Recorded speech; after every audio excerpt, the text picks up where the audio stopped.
Yes, a lot of damage going over to Orgrim, which kind of forces into the back of that team fight. But there is the Bolton taking a little bit too overstep, and then Sun comes through with a double kill. Just staying things up for the team, very easy to do so. Look at that.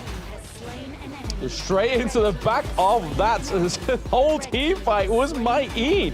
Snow just...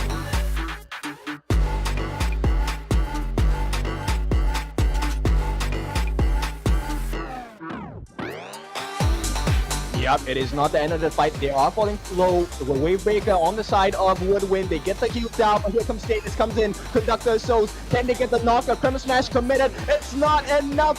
Fearless Esports, they do it all. Cliche, the last one to fall as they ramp. Yep, Doc gonna use that. Conductor Souls to try and go in, but the damage is too much. Doc is falling low. It's gonna be killed off by the side of Singling. That's not just done yet. Goldog Gaming, they lose 2, they lose 3, and the mid lane T1 is...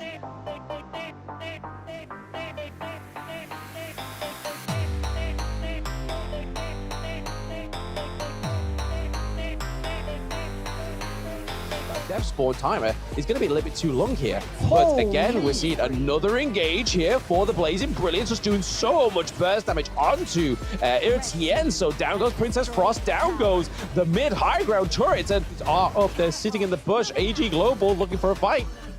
Yeah, but it's okay. Caught in the middle of 4. 5 is all of Fearless Esports, and they get what they want. Snow caught in the middle of 4 once again, and here comes the Infinite Vastness aggressively. And at this point, it is a 1-by-1 they fall as AG take another burn. It is Fearless Esports Hong Kong dominating in this first 4.5 minutes of the game.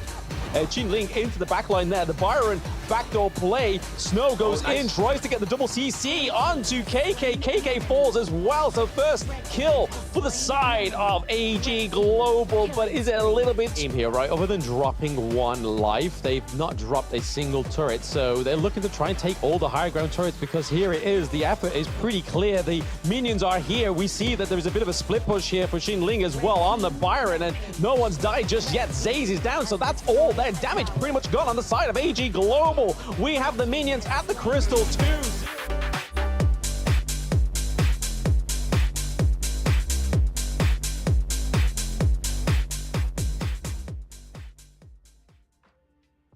How's it going, everybody? Welcome back to the Honor of Kings Open Season Series 2. Sorry, almost got carried away with the Invitational there, but this time around, we are going to the Americas region. So you have me again, Blam, and with me, as always, is Kin. How are we feeling going into this one?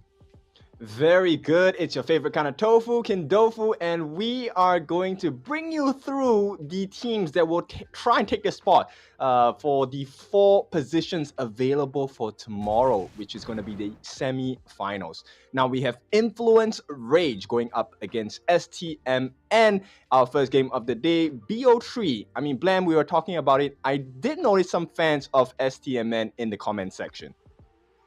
Yeah, I mean, this has been like an organization that's been part of Honor of Kings going all the way back to KIC 2022. So obviously the roster's a little bit of a changed. Arvonian, which is the support player now, was the coach at that point, and Kurumi was also on the team, and he was playing farm lane. So there is quite a lot of experience on both of these teams, to be honest, because those who don't know Influence Rage are part of the Brazilian region, but they were under the branding of Fluxo at one point, so you may know these guys from that organization. But yes, we have Entity 7 and AYLO going against on our second match of the day, and then third match of the day is Team Solid against Leviatan, which there's a lot of Brazilian representation here today, kid.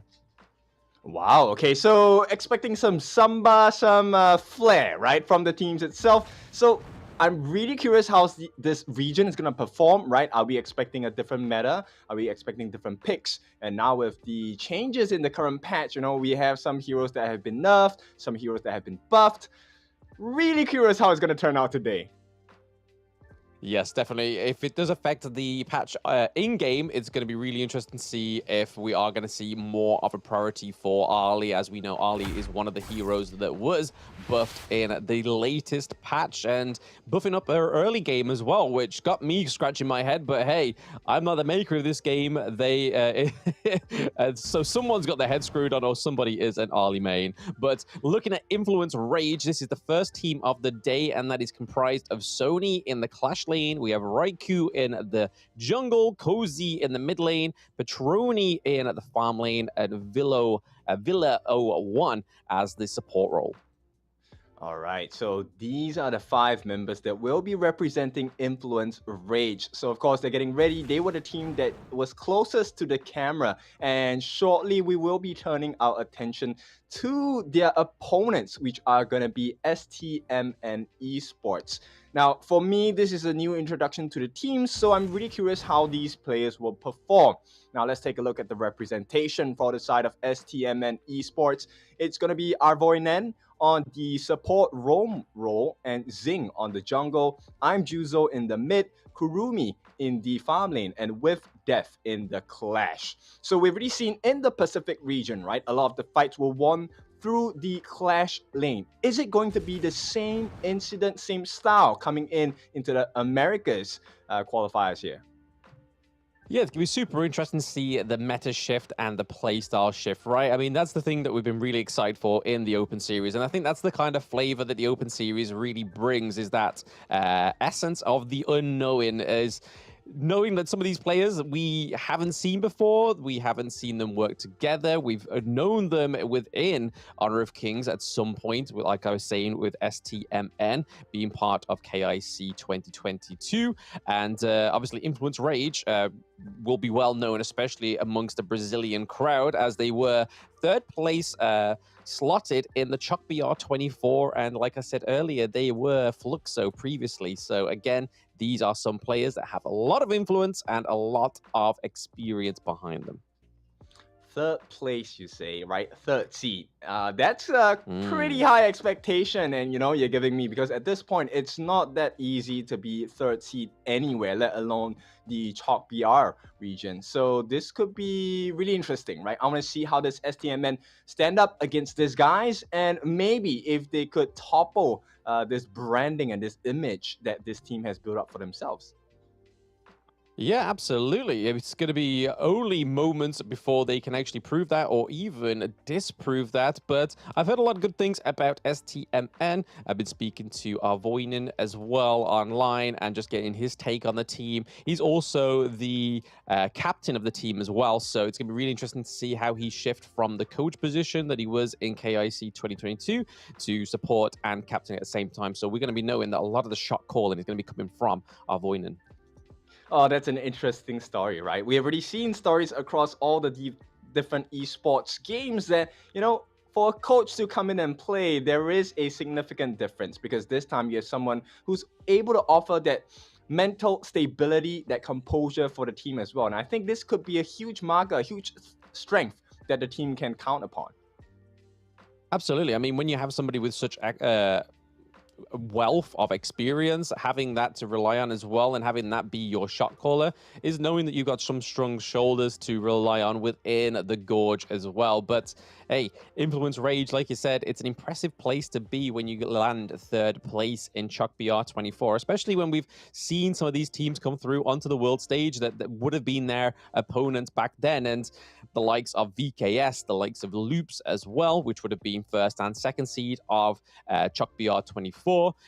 For Influence Rage to come up to that same kind of bracket and that same kind of caliber of players is going to be just showing that they could potentially be one of the favorites in the Americas region. Yep, I don't want to be disappointed, right? Because the standards are pretty high when you mention teams like these. And to come in 3rd seed, I think that's quite an achievement as well. Now, of course, with that being said, Influence Rage, to me, this is a team that, based on what you're telling me, this is going to be quite the even match, right? Not just even, but it's going to be very explosive, because both teams will be able to capitalize on minor mistakes that their opponents make. Yeah, I can imagine this is probably going to be the most sort of explosive series of the day. Just my personal favorite, anyway, because of what we know from STMN and obviously what we know from Influence Rage as well. Rage being the first seed out of the Brazilian qualifier, and then obviously STMN being the LATAM North second seed as well. So that's quite a staple to get up to. Obviously, the first seed of the LATAM N qualifier won't be playing today, as obviously we don't have a eighth team on the board. They just go straight through to the semifinals, just like Fearless Esports Hong Kong did. So we'll be getting to see those guys tomorrow, which will be the first seed of the LATAM North qualifier. So that's going to be really interesting. But then I speak about balanced matchups. I think that the second match of the day could also be a heck of a banger, because these are both the second seeds of both their relative qualifiers as well.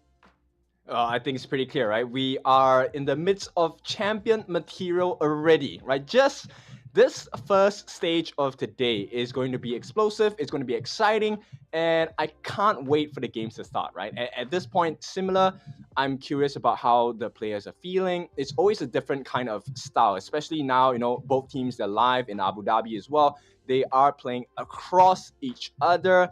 It's a very different experience. Absolutely. They would have played, probably even scrimmed with each other at some point within the last 24 hours as well, because some of these teams have only just arrived into Abu Dhabi. So we probably already know from their experience within this scrims that they are probably already knowing how this is going to go for them, right? They can guess, right? It's always theory, and then practicals are kind of different, right? Everything on paper, black and white, it seems a certain way, but when it really comes down into putting the actions into your words, it's much more difficult than just saying it. Yes, absolutely. But it's going to be really weird to see how this meta does shift anyway. I'm trying to still think of like what could potentially go on here. Could we see a lot of the same kind of heroes that we saw over the past 48 hours come through? Or is that recent patch actually going to make a lot of effect? And are they going to be playing on that patch is going to be a more important factor, to be honest, as well. But if we just recap over the heroes we've seen over the past 48 hours, a lot of them coming through was what surprised me the most was the Motsu. The amount of airtime that this hero got in the past 48 hours is a little bit of a different story from what we saw at EWC, right? Yeah, exactly. And adding on to that was also the Allgren, the usual suspects that we normally see, right? Allgren, we have the Yuhuan as well. Yuhuan, I think pretty much almost every game had a Yuhuan. And besides that, we also had the bans or picks onto Musashi, right? It was either you pick it or you ban it. It's too potent to deal with if you are healing composition, you wanted the tank, you wanted the damage as well. So with the new changes, I'm actually super curious. Will we get to see Liu Bei? Because Liu Bei, this huge buff onto him allows him to really snowball really quickly. So I want to see if teams want to experiment with this. But once again, this is life on the line, right? It's a tough one to be in. So I don't think they should take too much risk. Yeah, too much risk unless they're very familiar with this hero, with the other clients, right? They may have had experience on the previous clients being released before Global. But yeah, like you were saying about the Yuhuan, I can imagine that is going to be a hero that was at least 100% appearance rate for the last 48 hours. So within the Pacific region, that is what we're kind of referencing to for those that are watching at home that may have not actually tuned in to watch Pacific region, because sometimes we know that people don't want to tune into teams that they may not be supporting. But hey, it's meant to be global, baby. We're to have global support for all these teams, and it is always fascinating to see all these different flavors come through now that global's being released. We're getting teams from like Hong Kong and Macau. You get teams from obviously South Asia as well that had a lot of presence in that one. But I think one of the ones that really surprised us yesterday was the JPKR region as well, right? Like not knowing much from that region, which is kind of like the same that we're getting here from the LATAM regions.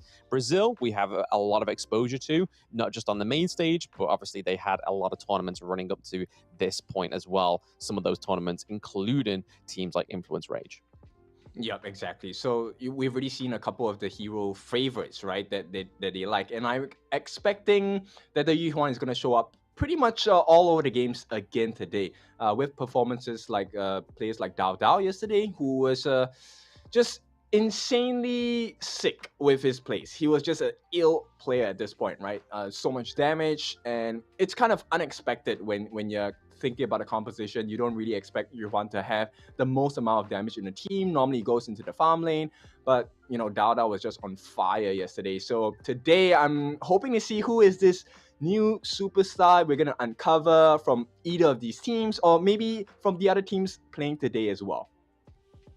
Yeah, I mean, no matter who wins over the next 48 hours, we know that they are going to be locking in their spot for the KC play-ins. And who will they meet there? It's going to be Osiris Gaming, which obviously we know of. They've been plentiful, having a lot of appearance within Brazil tournaments, as well as obviously Season 2 Invitational. Didn't quite get to where they wanted to be, I don't think, in the Season 2 Invitational. But then we saw the likes of the other team would be Tribe Gaming, which we only really saw in the last chance qualifiers, which you got to actually cast right in. Yeah, so Tribe Gaming, pretty strong, right? At that point in time, I think there were still some things they needed to improve on. So maybe it's been what, 1 month? Slightly over 1 month, right? So that's a lot of time for them to practice, perfect and polish their gameplay, their play style, and the synergy within the team. So it's a tough challenge here at this stage of the game. It's only going to get tougher when they go into the KC qualifiers and play-ins on the Americas finals as well. So curious to see what kind of standards they're going to put out today, because you can be sure, right? The teams that are waiting for them on the other side of the net or the grounds will be watching, will be tuning in to see, okay, where are the weaknesses of these teams that are playing today? How do we get those weaknesses to become our strengths? Absolutely. I mean, those that are going to be playing for the KC play-ins as well are going to be playing to try and qualify for that even bigger prize pool at the end of the KC tournament 2024. Whereas the first team of the American regions finals is going to be hopefully trying to take away that 10K first prize, but then obviously you've got the 2.5K for the second, third, and fourth place. So even though the prizes aren't as grand as what it will be in KC, all these teams today are looking to try and get their extra foot in the door to try and get and secure their KC play-in spot against Tribe Gaming and Osiris. But this is the thing that we was really excited for the Pacific regions as well, was the fact that we just had nothing on some of these teams. And yes, like I keep saying, that some of these teams have had a lot of experience and already a name for themselves in the Honor of Kings game. But this is new teams. There are a few different, there's two staple players that are obviously on the side of STMN, they're Arvonian and Kurumi, that are still in STMN as the roster, but the rest of them are new faces. So again, a lot of weight on their shoulders when it comes to trying to prove themselves to get to the point to the KC play-ins. Well, definitely a very stressful situation for them, and I think we might be going into the BP or the ban pick phase really soon. So, there's a lot of theory crafting from our side, what kind of heroes they will like, what type of composition, right? Do we have a early game centric draft, or do we have something that is more conservative and we want to play for the late game? I don't believe we have seen a Tempest game just yet. Will we see it today? Maybe, but that is all the surprising is now going to be over. The facts are going to be on this ban and pick board right now, and we are getting some familiar faces already getting hit by that ban hammer. Hugh Huan already maintaining that 100% appearance rate from the past 48 hours, and the same with the Chow and the Ali being prio ban on the side of Influence Rage, because they know that that clearly must be one of Kurumi's picks for the farm lane.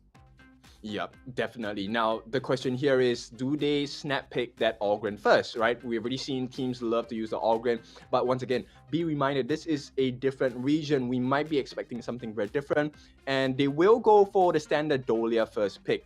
That refresh with the Celestial Melody will be extremely useful for the teams. At this point, you can expect hero picks like maybe the Elaine, maybe the Musashi, I'm not sure. Yeah, I mean, just how deadly this Dolia was yesterday, especially going into the semifinals and the absolute grand finals. I'm pretty sure it was Fearless Esports Hong Kong that picked up the Dolia quite frequently. And to pair that with the Lady Chen and then also Lung, giving him like 2 amounts of air times for that farm lane hero is going to be pretty dangerous for the side of Influence Rage, especially in terms of that bait mechanic that you can use Lung for. Because if you already bait with 1 dragon, now that you've got the Dolia on your team, you've got 2 dragons instead of 1, which is always going to be better, right? But then if we look over to the side of STMN, they prio lock in the lane, they go for the Orgrin as well. So that Orgrin flex pick that we kind of were guessing about over the last regional finals is not going to be a guessing game this time around.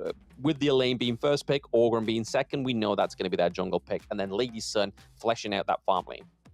Yep, for this period of time, I think it looks like Influence Rage has kind of played into the hands of STMN.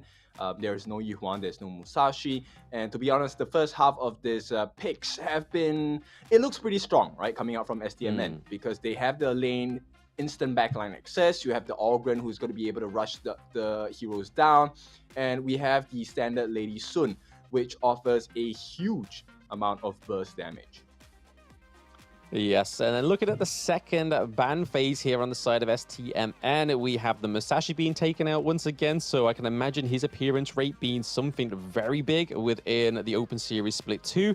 And then Kaiser getting banned out as well. They don't want that Dolia and Kaiser combo, that invincible warrior coming through for the matter of 18 seconds rather than just your standard 9, which is very crazy when you think about it going into those team fights, the amount of damage you can soak. And then over to the side of Influence Rage, they are focusing that support role. So Arvonian is champion pool or hero pool, sorry, will be coming very, very smaller than what we were expecting as the Ming falls and the Zhong Fei. But then we look at the Hino pick come through for STMN. This is a big pick. Yeah, they probably need a little bit more tankiness, expecting a Dune maybe to come out. We've seen some performances where the Dune was essentially unkillable, right? And at this point, they're still missing the Clash lane, and very few heroes do well against a lane in the early stages of the game, but Charlotte is one of those that if played and placed into the correct hands, yep, definitely that's going to be the pick. So Influence Rage, they have secured their 5 members and 5 heroes. Let's see, what's the ending formula for the side of STMN to complete this 5-man rush down? Yeah, they're looking for some sort of support, maybe the likes of a Sun Bin or the Motsu, which we've been seeing over the past 2 days. Very surprised if we didn't actually get a match without the Motsu. And it's a good hero, right? Especially for Arvonian, which is going to be their captain as well, because then you're able to kind of sit quite far back, use that cannon blast, but then also do the shot calling. But you were right to call out that Dune pick there, because we saw it quite a few times paired with the Dolia as well. Not always giving the Unruly Blade over to Dune again, but just having that huge hero that's able to soak up so much damage is going to be very much a night and day for them within this draft, because if they didn't go for a solid front line, I think STMN would have had their way around it. Well, I'll be honest, I'm still kind of leaning towards STMN's draft at this point. It's really solid, it's really robust. They have all of the boxes checked, right? At this point, they have backline access, they have damage over time, they have burst damage if necessary coming in from the Lady Sun as well. But all of these only make sense when they get a good early game. So let's see how this game is going to go. Yes, absolutely. We are onto the gorge for the first match of the American Regional Finals. We are with STMN versus Influence Rage, the LATAM region against the Brazilian region. So second seed against the first seed. Influence Rage being one of those teams that we know fondly and have a lot of exposure for. But STMN actually playing the underdog here, a little bit of an unknown origin story for themselves.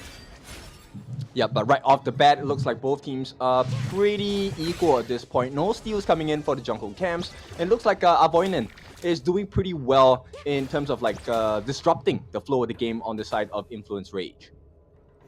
Yeah, so good so far. We have those supports now going down to the farm lane here. We see the Lungs already pretty low, but Kurumi is also very low, not being able to roll in with that amount of health. And the only downfall of having the Motsu as well is not having that extra access to healing like you would from the Dolia. Yeah, so, and furthermore, you know, early stages of the game, the mortar doesn't really do too much. The stuns are great, right? But it's really hard to get the first blood unless you have a perfect setup. So at this point, you can see STMN, they're going to try and make a little bit more disruptions happening in the mid lane first. Yes, there's that cannon blast stunning the Lady Chen, taking a lot of poke from the Hino as well, but Riku having to go all the way back into the safety of that T1, and then we see that Dolia gets hit by another cannon blast, and this is the kind of oppression that the oppression rate that a hero like Motsu can really give to your team, and just drive away the enemies as well, because not only does it stun you, it actually does quite a bit of damage in this early game. Yep, Unruly Blade going to be land down, but Raikou might be in danger at this point. Yes, the level 4 is on the side of Orgrin as well. He is taking a beating from the spiritual modes of the side of Influence Rage, but Dolia getting caught out there. Everybody taking hits from the Orgrin, but nothing actually being committed here. We are seeing two teams that are a little bit afraid to commit to a full team fight or trying to get to that back line. We do see, however, with Def has rotated from the Clash lane, and we know how good this lane can be with a Def on Sunset onto the Lady Chen as well. It's a 3v1 under the T1. He's able to flash out, but is that going to be enough? No, we see that Charlotte goes in. First blood does go over to the side of Influence Rage, but it is Dolia picking up that kill. Yep, INF, Influence Rage doing so well for themselves, right? Just hopping on that opportunity presented by their opponents. They overextended, they got the first blood, and all of them make it out safely. So STMN, not the ideal start they're looking for, but for the side of Influence Rage, this is a perfect start. Yeah, honestly, just looking back at this replay here, that was a very ballsy Death on Sunset for the side of STMN, but it was just all that slow from the Lady Chen, from the Dolia as well. It was just so hard to get out of there, and you can see that he's gone for the flash because a sprint is only going to help you so much, right? Which is what we normally see on the likes of a lane picked within Honor of Kings. So going for the flash was really good, but it just wasn't quite enough to get out of that slow range from the side of Influence Rage as well. But here we go. We could have another rodeo here in the mid lane. We have Raikou at the front on center of this team fight, just trying to clear these minion waves as we have the neutral objective coming up in 2 seconds. I think that's why we're all setting this up for, and we have priority for Influence Rage on the mid lane and in the farm lane, which is going to set up this neutral objective, the Tyrant, for themselves really easy.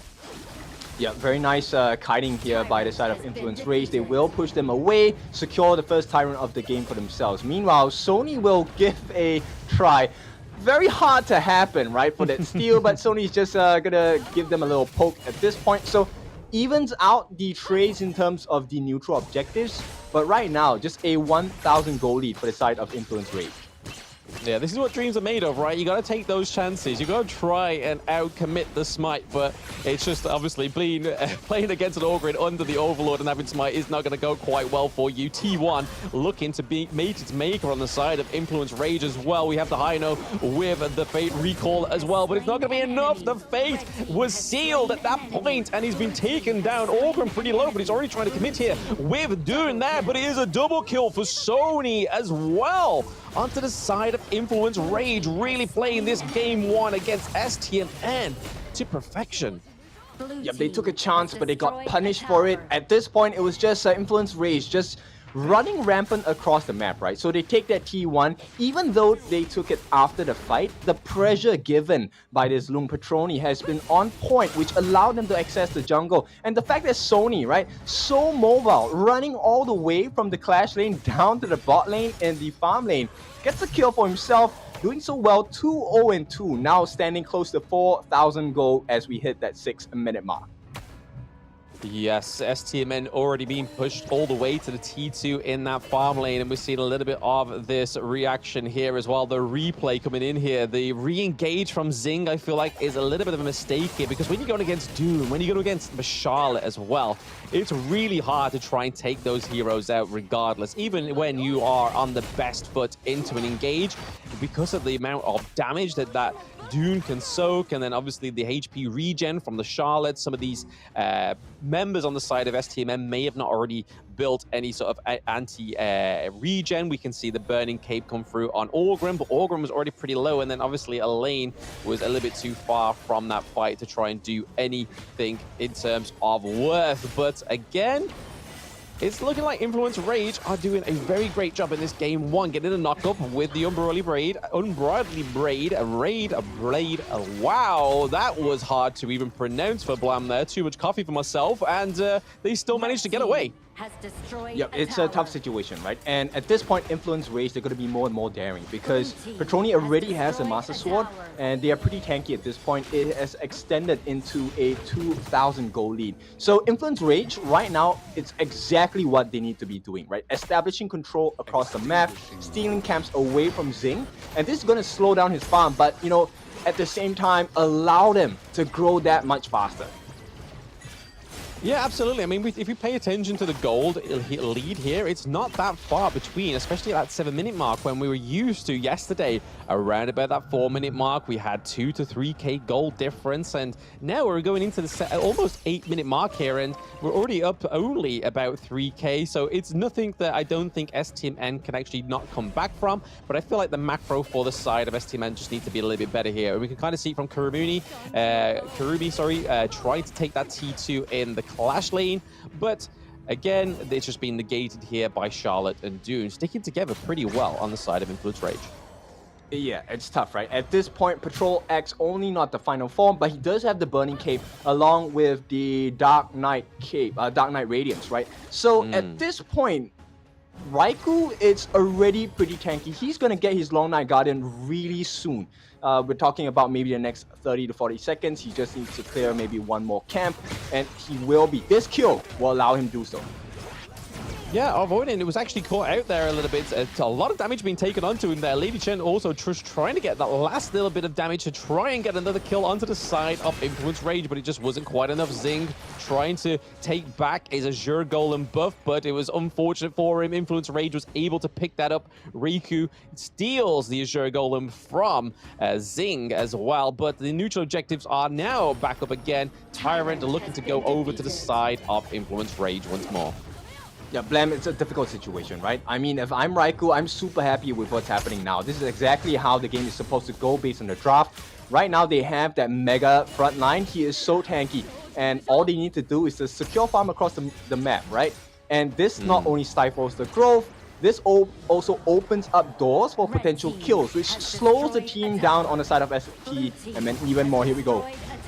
Yes, a big engage here for the side of Influence Rage, already taking one of the members of STMN down, and then they're looking to take a tier 2 turret as well, but the wave click comes through for STMN. They're able to clearly take that wave, but as we look down to the bottom side of the map in the farm lane, with Def is trying to take that T2 in the farm lane, just trying to get some of those objectives, trying to get some of that lane priority from the side of Influence Rage, because if they don't get those lanes won for themselves, it's going to be a lot harder for them because they're lacking in the gold, they're lacking in the neutral objectives as well. So they kind of need to make an MO here for the side of STMN. And I feel like playing these side lanes, trying to get these T2s is probably where they can try and take the late game here for themselves, especially with Orgren, especially with Lady Sun as well.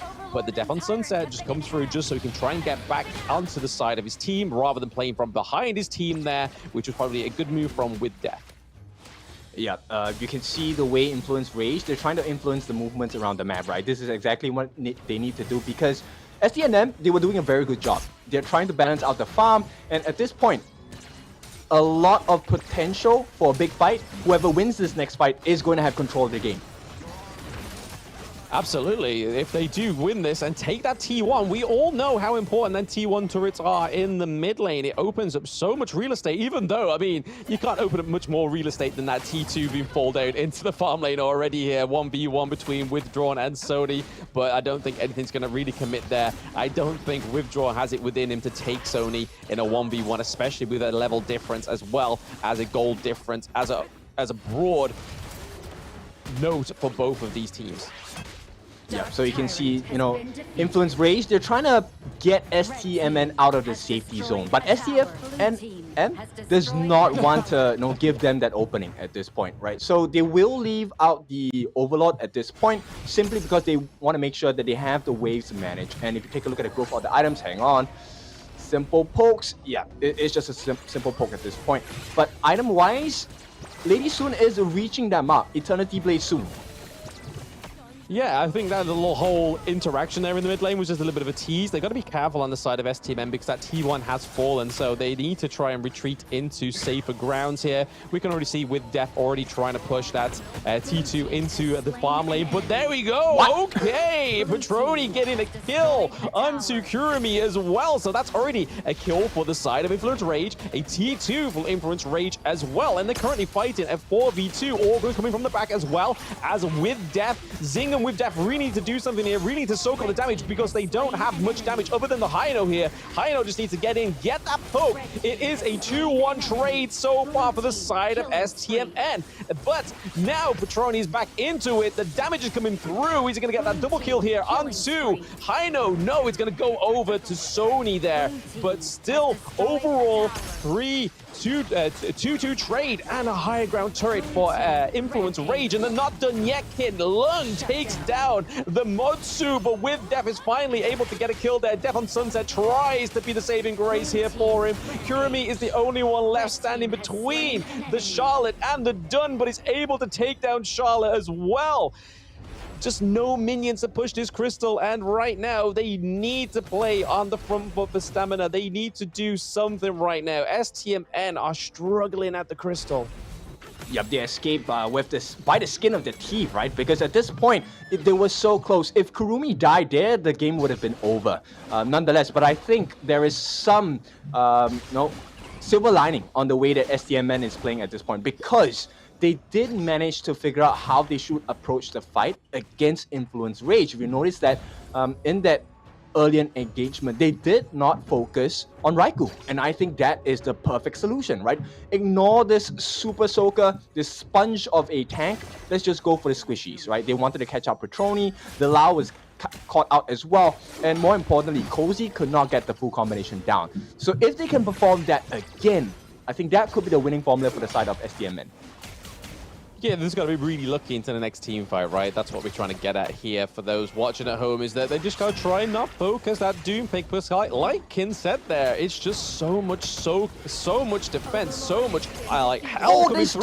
Oh, what comes through there is the crucial kill theft for STMN. This could be the lifeline for the LATAM North team, the second seed, of their qualifier, but it's not stopping Influence Rage here. If anything, it's influencing the rage of the team, because they're like, yo, you've stolen our neutral objective. That was our way in. But hey, taking the T2 in the mid lane, they need to start playing a little bit more aggressive here. But STMN do have the Shadow Vanguard.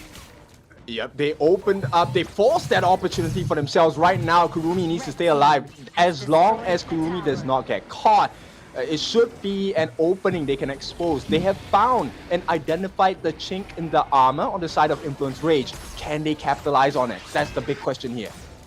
Yeah, that complete outsmite there, the crucial kill theft, is really going to be putting STMN back onto Game 1 map here, because before that point, it was looking pretty desperate for them.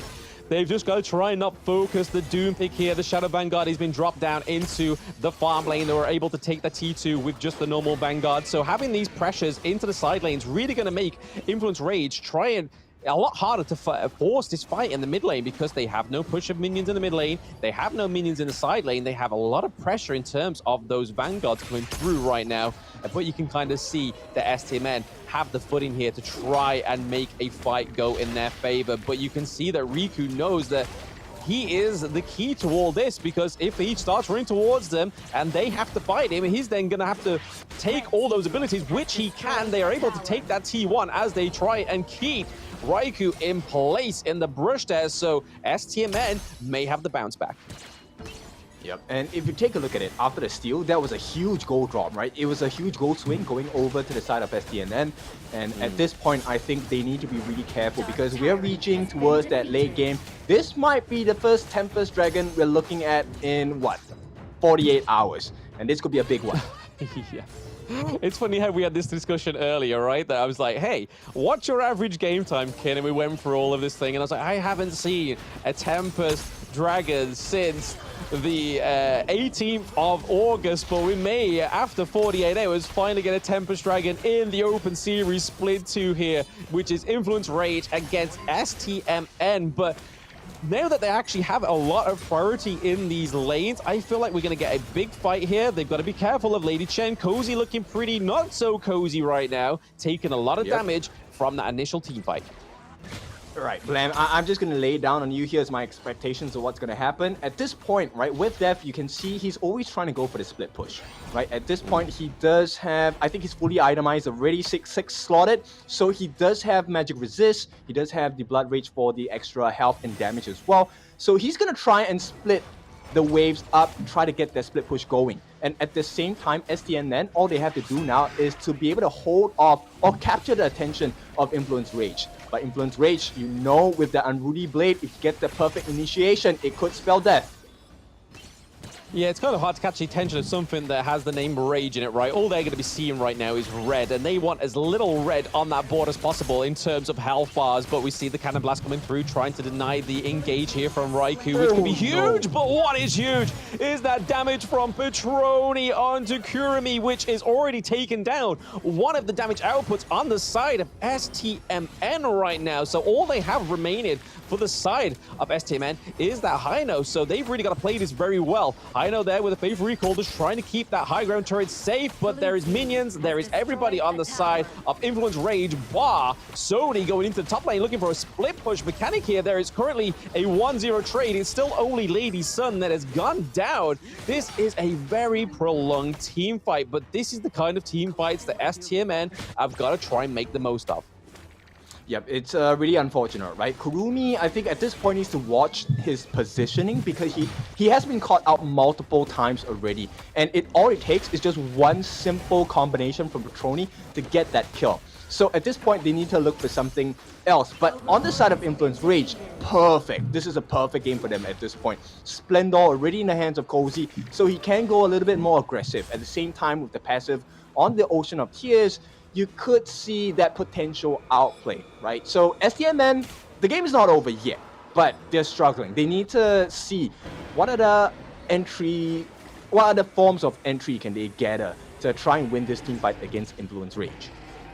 I mean, over the next minute or so, they've really just got to try and counter the engage that they're going to have with these Vanguards, right? Because now that the Shadow Vanguard's here as well, it's going to be a little bit harder for them to clear them out. They are pretty much super soaked minions in the form of Vanguard Dragon type things that you don't want to be seeing when all your high ground turrets, bar your mid lane, is gone.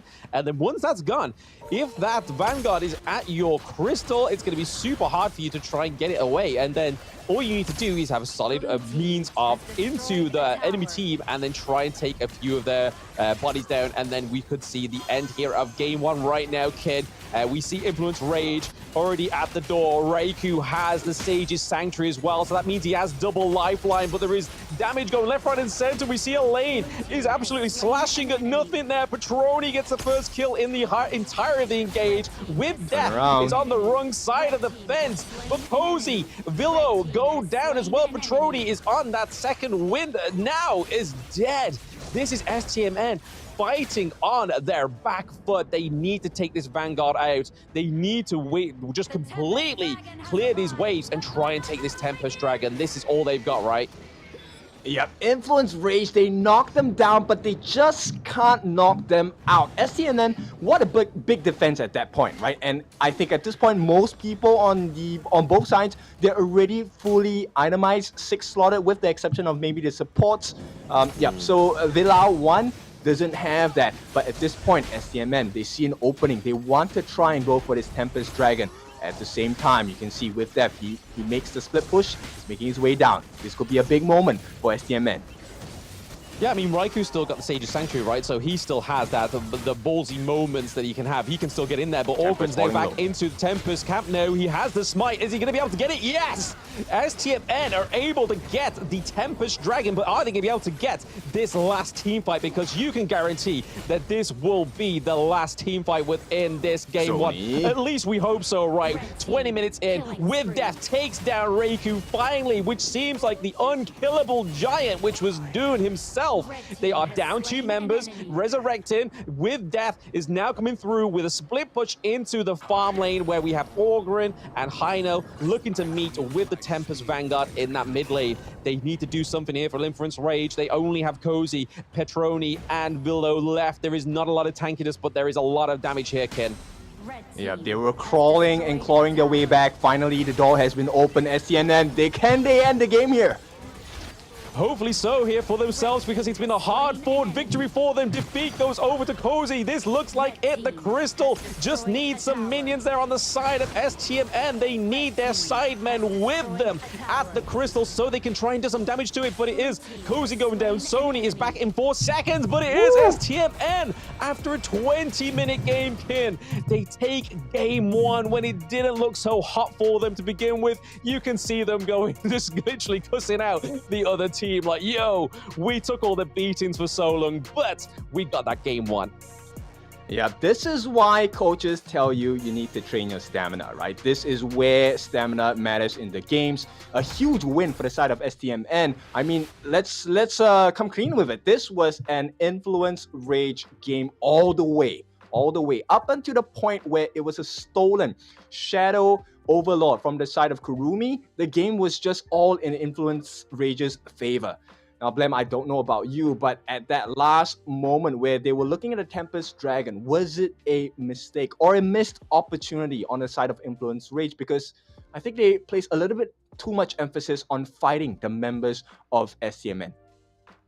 Yeah, I don't think they was waiting for them to commit or expect the Orgrin to rotate so fast down to the Tempest Dragon pit there, because that's what really made the difference, right? But at the end of it, it wasn't even a smite that claimed the Tempest Dragon. It was actually the ultimate shell from Kurumi that got it, which was the steal of the Overlord and then the securing of the Tempest Dragon, which really made it frightening for Kurumi because he didn't have the best performance. The Lady Sun is normally the carry at that point, but really just using that to just could claim these neutral objectives was a little bit different of a playstyle on the Lady Sun that we're used to.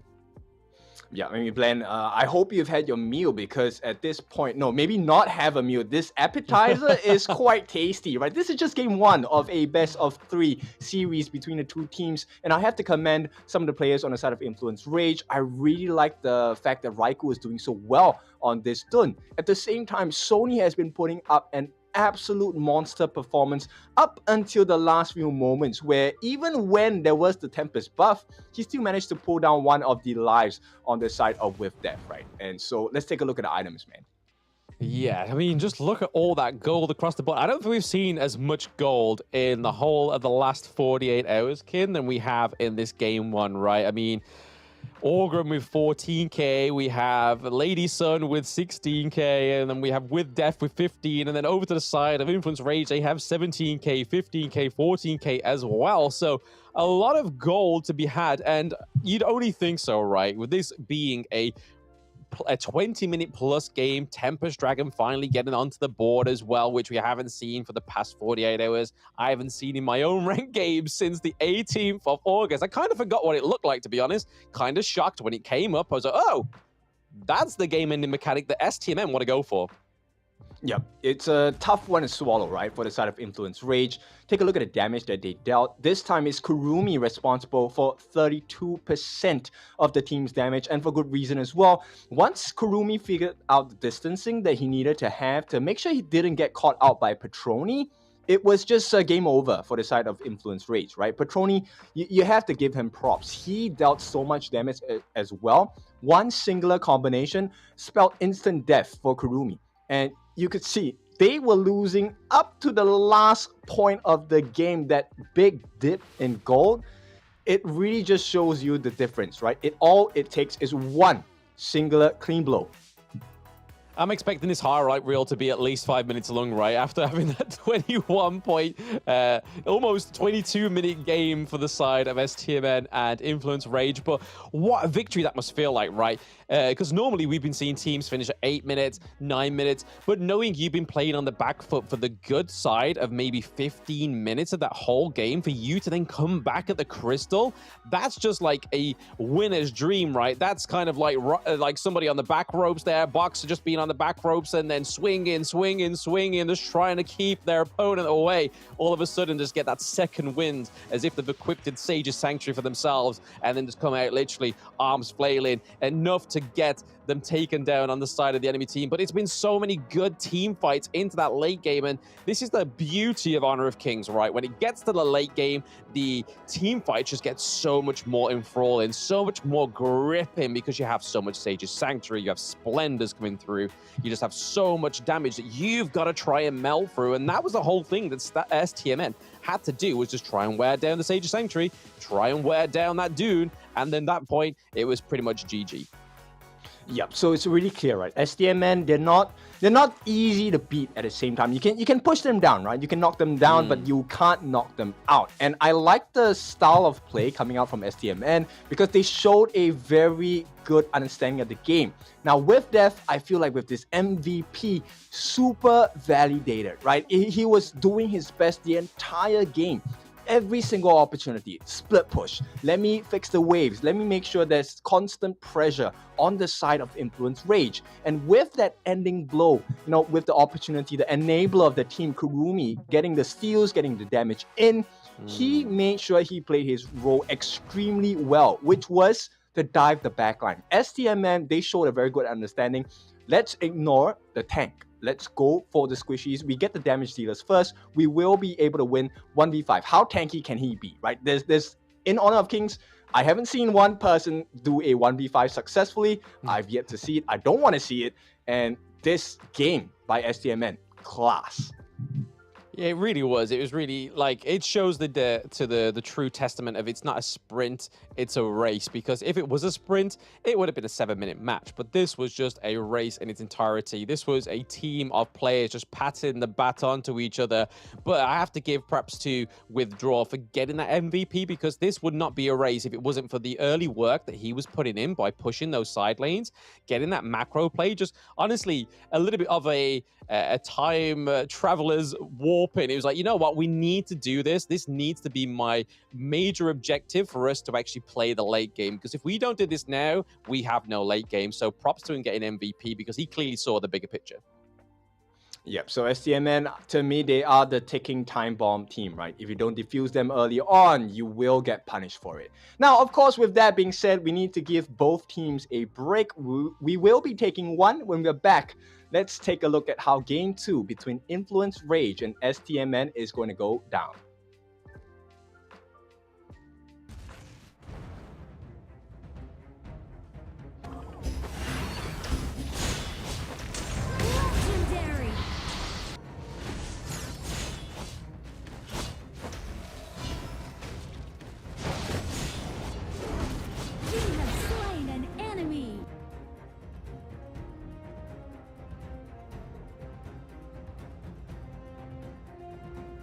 Liu Bang doesn't have any strongly held beliefs beyond safeguarding his own interests, but when it comes to that, he'll spare no effort. This is his passive skill, which automatically grants him a stack of mark every second. At a certain number of marks, he gains an enhanced basic attack. This is his main damage skill. It enables a shield that deals damage to nearby enemies either when it expires or when he manually disables it. His skill 2 provides movement and crowd control, letting him charge forward to damage and stun enemies in his path. Liu Bang's ultimate is a teleportation skill. It provides the selected teammate with a shield and after a short delay, teleports him to the teammate, restoring health to teammates within range. Upon arriving, Liu Bang also gains an extra movement speed bonus. Notably, the longer he channels for, the stronger the shield and the greater the magical damage dealt by the teleportation. This combo is great for protecting teammates that are being overwhelmed. First, select a teammate to provide them with a shield. As he starts channeling his ultimate, activate skill 1 and wait for the channeling to finish, or tap the ultimate again to teleport. Then, use skill 2 to dash and stun enemies, followed by stage 2 of skill 1 and an enhanced basic attack to deal burst damage. This combo is mainly used to protect your team's carry. It utilizes the ultimate shield and magical damage to help teammates block fatal damage and gives them an opportunity to counterattack. Note that stage 2 of the ultimate can be used flexibly depending on the situation of the battle, though it is most often used to provide emergency support or to retreat from combat. At the start of a match, Lu Bang can choose to clear his lane with skill 1. After unlocking his ultimate at level 4, he can clear the clash lane first, then teleport to teammates to help them. Since his ultimate lets him travel fast, he can take the time to clear minion waves before teleporting to a teammate.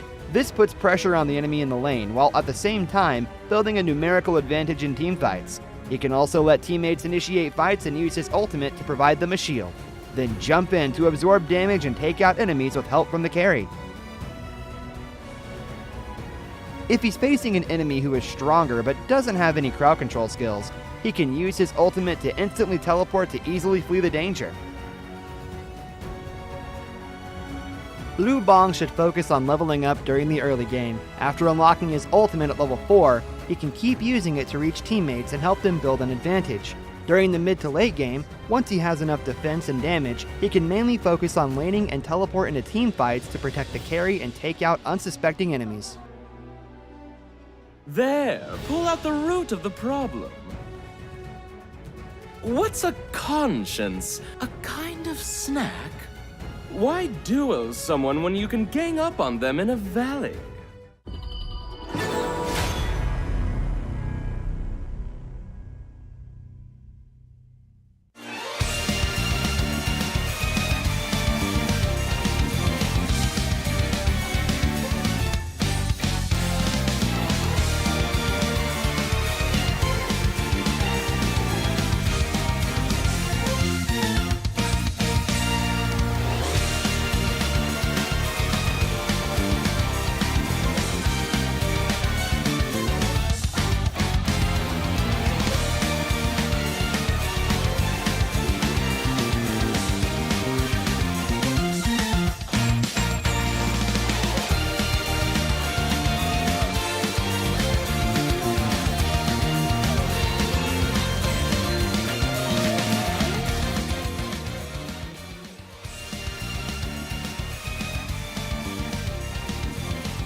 Welcome back, everyone. This is time for the second game of this best of 3 series between Influence Rage and STMN. This is a game that really puts the quote, right, almost is never enough, right? They were so close. Influence Rage almost had it, but they just couldn't close the game.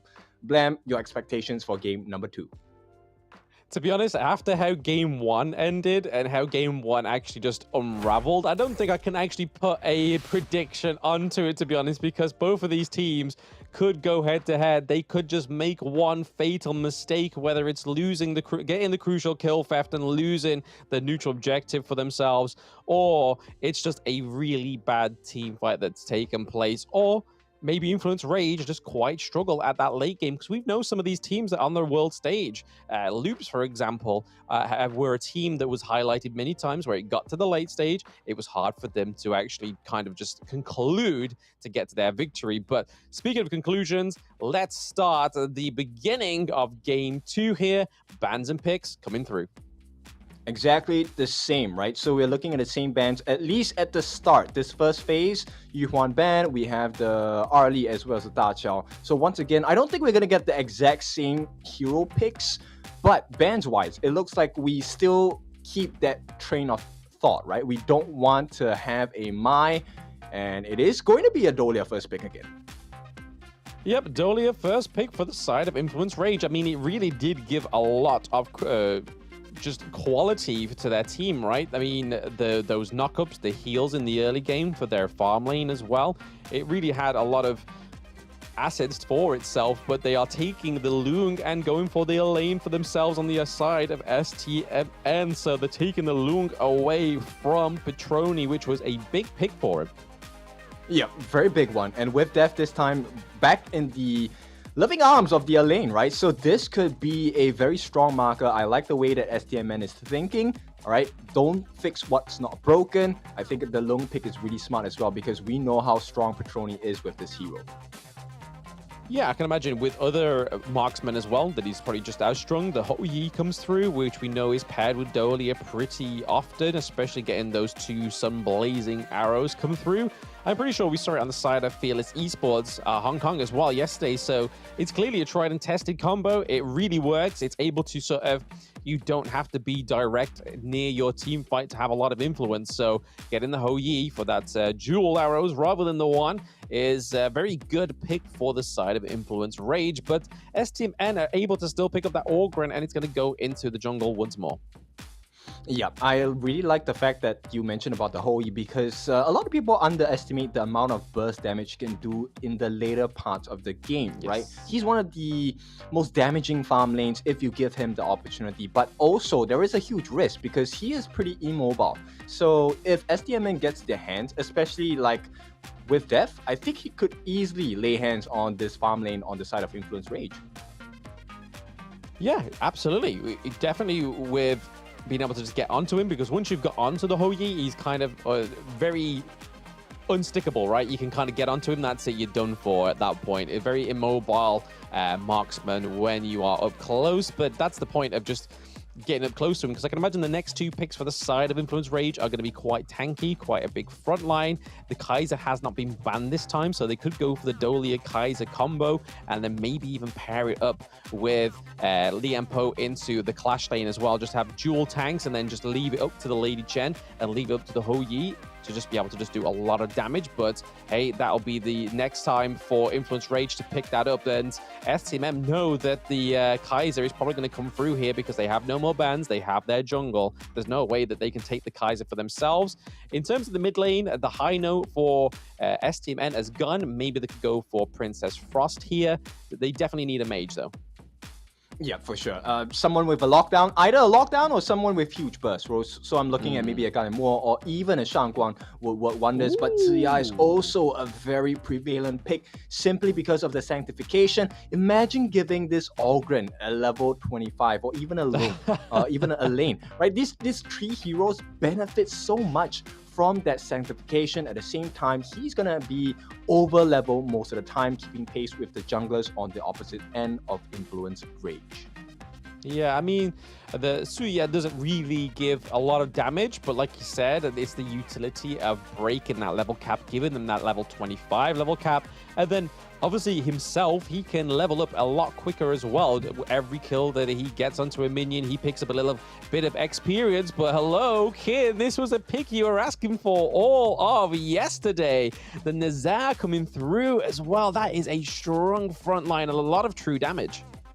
Yes, for sure, as well as a global map presence. This is a very smart pick. I like this from Influence Rage. This time, let's see if they can close the game out. At this point, it really is about protecting, Petroni, because HoK is pretty susceptible to early ganks in the early stages of the game, and pair that up with a mage Ziya, right? At this point, there's still a potential flex pick. Ziya can be played into the support role, so looks like no, they will have the more to go into the support role. So Ziya will be able to get the Divine Punishment. If he gets it onto Petroni, it's going to spell disaster. Yeah, it's going to be really difficult here for them to try and lock down the HoK, but I suppose once they've got their way in, and I suppose with Def is kind of already trying to preempt this as well. He's already probably playing that situation over in his head because we know how much of a forward thinker he is, especially after that split push in game one that really helped them close that late game. But yeah, it's all about, for Influence Rage here, is just keeping the HoK alive, just making sure that he doesn't get taken down in the early game, which is the point where he kind of becomes unfeasible. Because if he's not able to be fed or farm up, it's going to be a lot harder for him to activate.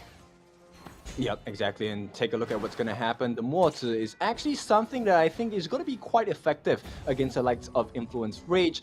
But this is this can be countered, right? Depending on how fast Raikou farms this game, he could even out the odds.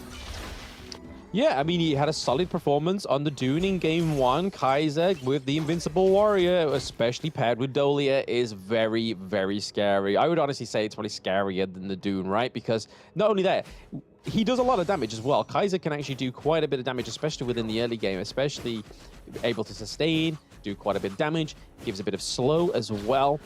So there's a lot within Kaiser's kit that really works very well. And into the late game, when he has that six items stacked up and locked in, it's going to be hard for the side of STMN to burst him down. Yeah, but one of the benefits of having the Organ is the very extremely fast rotational speeds. You can see Zing already completed both camps. He is going to be looking for an opening on the side of Influence Rage. Sony, I think he's going to be doing well in the lane, right? 1v1, I find it hard for Nerza to lose to anyone at this point, let alone a lane. So let's see how this goes up with the 1v1. Yeah, I mean, Sony's already up with a level ahead, right? I mean, the CC immunity just come through for with Death there, but he is already pretty low with the health, or he's kind of having to retreat, but Sony doesn't want to let him get away, but he is able to get into that T1. The mid lane having a bit of a brawl here. Yep, and big benefits to Raikou. He does manage to get a little bit more EXP. He uses the smite onto that River Sprite, so he will have level 5 slightly faster than Zing. Will he make the world difference? Let's see. Yes, I think another good thing of Suya as well is that wave clear from the ultimate, right? You may not want to be using it on waves, but it's just one of those things that if the side of STMN lose like the Lung, which Kurumi died quite frequently in that game 1. So now that he has that Dragon Form, he's able to get out of there. I can imagine we're going to see less deaths. He's going to be able to keep a bit more of a survivability for himself. But then if he does fall, you've got Suya that's able to wave clear with that ultimate if needs be. Yeah, it's a very big ultimate to use, Universal Law, one of my own favorites. But here we go. The aggression needs to be there from the side of the farm lane for Petroni and Bilal, because at this point, if they do successfully get an advantage in the farm lane, it could turn the game in favor of Influence Rage. They definitely need it, because this draft, I think it's allowing STMN to be a little bit stronger in the early stages of the game.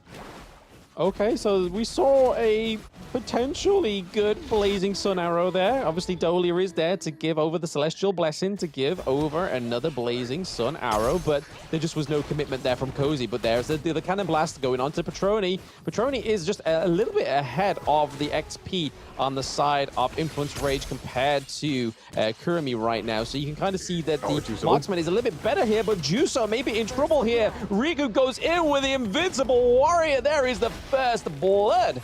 Once more going over to Influence Rage. Yeah, man, that's why you pick the Kaiser, right? The Invincible Warrior is so useful in the early game dives as well. And, you know, early game, you can't really kill him. Imagine the late game potential of Raikou. Yeah, and this is what I was talking about earlier. It's quite scary to think of if we're going to get another 20-minute match, what that Kaiser is going to achieve, right? But those neutral objectives are up. We can see Kaiser is at the Azure Golem trying to steal away from Orgrim, but he's not able to get it. He's able to get a kill, though. That is Cozy picking up another kill, setting up this neutral objective, possibly. Yep, this is going to be huge, right? Influence Rage, I think it's pretty safe to say they have a very strong early game Universal Law going to be laid down. But is it enough to do the wave clear at this point? Because they want to establish control of the neutral objectives. You can kind of see an effort here from Petroni and Villo here trying to push that bot lane, but we see Zing coming in with the gank here. Petroni looking pretty low. He has the flash. There we go. Returned to life. He is taken down the whole Yi. But still, they're not going to try and go for the neutral objective. I think this is the perfect time, right? Because Kaiser's on the opposite side of the map. Yeah, exactly. Totally blindsided with the kill on the farm lane, as well as getting the free tyrant for yourself. That's great, right? Yes, Sony's going to do well in the top lane, but at this point, it doesn't really matter for the side of STMN, right? Let's secure the EXP and the gold for ourselves. We allow Juzo to make full use of that sanctification as well. He's already at level 10. He's higher level than Raikou. It's kind of mad to think, right? But that is the whole point of his passive. Is just he's able to get extra XP, and he has a level 25 cap to reach, right? He has to sprint to that level 25. Yep, and bear in mind, because he is 3 levels ahead of Petroni, it could be a disastrous position if Petroni gets caught. Oh, nice stun. Yep, speaking of getting caught, he gets caught by the Sun Blazing Arrow there. Blazing Sun Arrow comes through, but it's not going to be enough there. But Kaiser goes in with the Invincible Warrior. The T1 is down in the farm lane. This could mean for a big engage here for Influence Rage. They're still trying to approach it carefully. Zing looking pretty low. Arvonian looking really low as well. And Kaiser already looking still a lot of health for the side of Influence Rage. T2 not taking any blemishes just yet, but that was an aggressive push for Influence Rage. Yep, so for all of the aggression, for all the Cs they have sown, let's take a look at their items. At this point, Venomous Staff, once again, a very utility-based Lady Chen here for Cozy, right? So Venomous Staff probably going into the Stone of Sorcery to get that burst damage for her skills as well. Similar story to Game 1, right? So we see Influence Rage, they're kind of ramping up the gold accumulation as well. Yeah, it is very similar, same song and dance of Game 1 where Influence Rage really owned that early game, but I feel like there's a little bit more of a dominance here for STMN compared to Game 1's early game, but we do see that Sony is going down with a teleportation mechanic to stop withdraw from, from doing that MO, from getting that split push onto the T1 in the farm lane, which we saw him do in Game 1. But is this the definition of insanity though, right? You do the same thing, but expect the same results. Surely it's not going to work 2 games in a row. Well, I mean, taking a lead is definitely something you want to achieve for all games, right? So I think Influence Rage, they're just doing exactly what they need to do. It's perfectly fine at this point. And just as I speak about it, Petroni has now secured the Doomsday. He's going to deal a lot more damage in teamfights against STMN. Now, the question is, will they get caught off guard? Because if you take a look at the rotations, STMN, they're looking for something.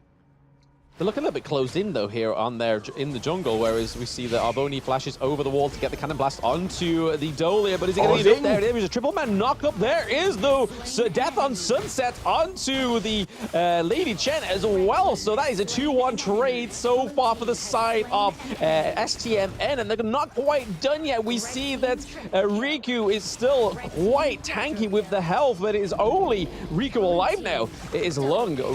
We have Lung, Ogren, and Elaine here, all trying to fight here. They do force away a lot of the teammates because they have lost a lot of health here. They don't want to take this 1v1 against Kaiser because Kaiser can soak that damage and do so much more. Red team. Yep, it's the showcase of the junglers here. Raikou doing so much work for his team. He's going to chase into Kurumi. Kurumi does not have his dragon form. No infinite vastness to play around. He will be chased down at this point.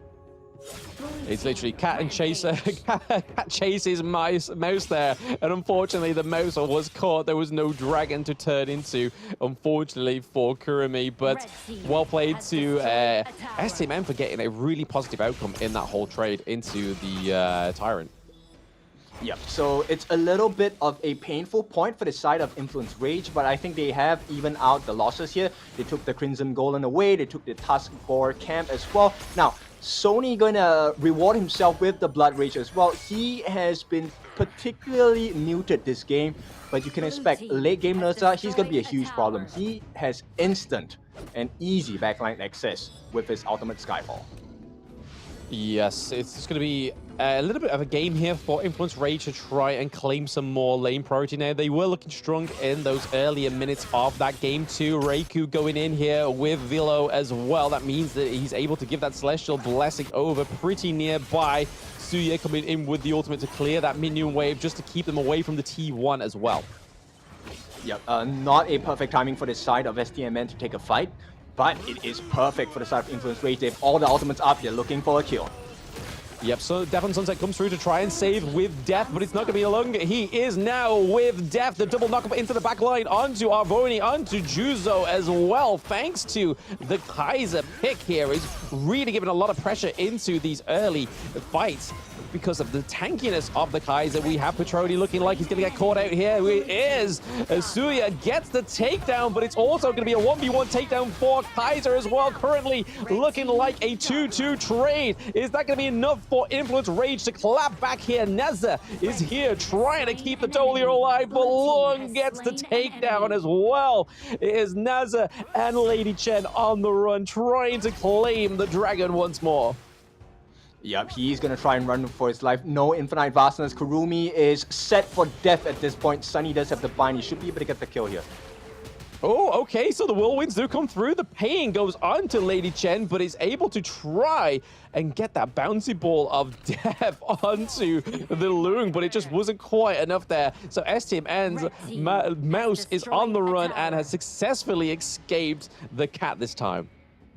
Yeah, Sony did not want to commit his Skyfall there. It was very risky. He was running into the arms of potentially 4 different members on the side of STMN. So, smart play, right? Cut the losses. Unfortunate, they didn't get the kill on Kurumi, but Influence Rage, the game is not over just yet. No, yeah, it's all bubbling up here in the mid lane, it seems, for both of these teams now that neutral objectives are in their shadow form, which makes them even more deadlier. But here we are, Influence Rage already trying to take a little bit of an engage here, trying to wipe out the side of STMN, and that's with death going down, which is a huge part of their engage into these team fights, kid. Yep, the backline is now safe. Right now, Influence Rage, they need to figure out where do they find that chink in the armor, right? Where is the opening? I think they found the opening at T1 there, kid. They've opened that T1 up perfectly, but are they going to be able to get into the T2? We do see that Orgrin is able to go in onto Petroni. Petroni overextending a little bit too much into the side of the lane as well there. But Lung coming through with the ultimate, trying to get that fear onto the side of Influence Rage. Cannon Blast does come through, but there's nothing else there to set it up because Lung and Suya are just a little bit too far behind. Yep, no more damage offered from the side of Influence Rage. Petroni is dead, right? So I don't think this is a good time to take a fight, but STMN, they still need to clear the waves. At this point, look at the gold that the Orgrin has gotten for himself. Zing now at 10,000 gold. He's one item away from being 6 slotted. They're going to start working on the Overlord. This is a Shadow Overlord. Yeah, this is a scary point to get to. Speaking of scary, the crucial theft is paid back in dividends in game 2. The blazing sun arrow from the base as well onto Kurumi is just deadly. Zing looking like he's going to be in a bit of a zinger here. He's able to escape just about from Influence Rage. Sony looking pretty low as well in health. That was a fantastic crucial theft. Yep, giving them a taste of their own medicine there. What a steal by Cozy. That's a big play. This could be the change and the difference in history. We could get a best of 3 here, kid. I'm holding on to my socks here, thinking that it is going to be a full best of 3. We've been starved of it since day 1 of the Open Series Split 2, but I feel like that this is such an even match between Influence, Rage, and Stamina STM right now, because the stamina on the board is crazy. Yep, we are not the only ones that are hungry at this point. Influence Rage looking for an opening. Eating a couple of the shots coming in from Kurumi, it is quite painful, but it is Raikou who eats that damage, right? So he's going to heal up. At this point, STMM, they need to be really careful. Any overstep will cost them a life. Yeah, we kind of find them back onto the same spot they were in game 1, right? They're almost at that crystal. The higher ground turrets are still intact, which they've got to kind of just make sure they keep intact for now, because it's going to be a little bit easier for a bounce back if they're able to just have that bit of support. Yep, for now, at this point, it's Influence Rage working on the Shadow Tyrant. There is going to be an electric charge buff. So the Tyrant's buff going to be very effective, because that's exactly what Influence Rage likes to do, right? They love to fight. And pair it up, Petroni, Hoey loves the Tyrant buff. He does love the Tyrant buff. I mean, that extra damage, that chain lightning effect as well. And if you just give that over to the Crimson Golem as well, he's going to be pretty solid going into these team fights. That Blazing Sun Arrow comes through once more onto Zing. And it looks like that Suya has given it over to Orgrin because he's level 17 as well. But that's not what we're focusing on here. We do see the Orgrin go down. The Death on Sunset is just not going to be enough to drive away Influence Rage. But they are currently winning a 1v1 trade so far to the side of Influence Rage. Sony does go a little bit overbearing in that bit of team fight. Yeah, but this is a specialty of STMN, right? They always find a way back. Here we go. The next stun comes in. Next stun does come in, but there is no follow-up. We do see Withdraw trying to just sit in that bush and play very cordial with that weight, and we are getting into the back of the line there, trying to take out Petroni, but there's too much damage going through. Death on Sunset tries to follow the Dolia. We do get a takedown. There is Petroni going down as well, but we do lose Kurumi, so both of the marksmen for both teams have now fallen, and so has 2 high ground turrets, Kin. Yep, it's a big win for the side of Influence Rage. They were looking to change the state of the game, change the history, and so far they are successful, right? They've broken 2 of the tier 3s. They are fully 6 slotted for a couple of the members. Petroni, 6 slotted. Sony, 6 slotted as well. And of course, the most important, Raikou, 6 slotted. So 3 members with 6 slots. Let's see, what can they do?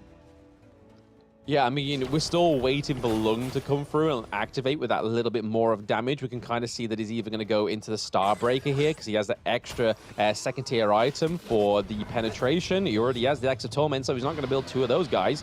And so we should be seeing that Starbreaker come through for the side of STMN on Kurumi there. And that could be big, especially going against the Raikou and Sony. But it's tough, right? Because you're fighting into a whole E. His range is longer than you, so it is going to be a difficult place to position. And it's really hard to find yourself in a spot where you can kind of lay down the damage without getting hit in the face. Yeah, oh, here we go. Sun comes in. Definitely Zing once more. He loves getting hit in the face with that star. Blazing Sun arrow there, but there we go. Sony is committing with the ultimate from Nezzer, but there is plenty of damage going over to Nezzer as well. That is too much of an early engage. We do see that the backline is getting attacked with death. Just constantly being a little stealthy ninja was enough to take them away. I mean, he is such a classy Clash laner, right? You don't expect him to come from the back. And if Influence Rage don't watch their back carefully, this might cost them the game. They don't want to lose in the exact same fashion they did in game number 1. Yeah, definitely not, but they are looking to eye up this Overlord, but I think they're a little bit not confident here, maybe using it as a bit of a bait to kind of try and draw the side of STMN there, missing out that Blazing Sun arrow is probably a god gift to Zing there, just being able to keep alive and not just have all the side of Influence Rage just flood on top of you. Yep, you can see the thought process behind Influence Rage, right? They want to use this Overlord to bait them in. It's just a matter of minutes, right? The Tempest Dragon will be here in 2.5 minutes. They would like to secure this Overlord before that. They don't want a debuff to happen when the Tempest Dragon is spawning. Imagine if we just get a beautiful kill, crucial kill theft here, but it looks like none of them are around there. The Cannon Blast is a little bit too far away, and Dolia just takes the brunt of it. So this is going to make this next minute or so a lot harder for STMN right now because they have the Shadow Vanguard come through, and then they also have the little minion Vanguards as well. They kind of need to do something here. I think they need to play at base and just defend like they did in game 1. Yeah, I mean, at this point, the next fight is just going to be who is the better team, because both teams, the common spells are up, the ultimates are up, everything is in line to have the biggest fight of game number 2. Yes, we can see that Cannon Blast is going to be crucial in this next little bit of a defense for the side of STMN, just kind of trying to freeze the Kaiser into the front line of STMN right now. Zing, everybody trying to defend this higher ground turret right now. There's a lot of damage going over to Arvonian, and he's gone down, so the Cannon Blast is no more. Raikou making some hard work here for With Death. But the Vanguard has got the slow, but he is just about at the border of the Crystal. And there is quite a few Sadie Sentry coming through once more for Influence Rage. So I feel like they can close it out here if they get more few kills here onto the side of STMN. But Zing has taken a load of damage there. The shield has come through. Okay, Sony goes down. Cozy, Riku are still alive with Petroni as well. And the Crystal is bare to the Vanguard. They just need to focus it to take this game too. From STMN, we are getting a full best of 3 in the 3rd day of the Open Series. This is what we've been waiting for. This is what we've been looking for as well. This time, Influence Rage does not miss the mark. They get this game so well done. Yes, absolutely. Not quite the 20-minute match of the game 1, but it was just a little bit more precise, a little bit more clear with what they had to do in that game 2. And it was definitely just trying to keep Withdrawal from getting that split push potential going on. We saw Withdrawal spending a lot more time in the bushes trying to get to that back line, especially when they were pushed towards the high ground turrets. Yeah, we definitely need to know what their diet is, right? They somehow grew eyes on the back of their heads. They knew that With Death was coming from behind, and boy, did they control him. And you have to give props to With Death. He was so close in changing the state of the game so many times. The 5-man dive from behind was always so potent. But thanks to Sony, as well as Vilao 1, very big plays. Not only did they get the heals, Sony always managed to get Zing to burn out that Death's Precipice early on, so he couldn't really take full advantage of his seer state. And if you take a look at his itemization, Overlord's Plate Mail on Sunny, and together with the Frostguard Embrace, Blood Rage, Ominous Premonition, it's all about making sure that there's disruptions to the healing. They had to focus on him, and at the same time, he was able to deal damage with the Fire Tip Spear, as well as that constant stun with the bind to make sure that Avoidant could never get the perfect thing inside the box. Yeah, the good thing about Petroni's build there towards the end is that you can kind of see a lot more defense items come through, so he's just able to kind of soak a lot more of the damage, try and withstand the likes of the Suya, likes of Orgrin as well, which kind of just seemed to be just trying to pin on Petroni towards the end there on the Hou-Yi, but thanks to those offensive items and the defensive items, it kept him alive. But just look at that gold graph. It's a little bit different there. We did see the sway of balance go into the favor of STMN towards the middle of the game, rather towards the end, which is how we saw game 1 end, but then it was just majoritively onto the side of Influence Rage there. But looking at this highlight reel, you can kind of see how Influence Rage really kind of set that game 2 victory early on. Yep, they wanted to play for the late game, right? STMN, I think they had the correct idea in mind, but that's the risk of taking a Zhang Ziya, because Ziya at this point, he offers great amount of damage. Look at the knockup that he offers in this fight as well, but he's really squishy. And the fact that the Kaiser Raikou was always on him, it was difficult, because not only was he unable to deal the damage, there was no combination to be had. Even with the godlike plays, the classy plays coming out from With Death, when With Death is dead, there is no one else to put pressure. And that gives so much room for the rest of Influence Rage to just do whatever they want. Yes, it was just a little bit unfortunate in terms of the draft. I can imagine that I would be very, very surprised if Dolia comes out in Game 3, right? Because I feel like that's where they need to ban this hero. It was heavily banned in the last 48 hours between the Pacific region teams. It was kind of like an unwritten law, unspoken truth that Dolia needs to be banned, and obviously came through towards in the finals of yesterday and really showed its colors, and it's showing its colors today within this best of 3, our first best of 3 that we're finally getting in the Americas regions. Yeah, for sure, right? Different things that both teams need to ban, but let's take a look at the MVP of this game. It's going to be Raikou. It has to be Raikou. 134.6 thousand damage dealt between the entire duration of the game. But what's more impressive is the total amount of damage that he took. Over 150,000. Not only was he tanking, he was dealing the damage as well. So very well played. Raikou was always in the thick of things, making life so difficult for the Tsuya as well. Really lovely play. But now they have evened things up. Can they tilt the scales over to their end? That's the big question here. Yes, it seems like STMN are having a tough time within this one as well. I mean, it is a heck of a first match. These are two of the best of their regions, Brazil's first seed, and then obviously Latam North's second seed. And it's really showing that they are one of the best teams, two of the best teams going into this open series, because it's a first best of 3. We've had our first 20+ minute match as well. So there's a lot more to be had, I think, in Game 3. But I think they need to pull out all the cards in this Game 3 draft. Maybe ban out the Dolia. Don't let the Kaiser come through, because as we just saw there with MVP for Raikou, he's able to get the damage dealt. He's able to take the damage. But speaking of taking things, we are taking a short break before we get into the last game in this best of 3, guys. So don't go anywhere, chat. We'll see you very soon.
It's time. Now it is game number 3 for the teams of Influence Rage going up against STMN. What a banger of a series so far. I think, Blam, we are so excited. Finally, we get 20-minute games.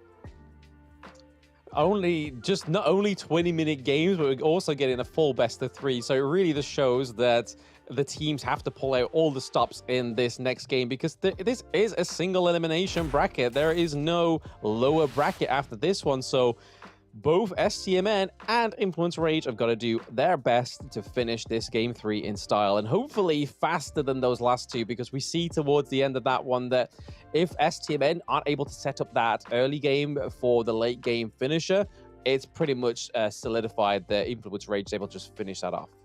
That's right, there are no do-overs for this, so it's critical that you get the advantage and you hang on to it, right? This time, it was Influence Rage who gave STMN a taste of their own medicine with the steals, the crucial thefts, and it proved to be the winning formula for their side. So game number 3, I think it's safe to say we don't know what's going to happen, and that's what's so exciting, right? There is no stomping, there is no one-sided affair. This time it is even Stevens. It is truly who is the better team. Interestingly enough, we have STMN go onto the blue side this time around, because the past two games they've gone for red, but they've never really locked in their support and their farm lane, or a support and flex, or vice versa. They've gone for the Orgrim for the 3rd time. I think Zing had a better performance in game 2 on the Orgrim. I wasn't that best pleased with the Orgrim pick in game 1, but they're deciding to stick with it, right? This is kind of like a little bit of it's the AGG downfall. They always went for Orgrim, and it didn't quite go out the way they wanted it to, and it does give up the Ali as well, and we've been seeing a fantastic Petroni on these farm lane heroes. Yeah, it's quite a danger, right? I like the fact, but I honestly don't think the Orgrim is the problem here in terms of the draft. I like that pick as well. But, you know, talking about the Arlie, it is quite the counter towards the Orgrim, because it's really hard to catch a good Arlie, and there's no question about it. Petroni, gold class. Interesting that the RNG comes through right now. Obviously, Lung is off the table. Ali has been taken, but they go for the DRNG this time around. So they're clearly cooking something around these heroes that are already their priorities. They go for the Hino again, because that was a great pick in that first game, I think. Just having that extra little bit of damage in that mid lane was a really good thing for them, because if you look at Suya compared to Hino, I would rather go for Hino, right, in terms of damage. But speaking of damage, the guy that probably can take the most other than Dune and Kaiser, they lock in the Zhang Fei on Influence Rage. Yep, he loves the punishment, right? And Zhang Fei with the unbridled outburst will be something that it's hard to deal with. STMN, I think I like the potential of the damage, but it might not be fast enough. And this also falls into the hands and responsibility of Kurumi, right? Can he farm fast enough? And it really comes down to the team. Can they enable this growth? And so far, STMN, they haven't shown that they can match up to the pacing of Influence Rage. Influence Rage, they love to take the advantage in the early game, and it is very strong. Yes, very, very strong. We don't have a lane ban, so it's clear that one of these teams are going to pick up the lane at some point, whether Influence Rage decide to pick it up for Sunny this time, because the Naza pick has been taken off of the table there, but also the Motsu as well. But I think the Motsu pick could be doing a huge favor here for STMN, because they need to figure out this support role, because the Motsu game 1 was okay, it was fine, but it's not the hero you want to be picking when you're playing on the back foot. Dune getting locked in for Influence Rage. Yep, they need someone who can soak, but they also need someone that's able to deal a little bit more control or maybe some damage. And based on what's happening on the side of Influence Rage, I am kind of preferring the draft at this point, because Dune, as we all know, that Unruly Blade, very short cooldowns, and he's very tanky. So let's take a look at this. STMN, this is a true go all in. Lianpo as a support, it's really risky, because he has to dive in. With the Tremor Smash, it is a full commit. And this leaves Kurumi opened up. And so if Petroni plays his cards right, he could get a free kill in the chaos of a team fight here. Yeah, I mean, that was going to be my next point, was when we was talking about the support needing to be tanky, needing to be a little bit more of a front line. The Liampo with the Orgrim, we saw this yesterday, right? Generally gets a really good pairing up. Liampo most times out of 10 gets picked as a counter to the Orgrim, but we're seeing it paired together. So having those two great front lines, the Dharma as well was always paired in that 4th and 5th pick as well yesterday. So having that in the clash lane, but Byron as well. We saw some fantastic Byron plays yesterday, and Sony's been proven that he is a fantastic clash lane on the side of Influence Rage, but it's going to be see how he deals with the Dharma in this one as well, because we all know if Dharma can get that right mantra onto you, getting those crashes into the CC, into the wall, it's going to be a detriment to the side of Influence Rage. Yeah, you know what? When we're talking about Sony, I think there's only two things we need to watch out for, right? Number one, how does his laning phase go against the side of With Death, right? Secondly, once they have established the items, the levels as well, it then comes down, I think we need to pay attention to when he has flash, right? So we have seen so many flash plays with a Byron, flashes in, gets the Storm Strike, Force Field Suppression, and it's game over for the farm lane. And it is Kurumi on a D1 tier, he is squishy. Oh, yes. He can also get caught out, right? I mean, he can be slippery. Obviously, he has the cleanse with his second ability, and he also has the stun with his ultimate as well. So it all depends if we can still will enforce the law as well. Perfect still will enforce the law as well. Perfect, very apt that it is Kurumi on the D1 tier, right? Imperial Police. Absolutely. Enforcing is probably everything that he needs to do. He needs to focus that as well. Lady Chen, Ali, and the Zhongfei all looking to rotate to the bot side of the map. We can see that Kurumi's just being left there to try and farm up. We do know that Renji is needing those items to get that damage as well. We can imagine that we're going to see the likes of some attack speed come through for him as well, just so he can get and proc that passive. Yep, at this point, it is going to be level 4 for both the junglers. Raikou as well as Xing have both hit the marks. I don't think we've seen any invasions or steals of any jungle camps. But this first play, it might change the state of the game. Raikou might be considering the dive in the top lane. Likewise, Xing looking at the bot. Yeah, you can kind of tell that it's a little bit more composed with these teams, right? There is a lot of kind of, oh, do we, don't we, should I, will I? And then you kind of see like, no, let's just play it safe. We don't want to kind of be the overbearing first blood. We don't want that on our hands. But already we're having a 2v2 here into the bot lane, and Kurumi trying his best to do a lot of damage onto the Rung hero, because it is Zhongfei taking all those hits. All those cards are going over to Zhongfei, where you really want to be focusing onto Petroni, because he can get in, he can get out, and do a lot of damage at level 4. Okay, first steal coming in. Xing gets the steal onto one of the camps. Right now, I don't think they should be fighting this at this point for STMN.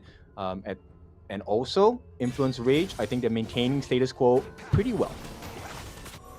Yeah, definitely composed in this 2 minutes so far. We're going into the 3rd minute, not quite where the neutral objectives need to be just yet, but we can see a shift into the clash lane there. That Dharma has taken a lot of damage from the Byron, and it's pretty much a tale as old as time within Honor of Kings that Byron is fantastic in these 1v1s.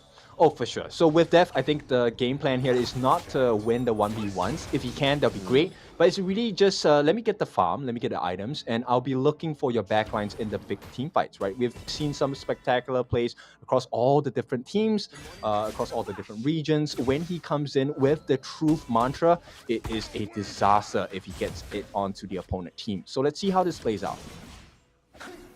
You know what they say, truth always hurts, kin, and it definitely hurts when Dharma is using the truth mantra onto you and you get CC'd, and then out of nowhere you're like, yep, I'm back at spawn, baby. But we can see kind of like a navigation here and presence around this neutral objective. We could potentially see a fight here. Yep, you're resurrecting some very painful memories for me at this point. But the real pain is in this first engagement here. Will they actually commit?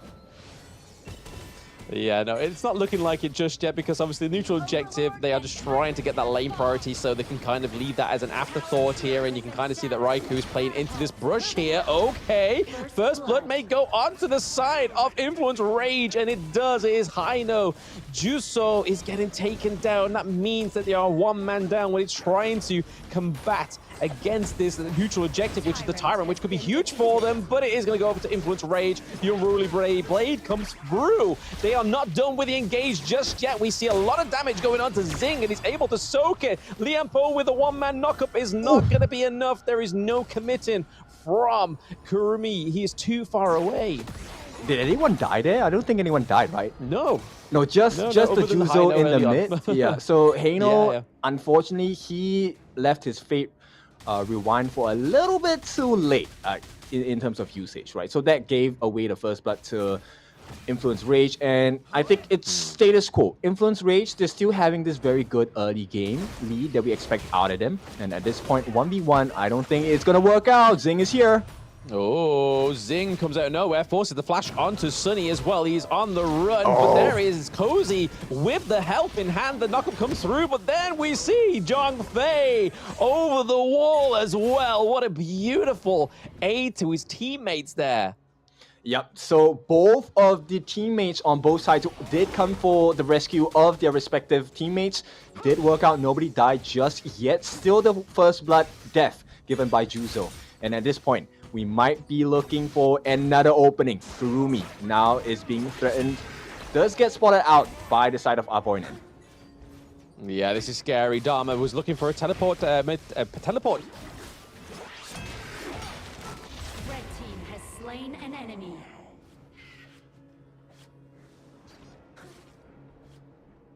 Yep, at this point, you can start to see that even though it's just one kill, they want to, get this advantage. Influence Rage, they're putting 4 members in the mid lane. They want to rotate around the map, make sure they get hands on the second neutral objective, or maybe just get vision. Has destroyed a tower. Bot lane there as well. So bot lane able to be weak off. So we kind of see a little bit of a shift of purpose here from Kurumi and with Death, sorry, I don't know why I keep calling him Withdraw, but with Death, because we're seeing a little bit more of a macro play here. They're able to maintain that Azure Golem as well. Yeah, but that's a huge deficit, right? So instead of Zing getting that Azure Golem, he unfortunately had to give it to Juzo because he missed the timing on his smite. Now this is going to cost him a little bit because the cooldown reduction is really important for the side of Zing. Yes, definitely when you're going in Augur and trying to soak as much damage as possible, trying to just take as much of those hits and deal it out, dish and deal it at the same time. But still, again, there is a lot of sort of tip for tat going on. As we get into that 8th minute, it's definitely a different piece of a match here. But 2v1 up into the Clash lane. Lady Chen, they're looking for that T1 in the Clash. Yep, they're going to put numbers here, right? So now this is going to open up the map for the side of Influence Rage. Perfect timing for them. 7.5 minutes in, they can try and go for another team fight. They are pretty much itemized for an early smashing of the side of STMN. Yeah, this is not what you want to see, right? You kind of got a little bit of a disembodied STMN. There was a few shaky members like, where do we go? What do we do? Zing's already like, hey guys, I kind of need you in mid here in the brush. We're kind of trying to commit, but not trying to commit. The Liam Poe flash in, dashes out. He's kind of just trying to bait somebody here, but Influence Rage are just not taking it. Yeah, STMN, I think at this point it's not a good idea to fight, right? I don't think they have itemized enough to be able to win the team fights against Influence Rage. Bear in mind, they're behind by 2,000 gold. We will see who has funneled most of the gold into their pockets, but at this point, Petroni is definitely ahead of Kurumi. Yeah, there's a little bit of a gap here. We can kind of see it's very patented from all these games that Petroni is just being always ahead of the gold, always ahead of the experience as well. And look at this damage coming through with Yali. Not even needing the jungle here, but are they going to get a crucial kill? Oh, whoa! What was that? Liam Poe getting the crucial kill back with no smite, baby. Yep, it's the STMN specialty, another crucial kill theft. This time, it benefits them because it does even out a little bit of the gold deficit, but at the same time, it gives them the EXP. Now, Juzo finally gets the Augur's word. He's going to be a little bit more defensive, and he will be able to sustain a little bit more damage, right? But is that going to make the difference? Because Kurumi has not hit his spike yet. Yeah, not quite just yet. We can see that he has obviously Sparkforged Dagger on his equipment there. Obviously, it's not just the chain lighting from the Tyrant that they've just stolen there, which could be a huge upset for Influence Rage, but they're looking for a 3v2 dive here as well. But we see Organ going in, trying to keep Kurumi alive, but is Byron coming in with that dash and slapping down that damage, which we know he can do and deal out here. And it's Zing just being left alone in this T2. Ollie's not even trying. No, Cozy's not even trying to go in and give any damage because he doesn't need to. Yeah, it's really surprising, right? When you have a dive under the tower, you expect that with an outplay you get the kill, but nobody dies on the side of Influence Rage. And take a look at the gold swing from that. Now they are up about 4,000 gold, and not only that, they get the T3 in the bottom. This is perfect for the side of Influence Rage. Yes, I think it's probably the quickest higher ground turret that we've seen in all of the 3 games. 10 minutes in and a higher ground turret going down in the farm lane. But we saw with Def trying to get that same kind of macro play that we saw in game 1. He's trying to just paint the bigger picture here. He's able to get all the way to the higher ground turret, but then we saw that Cozy and obviously Petroni was there, just trying to stop that push even more. But all importance is that T1 is still standing in the mid lane. Yep, there's a couple of things that need to be addressed, right? So at this point, does not have... Okay, he just got it, so he got the Ominous Premonition. Hopefully that's going to stifle a little bit of the damage coming in from the Arlie. But Petroni, we all know that he's an insane farming machine. Take a look at his itemization. Very close to the Daybreaker already. Already has the Doomsday Crimson Reaper along with the Eternity Blade. No steal here, but let's see what else can STMN do. Yeah, Kurumi is pretty much up like a whole K ahead of Kurumi, which is scary when you think about it. And there we have Byron, we have Lady Chen, we have everybody on top of Dharma. The truth really does hurt there, kid, and it came through, taken down with death. But now this could potentially be a upset here for STMN. There is a solid start here for the side of Influence Rage with this engage, but it doesn't look like they're going to commit just yet. Yeah, this is one of the biggest goal leads we have seen, right, between the 2 teams. It's about 6,000 gold ahead for the side of Influence Rage. They're not going to slow down, and here comes the jump. Yep, there's no way slowing down there. That was a nice back dive there for the Doom, but it's Petroni taking up the kill onto the Leon Po, sorry. But that means that this higher ground turret is pretty much left wide open with the minions there, and there's not a lot that STMN can really do here in terms of trying to make a counter engage or try and take some blood on the side of Influence Rage. They're kind of forcing back, maybe looking at that Overlord. Yep, at this point, a Band-Aid just isn't doing it. They need more farm. Of course, you know, Kurumi going for the tank build onto this Direns here, but it's not going to be enough. He needs the full build. The Deep Frost Siege as well as Doomsday is not going to be sufficient. He is not safe from the damage. At this point, Sony is the one responsible for dealing so much damage, or rather pressure against Kurumi. And Petroni is the one that's getting the kills, getting the finishing blows. Yeah, I think this is what the good thing is about Influence Rage. It's kind of where they've got the peak on top of STMN. They've just got way more damage when it comes to Byron, when it comes to Lady Chen, when it comes to the Arlie as well. Just look at all that fantastic damage. Yes, the Faith Recall comes through and saves him, but for how long your faith has been determined there. I know we have the minion waves there in the mid lane. Double kill goes over to Petroni as well. There is only 2 members of the side of STMN standing alive, and it's looking like it's only going to be 1 there. Zing is fighting for his life, and fighting they are for the chance to get into the semifinals. Influence Rage, the Brazilian first seed, take the semifinals. Here is your second semifinalist, guys. Congratulations to Influence Rage. What a game by Influence Rage, and what a series by both teams. They came from behind. Game 1 was a shocker for them, and I think it kind of woke up the inner beasts on the side of Influence Rage. Big respects, of course, to their opponents, right, for the side of STMN. It was a beautiful game for Game 1, Game 2, Game 3 as well, but they just couldn't catch up and keep pace with the rage of their opponents. Now, Blam, that was a wonderful series, but we still have to break down the itemization. I think one of the main people I want to take a look at is really Petroni. He was just an absolute machine. Call him a bank, man. That's a lot of gold in his pocket. Absolutely. I mean, it was a different influence rage that we've been used to seeing, right? I mean, that game one was a very much a stalemate, and then game two was a little bit of a capitalizing on game one, and then game three was completely different cut, right? We can see that Petroni is 6-0 as well, and then 11k gold compared to the 8k and 0 kills on the side of STMN. It was really a brutal game three, but it was really showing the capability of influence rage. Yep, the animation is really beautiful, right? Sony with the Frost Sky Embrace along with the Axe of Torment, and the Pure Sky, that's the main thing. He was able to soak up so much damage, but at the same time, when he was soaking up the damage, the Cuirass of Savagery allows him to do additional damage as well. He took up 21% of the team's damage, but the main pain came from Petroni. Take a look at this, Arlie. 32.5% of the team's entire damage. They were leading by about 8,000 gold here, and it's just the world's difference, right? I think they kind of figured out, hey, what is STMN's game plan? The draft is in our favor. Yes, absolutely, and we can see here from the highlights that there is plenty going on within this game three.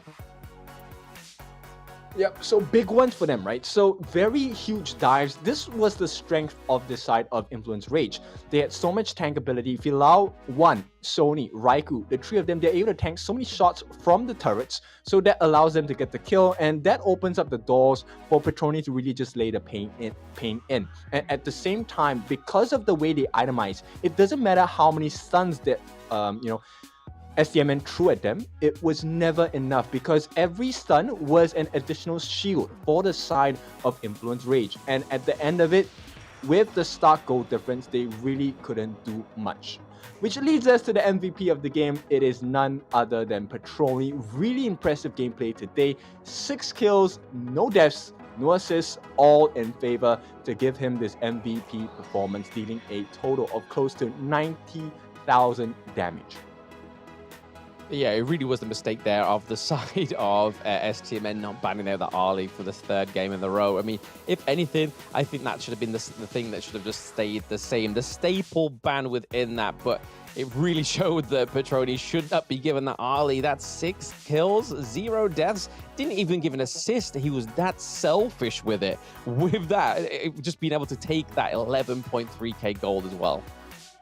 Yeah, really putting him on the pedestal, right? And I think that's a good game plan from the side of Influence Rage, because they understood that, hey, you know what? Game 1, Game 2, yeah, they caught Petroni a couple of times. But if you let him get into the flow of things, let him get into the zone, the fleur, there's no stopping this guy called Petroni, and boy, was that a monster of a game. So, of course, once again, congratulations to Influence Rage. They have made it now to the semifinals. They are one of your semifinal finalists for tomorrow. Now, we will be getting onwards to our second series of the day. It is going to be another best of 3 series. This time, it's going to be AYLO going up against Entity 7. But before we go into that, let's take a short break. When we're back, it's time to see what kind of monstrous gameplay will we get from the other 2 teams in the bracket.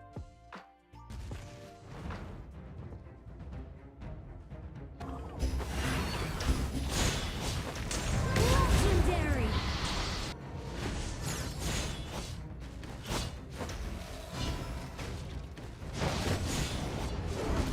You have slain an enemy.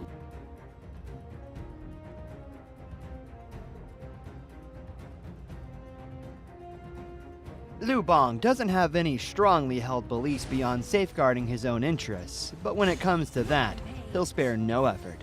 This is his passive skill, which automatically grants him a stack of mark every second. At a certain number of marks, he gains an enhanced basic attack. This is his main damage skill. It enables a shield that deals damage to nearby enemies either when it expires or when he manually disables it.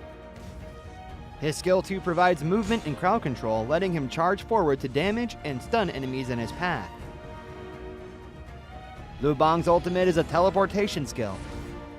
It provides the selected teammate with a shield and after a short delay, teleports him to the teammate, restoring health to teammates within range. Upon arriving, Liu Bang also gains an extra movement speed bonus. Notably, the longer he channels for, the stronger the shield and the greater the magical damage dealt by the teleportation. This combo is great for protecting teammates that are being overwhelmed.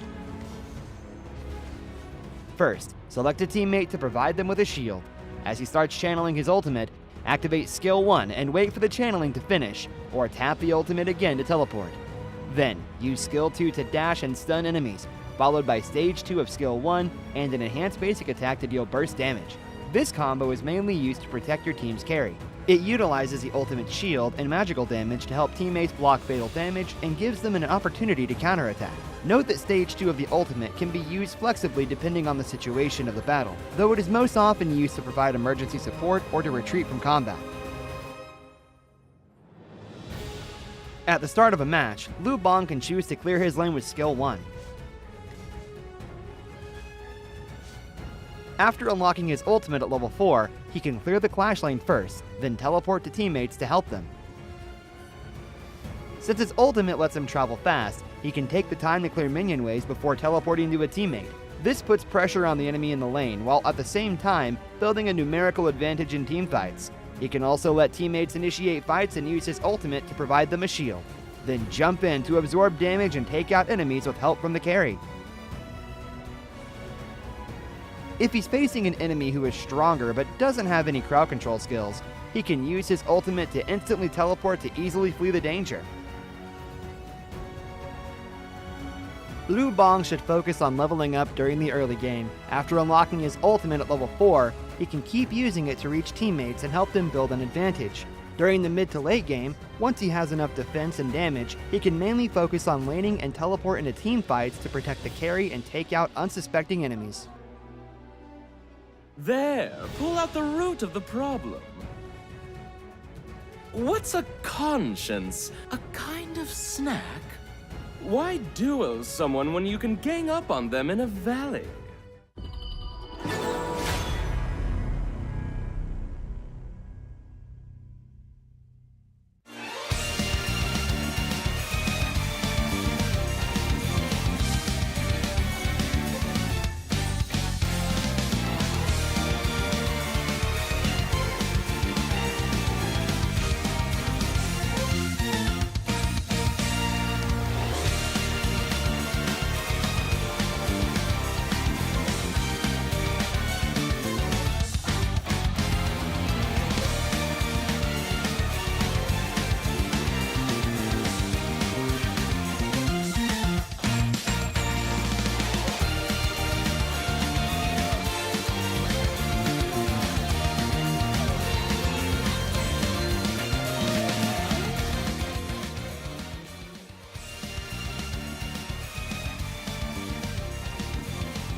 Now the ultimate from Redsky, but hey, it doesn't matter. I can be on target. Очень плохо получается со скачка, и там минус, раз, скорее всего, будет как же Юнит раздает дэмэдж и пытается что-то придумать. So Jinx's most common combo is the 1-2 ult, as we just see in here with AB8, perfectly timed, perfectly executed. Is that going to be a double kill? Oh.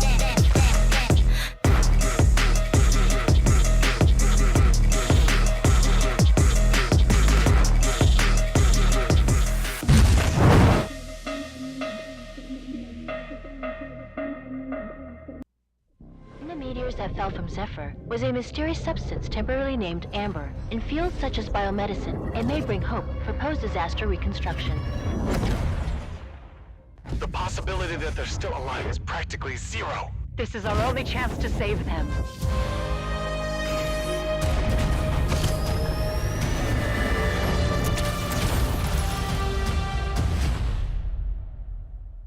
Doctor, we received a weak signal from Zephyr for the first time. Zephyr! Rescue!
How's it going, everybody? Welcome back to the Honor of Kings Open Series Split 2. We've just finished a phenomenal best of 3. We've been starved of a best of 3 over the past 48 hours, and we finally got it. But unfortunately for STMN, they are out of the competition, and Influence Rage are your second semi-finalists. But hey, I am still Blam, and with me is still Ken. We are going to be getting into the next best of 3 soon, which will be Entity 7 against AYLO Esports as well. So this will be the Brazilian second seed going against LATAM South second seed. So again, off those two merits alone, Ken, I think this is going to be quite even. Yep. So same thing. This time we have seen the America Finals a little more close, right? So high expectations for the side of Entity 7. At this time, AYLO, I am very curious to see what their play style, what the thought process is going to be like in the drafting phase. Will we see the Ogren? Will we see the Yuhuan? We've already seen countless numbers of great lanes, great clash laners coming into play here. Unfortunately, that did not allow STMN to make the cut. So Influence Rage will make it first. Now it's time to see between the two teams, Entity 7 and AYLO, who is the better team. Absolutely. I mean, some notable players for people who have been following the scene for quite some time. Obviously, Entity 7 is comprised of 9 Norvas, which is being a player that's been on the scene for quite some time. Vengar, Suits, as we all know from Season 1 Invitational on A7, and then Boss and Arash 1 as their support player as well. So this is the face of Entity 7, and like I was saying, some notable players there is Suits and 9 Norvas, both being on the scene for quite some time, Ken. Okay, so high expectations, I guess, if we're going to be talking about them being experienced. At the same time, they look pretty, composed, no stress, feeling themselves. So anytime that a team is very comfortable on the world stage, you can expect a much better performance from them as well, right? Because you don't want to be in a stress position. Now, here are the challenges. It's going to be AYLO here, represented by Doxa in the Clash, Vermont in the jungle, Vaquita in the mid, Robalmas in the farm lane, and Legion in the support/roam role.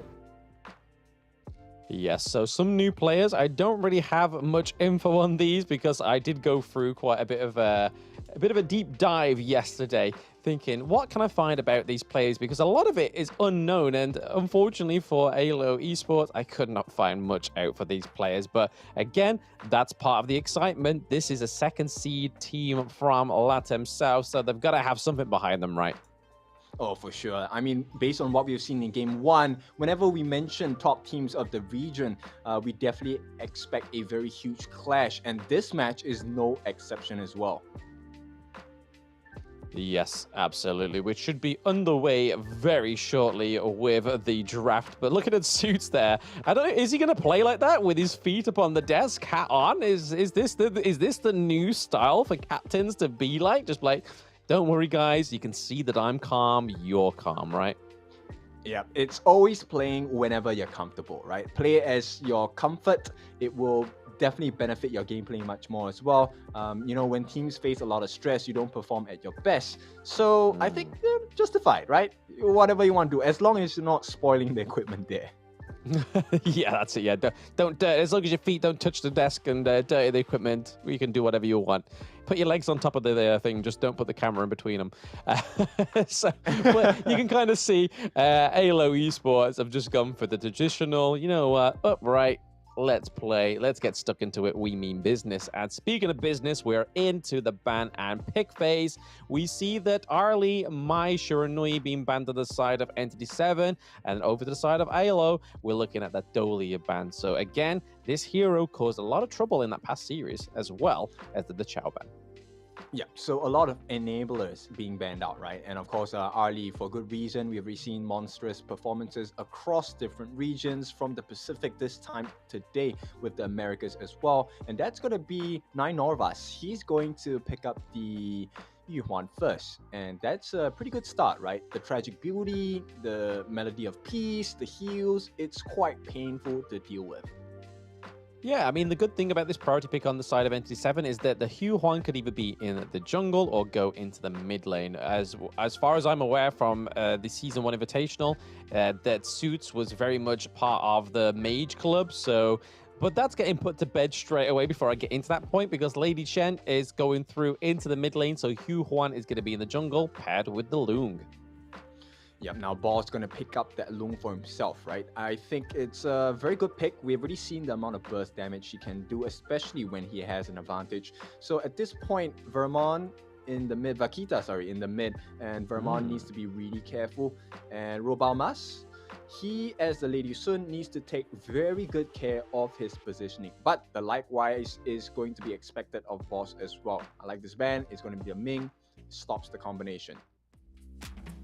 Yeah, interesting enough, I'm going to go to the point again with Orgren before they fill that next role in, because it is still on the banning phase. Orgren could be flexed into the Clash lane, and we could be seeing Hino in the jungle, right? That's another great flex pick, especially with this being part of the kind of same region that we see sometimes, that the Hino jungle comes out quite frequently as well. So 2 flex picks going forward. Lady Sun, we know where she's going to go, but the ban for the Sunbin and the Taiyan is quite must be an aimed ban, right?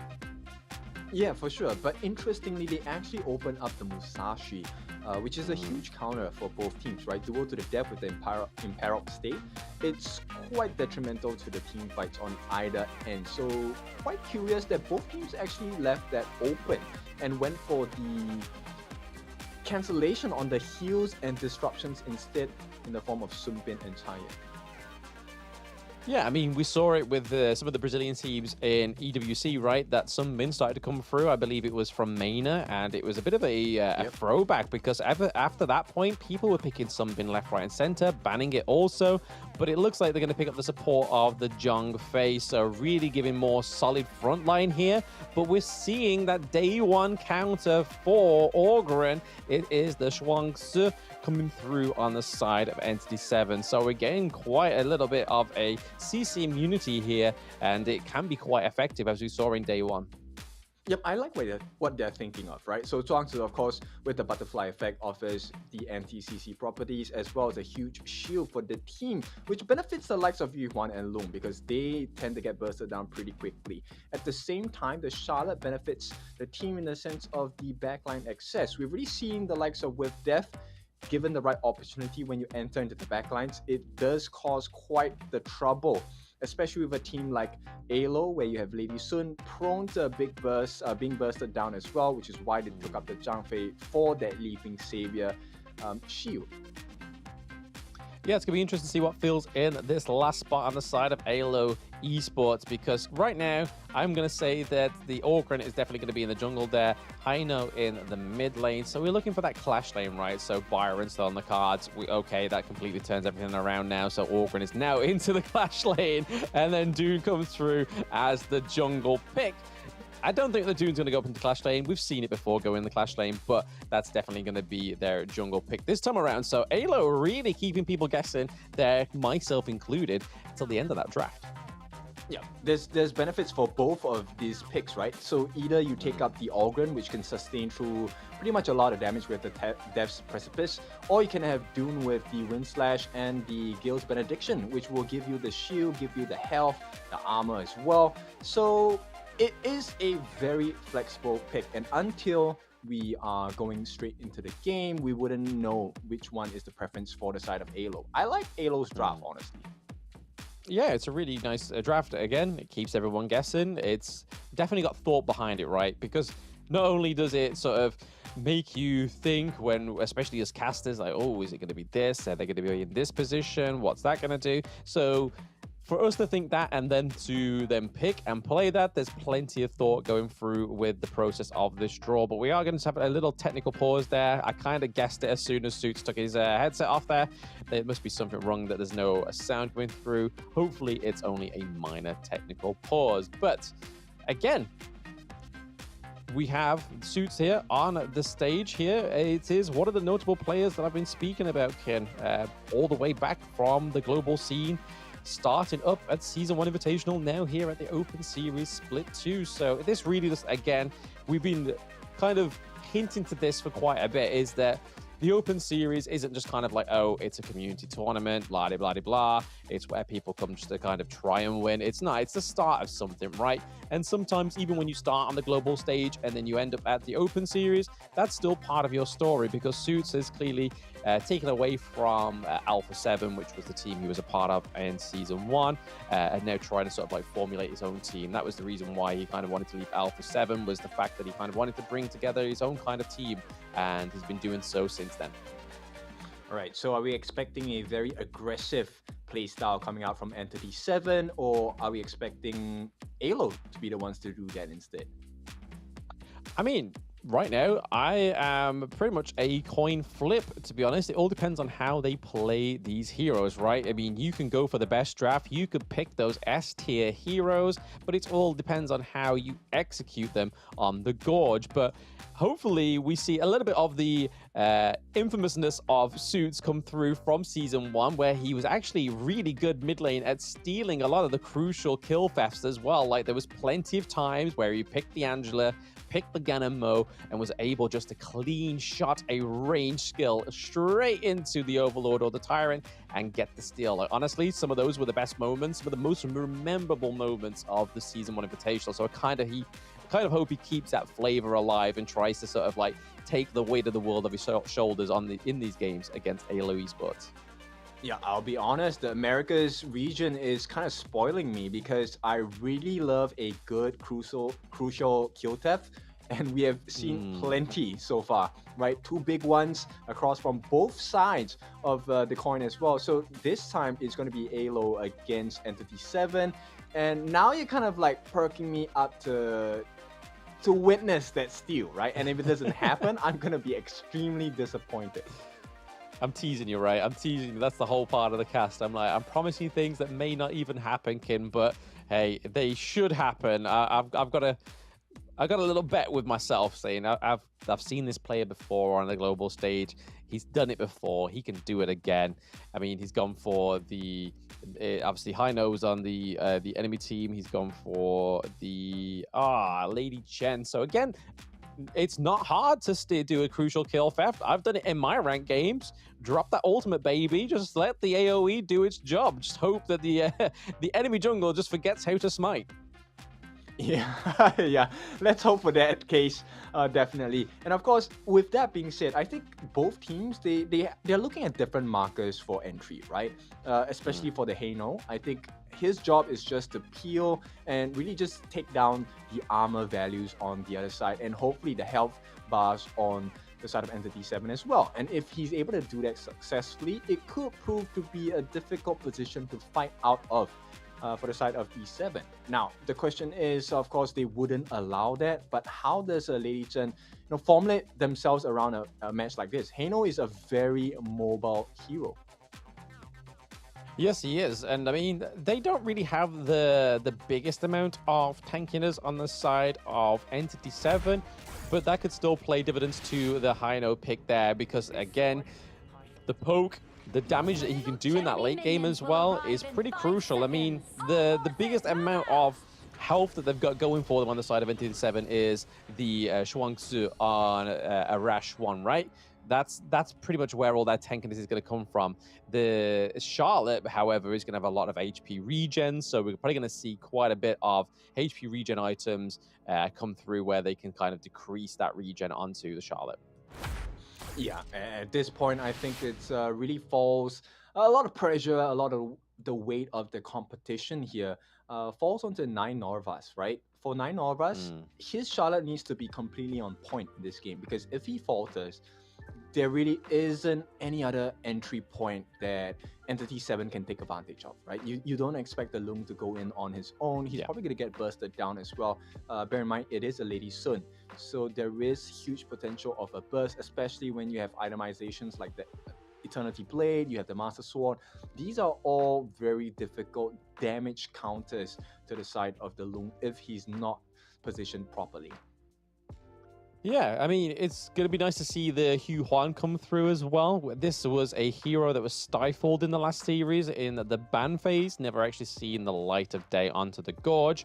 So we know from experience of not just the Open Series Split 2, but previous tournaments as well, that this is a fast clearing hero in the jungle. And a Vengar on this hero is going to be something to trifle with towards the mid to late game, right? Because that's going to be a lot of sustain, a lot of ability to be able to take up into the sky.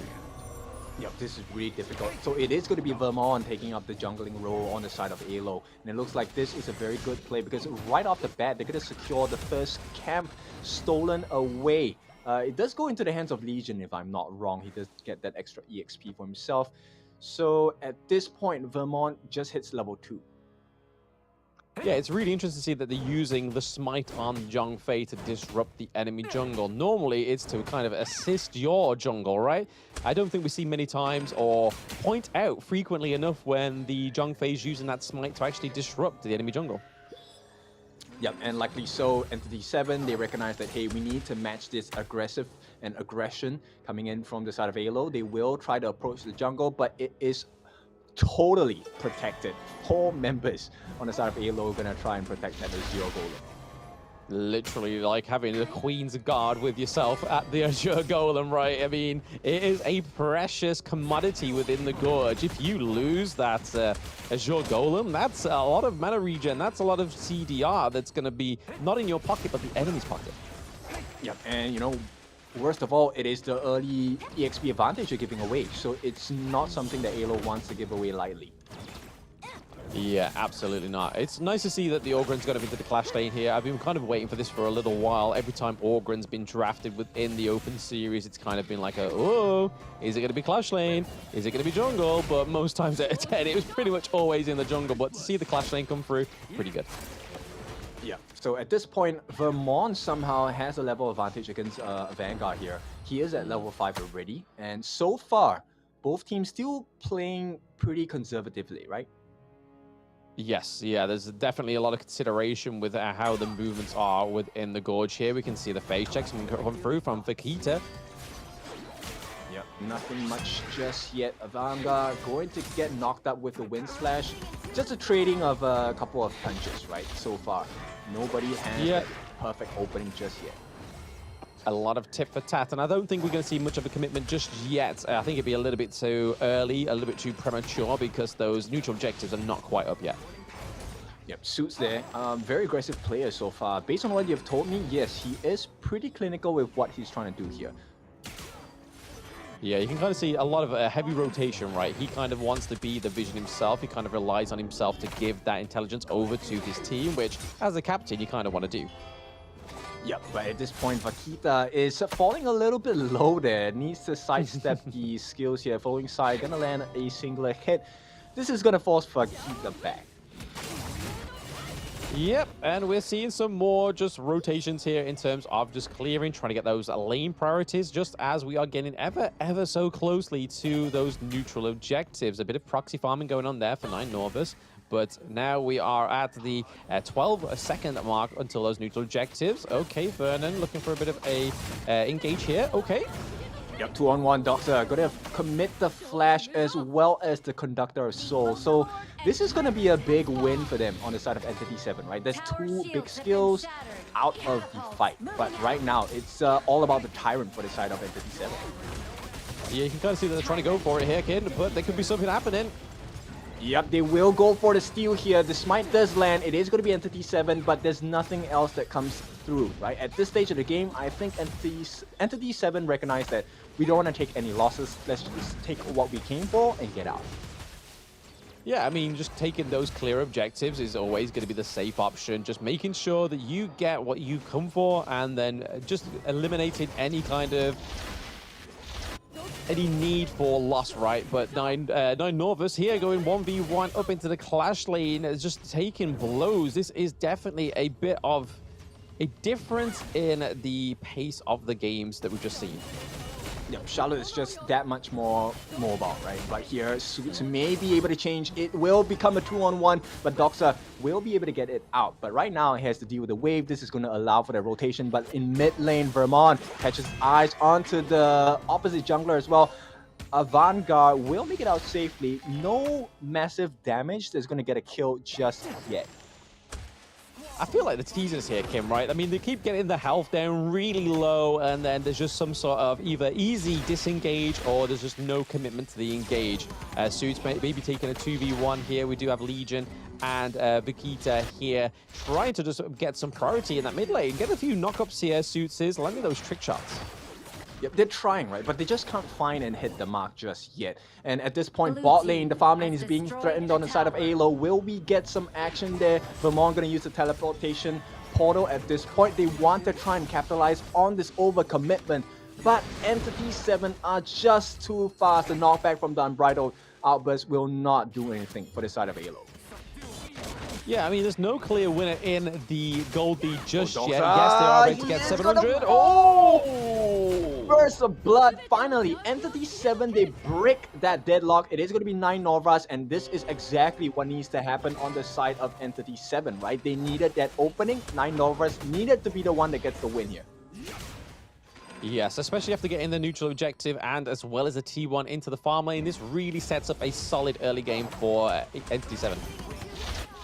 Nice placement there with the Ocean of Tears. This is going to allow boss to land quite a bit of damage onto the trio in the mid lane. And here we go. The Fate Rewind going to be expended as they try and defend that mid T1. But this is just Entity 7. One First Blood suddenly feels like the map is totally in their control. Yeah, it kind of feels like there's a sense of lack of control now on the side of AYLO Esports. They're kind of like, what do we do? Where do we go? Oh, at T2, up in the Clash lane's gone. Out T1, sorry, in the Clash lane's gone. Out T1 in the farm lane's gone. So again, there's a little bit less room of safety for them. And potentially it's T1 going down here as well. Yep, exactly. That's a lot of structural damage. They're just poking them down. They can't even do anything about it. But here we go. Can they get the finishing blow? Vermont going to be saved by the Leaping Savior. But just for now, because that's going to be a kill. It is going to be the first one of this skirmish. You know, Robos Almas, he's going to try and get more damage in the fight. Not going to work out at this point. And 9 Novas, can he get it? Not going to happen. Takes a little bit too much damage, but I think they might be able to walk away scot-free.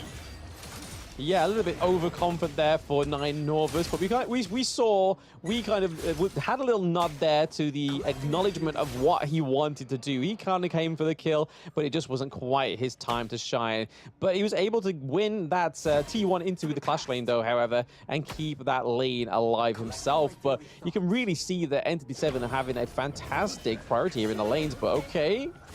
Yep, 9 Novas in the middle of 3. Can he get the catch? He's gonna dive in with the power gradation. He doesn't care. The backup comes in. And here we go, Entity 7. They are ready to turn this around, but it looks like they will be caught in the pincer. Vermont looking for more. Catches eyes on the Zhuangzi. At this point, Arashi will be able to make it out. But on the other side of the lane, once again, just poking and prodding from the side of Entity 7. They will not allow the killing blow to come in. 9 Novas being chased down, but he manages to get out. Bakita gets the kill. What a nice flash along with the Scepter of Fate. This time, AYLO recovers. They don't get the trades and the kills, but they get some map control. Yeah, this is definitely what AYLO were looking for, right? They was just kind of waiting for that sturdy first foot from one of their teammates, and luckily it was from the help of Legion and Vikita there, getting that first blood for their team. But still, there is still a long way to go, right? They have lost that T1 in the mid lane, which really opens up a lot of real estate for the side of Entity 7 to just roam within that jungle. Yeah, for all of the deficits they've placed on the AYLO is actually, you know, keeping pace quite nicely. Just 1,000 gold behind. Yes, they've got a bit of a go for the Tyrant objective here as well. AYLO picking up their first neutral objective, which is just going to equalize that scoreboard once again. They just need to kind of give some lane priority over to themselves now, kind of force that macro play. Yep, so at this point, they do ease the pressure on them for the side of AYLO. Right now, I'm just looking for Entity 7, right? Can they find the opening that they're looking for? Because the itemizations, they have a slight advantage at this point. But here we go. Nothing Yes, slight much advantage at this point. There's, again, a little bit of tip attack going on here, Kim. Yeah, just Mexican standoff, right? At this point, they want to poke them down. It's all about damage over time so far. And here we have all 5 members on the side of Entity 7. They are looking for an opening. Hopefully the reset comes in. Boss landing so much damage, and with that, the Beast is unleashed. And here comes the backup as well. Doxa going to try and lay down that path of passing. Try to deter them from this tyrant right now. Bear in mind, this is a shadow tyrant, so everything is on the line here. They catch eyes on it. They will not allow them. A little bit of kiting going on. Entity 7, they will not be allowing them to enter. Here we go. This is the crucial portion. Who gets it? It's going to be a steal! And Legion gets it for the team. Right now, Entity 7, they have to run away. Melody of Peace going to be committed. Can they find more? AYLO, they want to go in, but it's a big mistake. Entity 7, they get the opening and they punish them. Look at the dive here. 9 of us. Not going to overextend at this point. They will allow him to get away, but that's 3 for the price of none.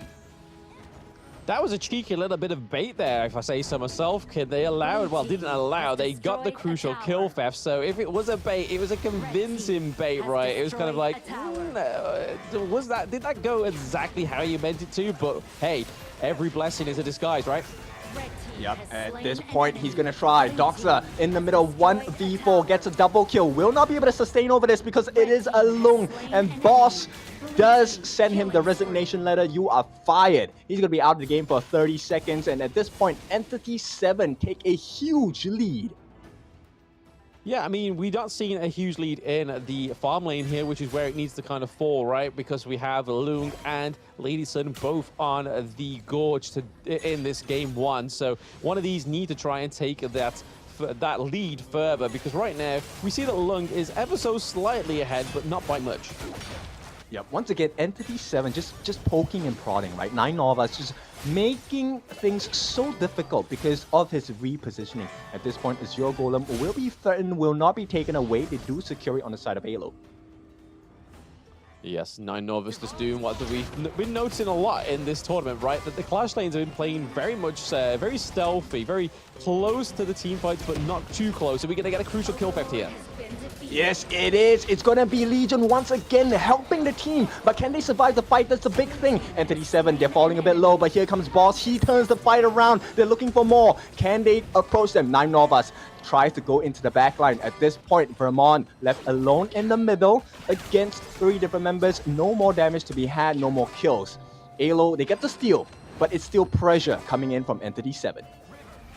You can see where the influence for these counter engages are coming, right? It's all aggression from stealing that crucial kill pack for the second time, Kin. Entity 7 going in. Yep, conduct of so it's going to be used to get the kill as well. It's a rampage coming in from a Vanguard, but it's not going to be worth too much at this point, because right now, because of the steal they had, AYLO now will be able to establish a little bit of map control. Yes, just a little bit. I mean, they only took down Boss, right? That's not too much of a blow to Entity 7. Sorry, I want to call them E7, I want to call them Entity 7. Not too sure what I should call them. But hey, at least we can say that they are ahead in this game right now in terms of kills. Gold, they're ahead ever so slightly by 2k. Just got to make sure they maintain that distance from AYLO, because I think it could just be a flip of the coin here. They could turn this around easy, especially with those crucial kill paths. Yep, AYLO definitely wants to fight right now, right? They want to establish the map control, but you can see 9 of us already knows what's going on, going to be starting to work on that Shadow Overlord as well. The whole teams, both teams are transitioning down. They want to get this pressure. The other one wants to alleviate this pressure at the same time. Yeah, what's not being alleviated is that pressure into the Clash lane, and there is a couple of blows being traded here, and it's going to maybe to the side of AYLO here. Yeah, Boss is just dealing so much damage on the back lines and the front lines as well. 9 of us doing so much work. He pulls them away. There's too much. Boss gets the kill onto Legion. That's the tank out of the fight. Can they deal more damage? A double kill. There is no more damage coming in from the side of AYLO. And it's all about Boss here. He gets a triple kill, and he's turning the game for them. Yeah, I mean, a nicely placed mid-wave there for the minions, and it's obviously the lane where they don't have a high ground turret on the side of AYLO, so this could be pretty much a wooden horse into the crystal. Yep, the Trojan horse really making its work here. 9 of us was the main reason why they were dominating in that fight. And suddenly a rampage comes out for the side of Boss, and they take it all away. Entity 7, what a big game for them. They take the lead over AYLO. Yes, so Entity 7 actually taking the first game there. It wasn't as clean as I thought it would be. There was a lot of sort of time where it just took a while to brew up, right? But you could kind of see where the motion of the ocean was taking Entity 7. They lost quite a few of those neutral objectives, but to what cost at the side of AYLO Esports, right? They were able to secure it, but unfortunately unable to do anything with it. Yeah, I know at this point, 9Novas, my personal MVP, he did so much work for the team there, getting the attention of the front lines and the back lines at the same time, and boss his positioning on point. Yes, absolutely. I mean, that triple kill towards the end was fantastic from Boss on the lung there. And it just really shows you that the lung pick can be very fruitful as long as you have the positioning and having that front line on your team. And Avenger on the Hugh Juan as well. I have to say, with that 0 deaths on there, 5 kills as well. And that also 10k gold compared to the enemy Dune, we know is a lot more slower clearing in that late game, used more of a tank within those team fights rather than trying to continue that motion. But maybe that's where they went wrong, right? Vermont completely just prioritized those team fights rather than farming up and getting a lot more tankier so he could soak in a lot more damage into those later team fights, which I think would have been a bigger solution for them.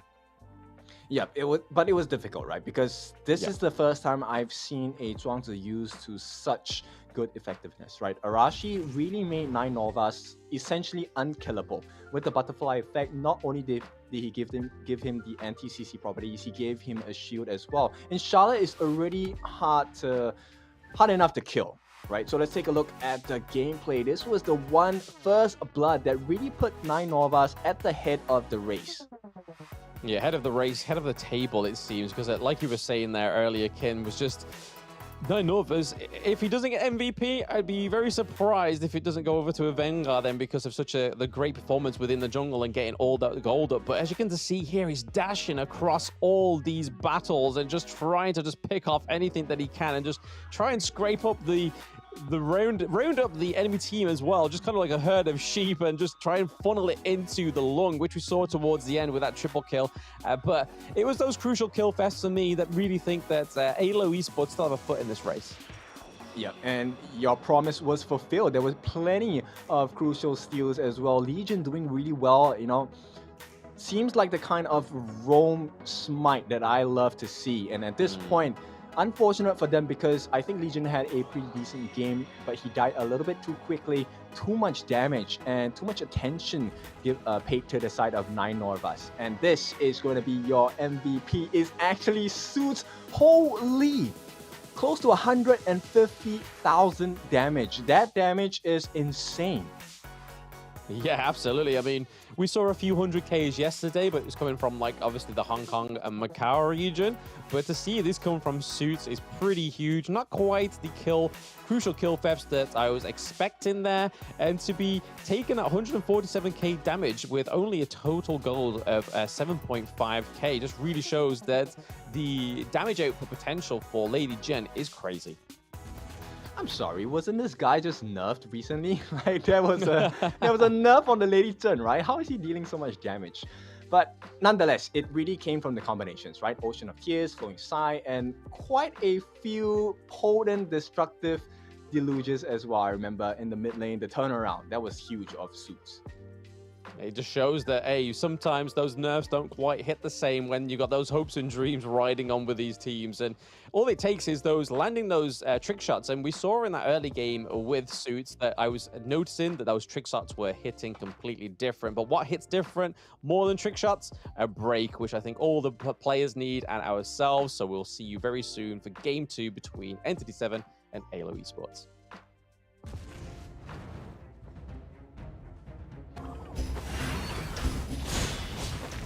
Legendary.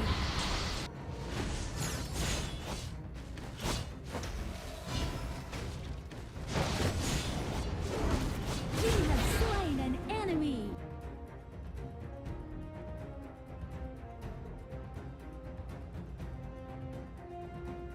Liu Bang doesn't have any strongly held beliefs beyond safeguarding his own interests, but when it comes to that, he'll spare no effort.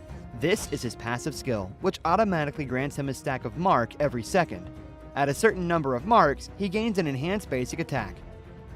This is his main damage skill. It enables a shield that deals damage to nearby enemies either when it expires or when he manually disables it. His skill 2 provides movement and crowd control, letting him charge forward to damage and stun enemies in his path. Lu Bang's ultimate is a teleportation skill. It provides the selected teammate with a shield and after a short delay, teleports them to the teammate, restoring health to teammates within range. Upon arriving, Lu Bang also gains an extra movement speed bonus. Notably, the longer he channels for, the stronger the shield and the greater the magical damage dealt by the teleportation. This combo is great for protecting teammates that are being overwhelmed. First, select a teammate to provide them with a shield. As he starts channeling his ultimate, activate skill 1 and wait for the channeling to finish, or tap the ultimate again to teleport. Then, use skill 2 to dash and stun enemies, followed by stage 2 of skill 1 and an enhanced basic attack to deal burst damage. This combo is mainly used to protect your team's carry. It utilizes the ultimate shield and magical damage to help teammates block fatal damage and gives them an opportunity to counterattack. Note that stage 2 of the ultimate can be used flexibly depending on the situation of the battle, though it is most often used to provide emergency support or to retreat from combat. At the start of a match, Lu Bang can choose to clear his lane with skill 1. After unlocking his ultimate at level 4, he can clear the clash lane first, then teleport to teammates to help them. Since his ultimate lets him travel fast, he can take the time to clear minion waves before teleporting to a teammate. This puts pressure on the enemy in the lane, while at the same time building a numerical advantage in teamfights. He can also let teammates initiate fights and use his ultimate to provide them a shield, then jump in to absorb damage and take out enemies with help from the carry. If he's facing an enemy who is stronger but doesn't have any crowd control skills, he can use his ultimate to instantly teleport to easily flee the danger. Lu Bang should focus on leveling up during the early game. After unlocking his ultimate at level 4, he can keep using it to reach teammates and help them build an advantage. During the mid to late game, once he has enough defense and damage, he can mainly focus on laning and teleport into team fights to protect the carry and take out unsuspecting enemies. There, pull out the root of the problem. What's a conscience? A kind of snack? Why duel someone when you can gang up on them in a valley?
Welcome back. It is time to go into the second game between Entity 7 and AYLO. Blam, that was a pretty quick game compared to our first series of the day. What do you think is going to happen in the second game of this series? Absolutely. I mean, like I said towards the end of the break, that I feel like AYLO Esports has still having a horse in this race because of how well they did in terms of stealing those neutral objectives. I just feel like they need to steal them, but then do something with them. And to the point is that they should really focus on trying to get that early laning phase done for themselves, trying to get a few T1s a little bit more earlier, because we saw with Entity 7, they were able to take those side lanes pretty quickly and actually have way with that T1 in the mid lane as well. Yeah, really just enforcing the playstyle, right, from the side of AYLO. But it looks like it didn't really phase them. Let's take a look at how the drop will go this time.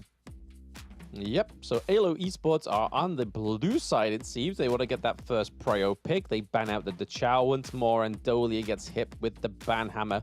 I'll be very surprised if Huan actually makes it through this ban phase, and so far it's going to. Whether Entity 7 actually ban it out themselves, but the Ali is getting taken out as well. Yeah, you know what? I think they will allow the Yuan, but on the side of Entity 7, I have a feeling they might ban out the Zhang Fei as well. Legion is a little too good on that support role with the Smite. Yeah, absolutely. I mean, we don't see many. We always see Zhang Fei. We always see Zhang Fei with Smite, but we don't see Zhang Fei with Smite like Legion played it, right?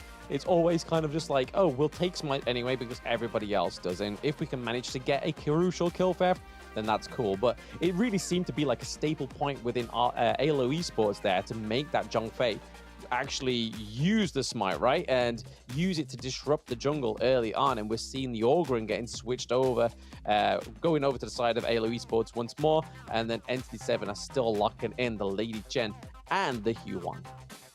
Yep, so we're expecting a repeat performance, right, of the standards that both a Vanguard as well as Suits has shown us in game number 1. Now the question is, what does AYLO want to do? And this time they switch it up. Robalmas will be taking the Lung instead of Boss. Yes, we're going to get the Hino as well once more. They definitely like this pick on the side of AYLO Esports. And to be honest, the poke did actually come through pretty well for them. And having the Hino and the Lung just means that they can have double damage factor. But what I'm liking the look of over on the side of Entity 7 is that Sun Bin pick. Oh, I like it, right? Very disruptive with the time lapse as well. But more importantly, with the time flex, he's able to get and restore their health, which I think is going to be a big marker for the side of Entity 7. Yeah, I mean, it furthers the aggression that we saw in game 1 from Entity 7, right? Like, they're able to get that movement speed increase, but then also Sun Bin's able to silence any sort of like counter engage as well. So if you drop that time lapse, then it's just going to be silence, and then you're going to go in, and they aren't going to be able to use the skills that they want to make the most of their engage. Yep. Now, I like to play the support role in this game, and I'm feeling very personally attacked here. No more no Zhang Fei, no Dolia. Everything is centered around making life difficult for Legion. Absolutely. They take away the Zhang Fei. But to be honest, if they didn't learn the lesson from game 1, right? That if that Zhang Fei remained on the table, it then means they've got a solid front line as well as the Ogryn as well. But on the side of AYLO Esports, they do take off the Elaine, which would have been even greater into the team comp of E7, especially with the Sun Bin, being able to just be able to force that team fight wherever you want to and just negate the enemy engage as well, pairing it with the Garo, first time within the Open Series. Oh, well, I'm going to tell you, I'm extremely happy and satisfied with the draft that Entity 7 has crafted up for themselves up to this point, right? Because Garo, the way that he plays into this, they are just going to poke from afar. And if you take a look at AYLO's draft, they need entry points. They need to go in. And in that moment, they're going to get chunked down. Yeah, I mean, the other good thing about Garo, right, is not only is she a late game hero, she's also great at shredding those shields, and already there's plenty shields on the side of AYLO Esports, and that is the Dharma and the Ming. Okay, Ming with the Long, interesting. Okay, I'm not sure whether the Ming will be able to match up to the pacing of Lung, but it is valid, right? It's something that could work, and this really then falls into the hands of Doxa. I believe it'll be Doxa. Yeah, Doxa playing this Dharma, and then Vermont will be taking the Ogryn into the jungle. Yeah, picking up that Byron, though, that's pretty deadly, right, for 9 Norvus. We saw him on that Charlotte with a fantastic performance as well. And Byron, as we've known over the past 48 hours and even today as well, how brutal that damage can be from the Byron. Yep, it's all about the flash catches and flashy plays coming out from 9 Novas. He has shown us perfection thus far with his Charlotte gameplay. Let's see what kind of gameplay he wants to offer us with his Byron. Yes, I mean, it won't be too long before we actually get into this match. We're not going to have any technical difficulties this time. We are straight into Game 2 between Entity 7 and AYLO Esports. AYLO Esports are down a point. Entity 7 are up 1. If they win this one, they go through to the semifinals. For those new tuning in at home, Entity 7 are from the Brazilian qualifier, and then we have AYLO Esports from the LATAM South qualifier. Yep, so right off the bat, both teams have identified that we need to win the clash lane. And so far, it looks like it is Entity 7 still storming their way through. Yeah, already going for like that level 1, level 2 engage right up into the clash lane. We have Byron pretty much onto the side of the blue as well. So Nine Norva's really showing that he's an aggressive player in this clash lane. And it's really nice to see that there's some clash laners out there that are just trying to put some pressure onto the enemies. Yeah, the dominance is pretty clear here. Vaquita gonna just sidestep that Ocean of Tears along with the Flowing Sigh. But now they have requested for a pause. Not sure which team has done it. Let's run through the draft a little bit, right? At this point, I'm a little bit concerned for the side of AYLO because when you stifle the growth on this Ogren, he's not gonna be able to come back too quickly.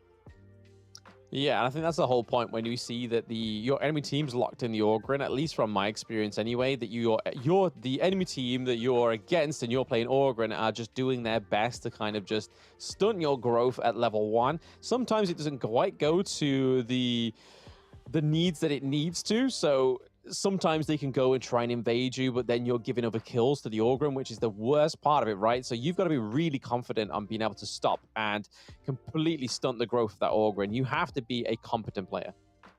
Yeah, and Nine Novas, that's exactly what he's doing, right? And you know what?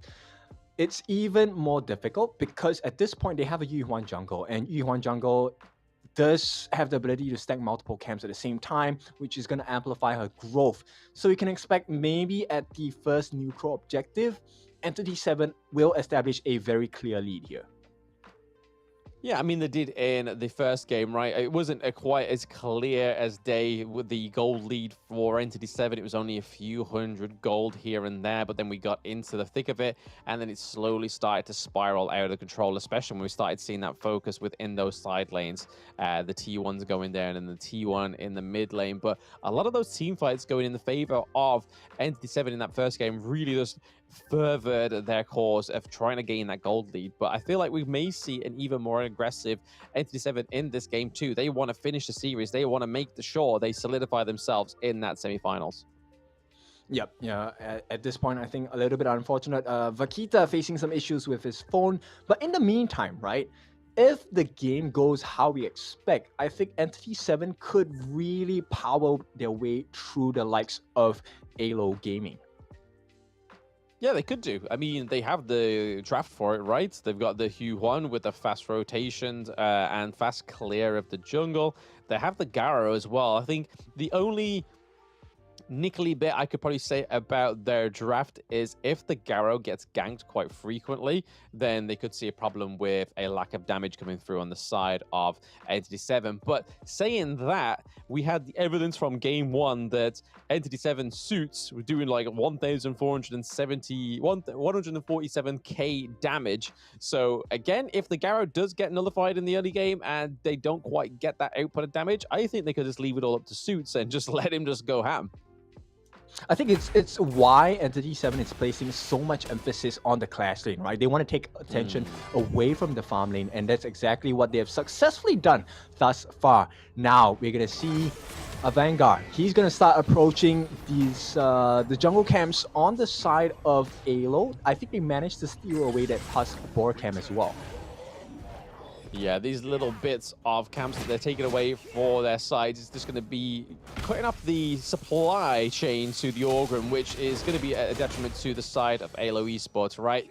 We're already seeing there that the Yuhuan is trying to share some of the gold in the mid lane just to try and sort of cipher and gain that gold lead when she can. And right now, she's ahead by 200 gold, which isn't a lot, but if that kind of momentum sustains and that tempo continues, then it could be trouble for AYLO.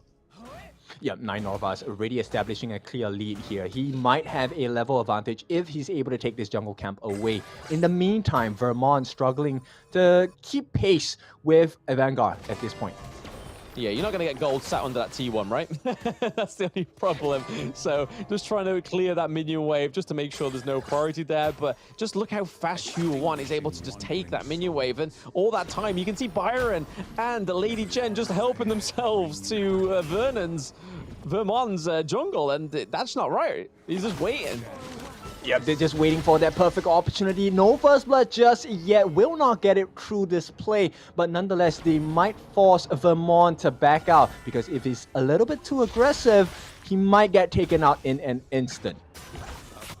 Yeah, I just find it crazy how overstepping Entity 7 are, right? They are just not scared of going into the enemy jungle. They're just like, you know what? We've got Hue1. We've got Byron. We can do so much damage and sustain so much right now. And then Suits just going with that same kind of popularity or notoriety for himself, that he's got that 147k damage from game 1. So they've really got to pay attention to Suits in this game too. I feel AYLO Esports need to. Yeah, something's wrong with Kita's phone again. No worries. You know, we want to make sure that the players are playing at the best of their abilities. So we will take a short pause. But in the meantime, right, it doesn't change the state of the game thus far. I think Entity 7 have already established a very clear control of the game. Vermont's growth is stunted right now. Yes, it is. And I mean, you can see that Entity 7, that's their clear mission, right? They are trying to do everything to stunt the growth of Vermont. And rightfully so, because if you let Orgren just roam freely, that's kind of already you're sealing the deal, right? Orgren, when he gets to level 4, when he starts getting those items, the Burning Cape, and obviously the extra armor and extra health from the Twilight armor and whatnot, it's kind of hard to come back from that.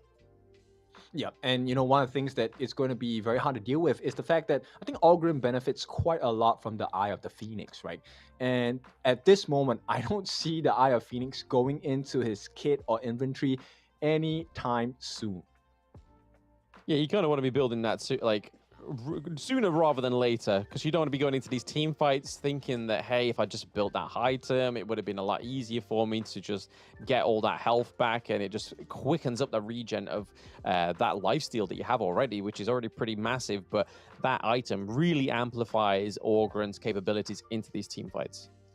Yeah, but he can't even go for that item just yet, right? Because he needs to complete the Burning Cape first. Now, the addition and changes of Burning Cape, you do get the anti-regen properties and the anti-shield properties towards your opponents as well. So it's going to take a long time. At the same time, there's some very glaring problems that they're going to be facing on the side of AYLO, and that is in the form of 9 Norvas. He has been consistently keeping waves away and cutting waves away from his counterpart in the Clash lane, and he does have a 1 level advantage thus far. I mean, did we expect anything different, right? That 9 Norvus and Suits get an MVP of game 1, even though it could have gone over to 9 Norvus easily. But these two players both having the more experience from what is already been like recorded and showing in this game, right? In this best of 3, that they are definitely the most experienced players on the side of Entity 7. But I like to shine a bit of more light on Boss. I mean, it's going to be a little bit more difficult for him in this game, getting those triple kills and stuff like that, because Garo, again, is definitely a lot more of an immobile kind of hero in that farm lane compared to the Lung. So it's going to be really interesting to see how they adapt to the playstyle difference of the Garo. Oh, for sure. But one of the silver linings for the side of AYLO Gaming is the fact that I think Robalmas has not been touched just yet in this game as well. So that's a silver lining. You want to allow the Lung to really just hit his stride, right? But it's going to take a bit of time. Most of the time, the Lungs come in online maybe, 7 minutes, 8 minutes in, probably after the Eternity Blade as well. So we'll see. We'll see how does AYLO Gaming recover from this first deficit they've been dealt with. Yeah, I mean, imagine if we get another best of 3, Ken. This would be an absolute treat for us, right? For sure, right? That's every shoutcaster's dream. All games. All games across the board. I mean, we were starved of it for the last 48 hours, right? We was pretty pleased with ourselves that the games were very quick, but then we kind of lacked something towards the end there, right? Like, it was like, come on, man. We need more games. We need more clashes, a lot more team fights, a little bit more zest within the gorge, and we just didn't get it from the Pacific region. But they don't mess around. They are there to just constantly just do their job, walk away, do it again. That's it. We'll see you tomorrow. Whereas so far with the Americas region, we're getting a lot more close in terms of competition, I think. I don't think it's any sort of like mock onto their character or anything like that. It's just basically that they are there to fight. They generally play into the later game and kind of get a sense of identity as the game goes on. Yeah, I think the slight difference is that the Pacific teams tend to like to tear you a new one, right? Give them a small opportunity and you're gone. For the Americas region, I think they like it a little bit more calculated, a little bit more conservative. They want to have the guarantee where the fight is in their favor before they actually take that bait, right? So I think that explains the longer game times as well. But at the same time, the way the draft works, they're really touching a little bit more of the late game centric heroes and draft. And now let's get back straight into it. And right away, aggression from a Vanguard. They want to keep eyes onto this Crimson Golem. Will not get the steal. Vermont actually gets it. But now finally some attention being put onto the farm lane. Yeah, even though there was a pause, the pause in tempo for the side of ST7 is not paused. Yep, he's gonna come in, and here we go. That's the perfect combination. The time lapse coming in as well. They're gonna force out the infinite vastness. They got what they came for, which is to get a kill. It doesn't matter who he lands on. Now they're gonna be able to clear the wave, and Roba Elmas is gonna be stuck in no man's land 1-on-3. They're gonna try for the dive. Arashi lands that time bomb. Can he get more? He's gonna try and flash out. Not gonna work on the side. And Roba Almas, you can run, but you can't hide. Entity 7, they take no prisoners. Oh, but here comes the trade. It is going to be Boss. Yep, Boss going to be traded. So farm lane for farm lane, they do make the trade. And at this point, Vermont looking for more. Can he get the kill? This is a big one. He gets the kill on the Arashi. And this is big for AYLO. Recovery imminent for the side of AYLO Gaming.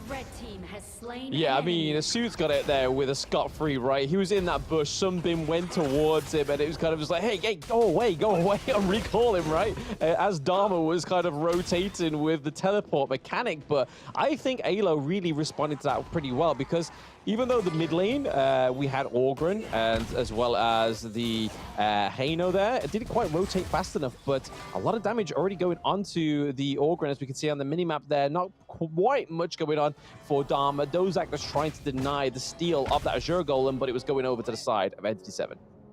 Yep, you know, in the midst of that chaos, Nine Norvas actually got a solo kill onto Vakita. And you can see the prime difference in the gold, 1.5k ahead for the side of Nine Norvas. That's a lot of damage he's able to deal. A lot of damage. We're already seeing the Shadow Ripper come through onto the side of the Entity 7 as Garo has built that. But we can kind of see the Axe of Torment, or it's just been completed as well for Roba Almas. And, okay. Bit of off-screen action. Yep, so Vakita gets the kill, but Vermont, he's very slow. He gets caught out, and a Vanguard going to try and lay down the damage at this point. Will commit his ultimate for the side of Vakita, but he will not be able to run away. Our Vanguard, look at the damage he's dealing. The sidesteps. Vermont, does he choose to come in? No, he will not. He will make the sacrifice play, so Vakita has to give his life. And at this point, there's much more that they're giving up than that. No, I mean, they're not going to commit here. They're just going to negate that wave, but I just want to pay attention here. Look at Vakita's level. Look at Evengar's level. 10-7. That is a whole 3 levels difference, and it really shows that Q1 doesn't mess around when it comes to those rotations and getting that resources when you need to. Yep, at this point, Entity 7, they might want to look for a fight. They're so strong now. The power spikes are imminent on this point. Dogs are in a 1v1 against 9 Norvas. They're keeping it honest, but the Silent Arrow comes in. They will look for more. Time lapse going to be dropped down as well. Legion gets caught out. He does give the heals. Right now, Roba Almas, he's still safe. But in the midst of this chaos, a Vanguard clears the mid wave now. All the attention pulled away. Entity 7 have full control of what's happening here. Yeah, I mean, they've got the T1 in the bot lane, they've got T1 in the Clash lane, and they've got it in the mid lane as well. So there's a lot less safety to be had here for the side of AYLO Esports right now. As you can see, the Entity 7 are definitely owning this map. This game 2 is looking like an even more feisty version of Entity 7. Yep, and it's very curious, but there's a reason why they're not taking the neutral objectives, right? They want to establish the map control. They don't mind giving away these neutral objectives because when you have control of the waves, the next few objectives are just yours to take for free. Yeah, a turret takedown's permanent. This is just temporary, right? And this could be a permanent end to them. They are trying to do some damage here on the side of Entity 7. Yep, they can't do anything on the side of A. Look at the pokes. They haven't even fully committed. This is a situation ship if I've ever seen one, and right now Entity 7 is just benefiting off of this. The fact that Entity 7 was like, hey, we got no minions, but then Venga was like, hey, don't worry about it. You keep hitting it with your long-range arrows, I'll keep healing you, don't worry about it. And they managed to secure the T2 without having the minions there to finish it off as well, which really just shows that they are going for the ballsy gameplay on the side of Entity 7. And it's really paying off. Their 24k gold against 21, so that's slowly slipping away. Yep, the efficiency in this side of Entity 7 for their rotations is really scary at this point. Take a look at what they're doing now. They're going to be approaching the jungle as well. And at this point, AYLO can only stand by and watch. That's why I said they will give up that neutral objective. Here we go. Once again, 9 Novas in the middle of 3. The team does not care. They want that T2 in the bottom. They will be rewarded with it. Will they want to take the fight? That's the big question. Yeah, I mean, the minion wave's getting negated here as well, so they still have a minion wave pushing towards the side of AYLO Esports as well, looking to cut off that Crimson Gold, and it does go over to Garo, but okay. Okay, Suits gets taken down, but it's a sacrifice play. Can they get more? Here comes the knockback. The truth hurts, and at this point, Vermont, they have found the opening. Can they get more? It's paramount. They get a kill here. 2 kills is not enough as AYLO, they're looking, but they will not find anything. Entity 7, they walk away. Just a little bit of hurt, but they are still in the lead. Yes, no pain, no gain, and AYLO Esports finally gets a little bit of a foot in the front door. It's just, is it a moment of time until Entity 7 just slams that front door shut, or are they actually going to be able to pry themselves into it? Oh no, Vaquita gets caught out once again. Timelapse going to be dropped down. That's a huge ultimate gone, and the fact that he's still alive, that's going to be good, but he did not have access to his Fate Rewind, so this is a bit concerning for the side of AYLO. Yes, no worries in sight at all for Entity 7. They're just waiting. They're brewing up this next team fight, right? They've only dropped 1 T1 against AYLO Esports, and that's not a lot when you can think about it right now, going into this 10th minute where the Shadow Vanguard, the Shadow Overlord and the Shadow Tyrant come through as well, just in 5 seconds time. Will they focus this neutral objective, especially the Overlord? It looks like it seems, just so they can further their initiative to get into that base. Yep, for sure, right? 9 Novas actually has the Pure Sky already, so they can quickly burst this down. Boss, I think he has pretty much good farm, close to 6,500. Now they want to look for the fight. 9 Novas. Looking, poking, prodding, waiting for the opportunity. They will not look for the steal here. Will they actually go for it? I'm not sure who takes it, but at this point, it doesn't matter. The fight is happening. It is going to go into the hands of AYLO, but can they escape? That's the big thing. 9 Novas tries to go onto the back lines, gets caught out. Here we go. That is going to be the Pure Sky activated. At the same time, they get the return kill. Very nice, but they're all so low on the side of AYLO. Can they make it out? Oh, but Almas will not do it. It is going to be a kill for the side of Entity 7, and finally, it is going to be the real pressure. Entity 7, they're staring them down in the face. Nice catch. That's a big one from Doza. They get a killing spree onto Vermont. This could be the one that changes the whole fight, but at this point, 9 Novas, he is just too much to handle on the side of Entity 7. Nobody's able to deal the damage to him. They survive, but AYLO lose so much in this process.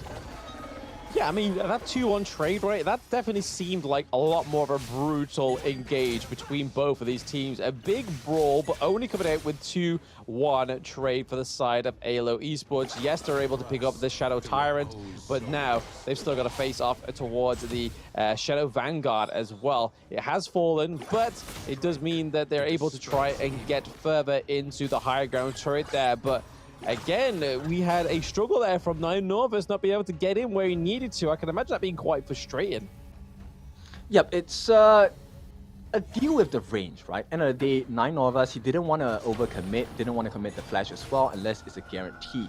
Now, on the flip side, AYLO, I think it falls a lot onto Vaquita here. If he's able to land a Scepter of Fate, it's going to cause a lot of problems. But so far, not possible yet. Yeah, I mean, we saw him use the Scepter of Fate into the phase check there as well, so that did really well to try and get some intel for his team. Novas gets the flash in. He forces out the Infinite Vastness. This is a big fight for the side of Entity 7. Can they get more damage here? A Vanguard going to go in. Does not commit the ultimate just yet. And here we go. That's the big burst. 9 Novas gets the kill onto Vaquita. Now the damage over time, the peel is non-existent. And at this point, AYLO, here is the consolation prize. They're going to try for the split push on the top. Not going to work out too much because at this point, it is a 3,000 gold lead. Entity 7, full control still. Full control still, but we do see the Ogrins managed to get the Eye of the Phoenix and HoK. Yep, they're going to try again. This time, Conductor of Souls not yet committed on Vermont. He's falling a bit low. The Garo is just making it work. The boss, he lays the pain and gets the kill onto Legion as well. The tank is no longer here. The Ming will not offer the heals. And at this part, Robot Elmas, he needs to be extremely careful about his positioning. Yeah, the only problem they're going to have here, AYLO Esports, is the fact that they're going to be starved of all their jungle that is really showing here. And there may be a potential engage with this minion wave coming into the farm lane. Yep, there's no way for them. That's a catch by Doxa, but at this point, it doesn't matter. The killing spree, nobody gets to lay hands onto boss, and that's a huge problem for the side of AYLO, but Entity 7 love it. They're looking for more. Silent Arrow, going to be laid down, but there's still more waves crashing down. I think at this point, they want to take a break. Entity 7, they will back out. Back out and break out. There is another technical pause. Unfortunately, guys, just bear with us as we get these players into fit fighting shape. But as you get to see there, as the screen pause, you can see that there is a big blue wave in that clash lane that wasn't there before on the side of AYLO Esports. So again, there's been an effort for macro play by the side of AYLO Esports, really trying to fight till the death here, because if they do lose this round, those new joining in to the stream, AYLO Esports do go home, and then obviously Entity 7 are going to be the winners going into the semi-finals, but they are not going down without a fight, Ken. Yep, I can't imagine the stress they're facing right now, right? Because this is tournament life, and at this point, Entity 7, they have a pretty good vice grip on the state of the game, right? It doesn't look like Entity 7 will kind of loosen their grip anytime soon. AYLO, at this point, Doxa was just doing all he could in the team fights, right? But even when he gets the catch, Vermont is never healthy enough to go into the team fights, and it's a tough one for them. It is a very tough one for them. And I mean, he's only just managed to build the Eye of the Phoenix as well, which is where that HP regen's really going to shine through. We have to shine a light on it, though, that Vermont has not actually dropped a death just yet. He's on 3-0 and 3 last time before we went to the technical pause. So he's playing the Orgrim pretty well. It's just considering as well the fact that Entity 7 did a fantastic job of trying to starve his resources in the early game. It's very difficult for him to try and get to this point, but he's done it, he's persevered, and he's now got to that point, which really, it was able for him to push that clash lane all the way to the high ground turret. I feel like if they can still keep doing the macro plays that they're trying to aim for here on AYLO Esports, we could still see a potential turnaround. Yeah, but Vermont now being chased down by 3 different members. He's going to be right in the middle, caught in no man's land. Path of Passing going to be laid down, but here comes the ultimates. Going to be laid down as well. Destructive Deluge. Can the team come and save him? Legion looking for the opening. Conductor of Souls is going to be dropped down as well. Ooh. No kills just yet. Does he survive? He does. And this is a huge win for the side of AYLO if they don't lose anyone else. But 9 Norvas, he's looking to make a difference here. It's staring them in the face. 1v5. They will back out because at this point, the neutral objectives are up. Neutral objectives are up, but just look how little health that clash lane high ground turret has. So that play that Orgrim really was trying to set up there, so Vermont really play his macro play playing dividends there. The potential for a backdoor could be here. Yep, this is a critical moment, right? They have to be really careful about it. At this point, a Vanguard, he's going to keep eyes on the Path of Passing. Hang on, he actually walks into the middle of 9 Norvas. 9 Norvas going to lay down the pain as well. He gets a killing spree. Entity 7, this is the opening they've been looking for. Here we go, another one, Force Field Suppression. And it's a rampage coming up for boss, and he wants more. A Vanguard coming in, has expended the ultimates already. No more utility available as AYLO. This is the last stand, but this is all they can do. The stand is no more. Entity 7 march on to victory with a clean 2-0.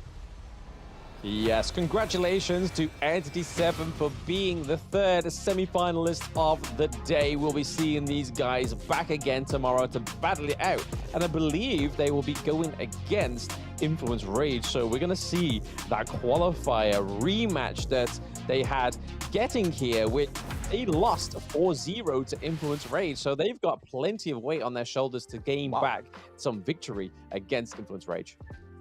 I feel like you have said that sentence before, right? So Pacific's final, you told me AEG lost to Fearless Esports Hong Kong 4-0. Now we have another 4-0 potential. So Influence Rage, are they gonna repeat the performance of Fearless Esports Hong Kong?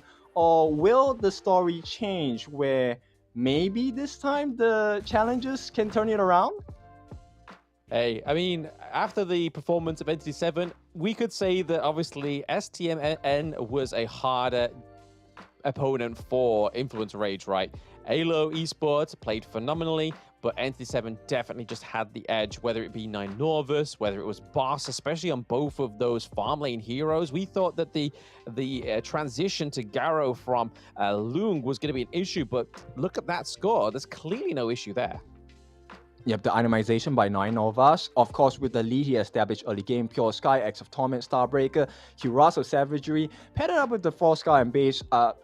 Frost Sky Embrace. You have the slow, you have the penetration, and it's just too much to handle. He took 30% of the damage, which is a lot, but he also dealt close to 30% of the team's damage, and it's all the important markers for the team on the side of Entity 7. Vanguard, Nine Norvus, and Boss. The three different members that just dealt the pain, and AYLO could not handle them. Yes, absolutely denying that Tempest Dragon to rear its head once more like we saw in the first best of 3 today. So, hey, that's a little bit of a difference here. The spectrum is clear between these matchups so far within the Americas regions, but just looking at these highlights, you can really see how well Entity 7 played in Game 2, but the fight back that AYLO Esports had towards the end, considering how starved they were in the beginning part of the game, was huge. Yeah, let's make it clear, right? AYLO did not go down without a fight. It was a huge resistance. There were a couple of moments where they had nice catches like these. Credits to Doxa with the Truth Mantra as well. But unfortunately, it was just that early game lead that trickled down into the farm available for Nine Norvus, for Boss as well, and the Vanguard. They just couldn't deal enough damage. No, yeah, enough damage just wasn't enough for the side. Obviously, enough is enough normally, but definitely not for the side of AYLO Esports. They really struggled there. Vikita just not being able to get as much damage as we would like. Yes, we saw a few pickoffs onto Suits there, but it was this final fight here where it was just absolutely unrelenting damage, and just that care package of minions at the right time really showed them through. And Nine Norvus getting that MVP that we thought he would have got in Game 1, he secures it in Game 2. Yes, production, this one, I fully agree with you. Nine Norvus was the MVP. 5-0 and 3. The stats are one thing, but the way he played the game was just different. So this guy, I have huge expectations going into tomorrow for their match against Influence Rage. I want to see the battle of the Clash Laners. And if there's anything we've learned so far, it's really the Clash Laners that are making the games that much different for each team. Absolutely. I mean, Sunny of Influence Rage was very aggressive. We saw him in that best of 3 just always being aggressive. And then we just saw Nine Norvus as well. So I think there's going to be a bloodbath tomorrow when those two teams finally meet on the Gorge. But well done to Entity 7 for being the third semi-finalist once more into tomorrow. But we have one more game for you guys, and we're going to go for a quick break first before we get into it. It's going to be Team Solid against Leviatan. So don't go anywhere, guys. See you soon.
быть очень плохо получается со скачка. Это минус 2, скорее всего, будет как же Юнина дает дэмэдж и пытается что-то придумать. Jinx, so Jinx's most common combo is the 1-2 ult, as we just see in here with ABH, perfectly timed, perfectly executed. Is that going to be a double kill? Oh.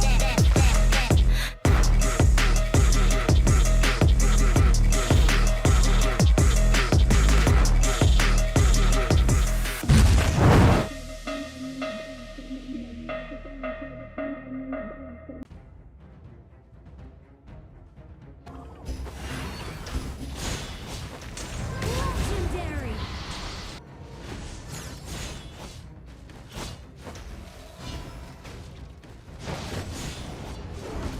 You have slain an enemy.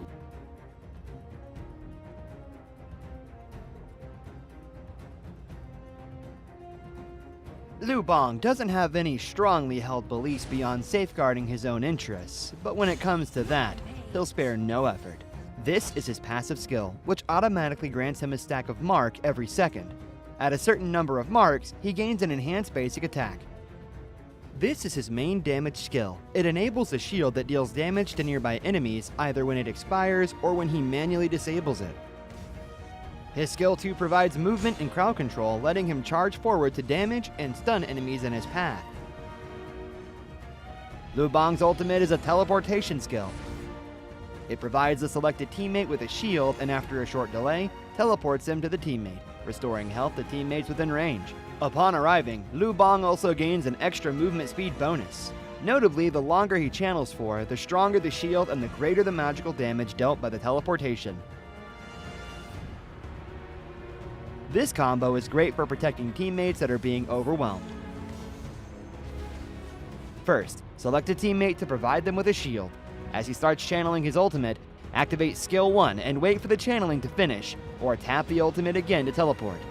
Then, use skill 2 to dash and stun enemies, followed by stage 2 of skill 1 and an enhanced basic attack to deal burst damage. This combo is mainly used to protect your team's carry. It utilizes the ultimate shield and magical damage to help teammates block fatal damage and gives them an opportunity to counterattack. Note that stage 2 of the ultimate can be used flexibly depending on the situation of the battle, though it is most often used to provide emergency support or to retreat from combat. At the start of a match, Liu Bang can choose to clear his lane with skill 1. After unlocking his ultimate at level 4, he can clear the clash lane first, then teleport to teammates to help them. Since his ultimate lets him travel fast, he can take the time to clear minion waves before teleporting to a teammate. This puts pressure on the enemy in the lane, while at the same time building a numerical advantage in teamfights. He can also let teammates initiate fights and use his ultimate to provide them a shield, then jump in to absorb damage and take out enemies with help from the carry. If he's facing an enemy who is stronger but doesn't have any crowd control skills, he can use his ultimate to instantly teleport to easily flee the danger.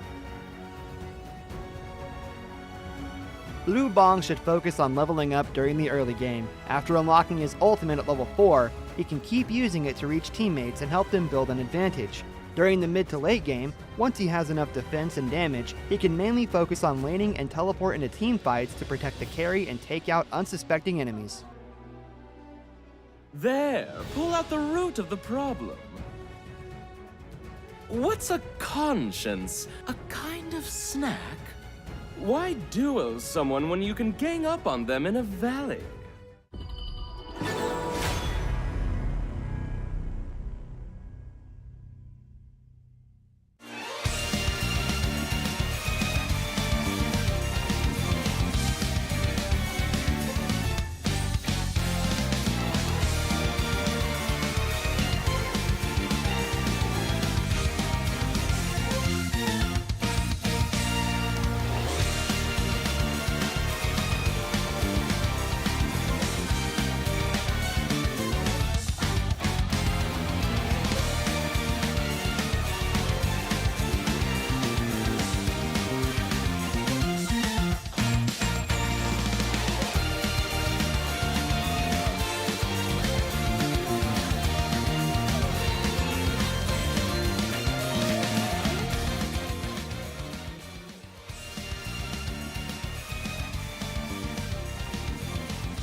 meteors that fell from Zephyr was a mysterious substance temporarily named Amber. In fields such as biomedicine, it may bring hope for post-disaster reconstruction. The possibility that they're still alive is practically zero. This is our only chance to save them.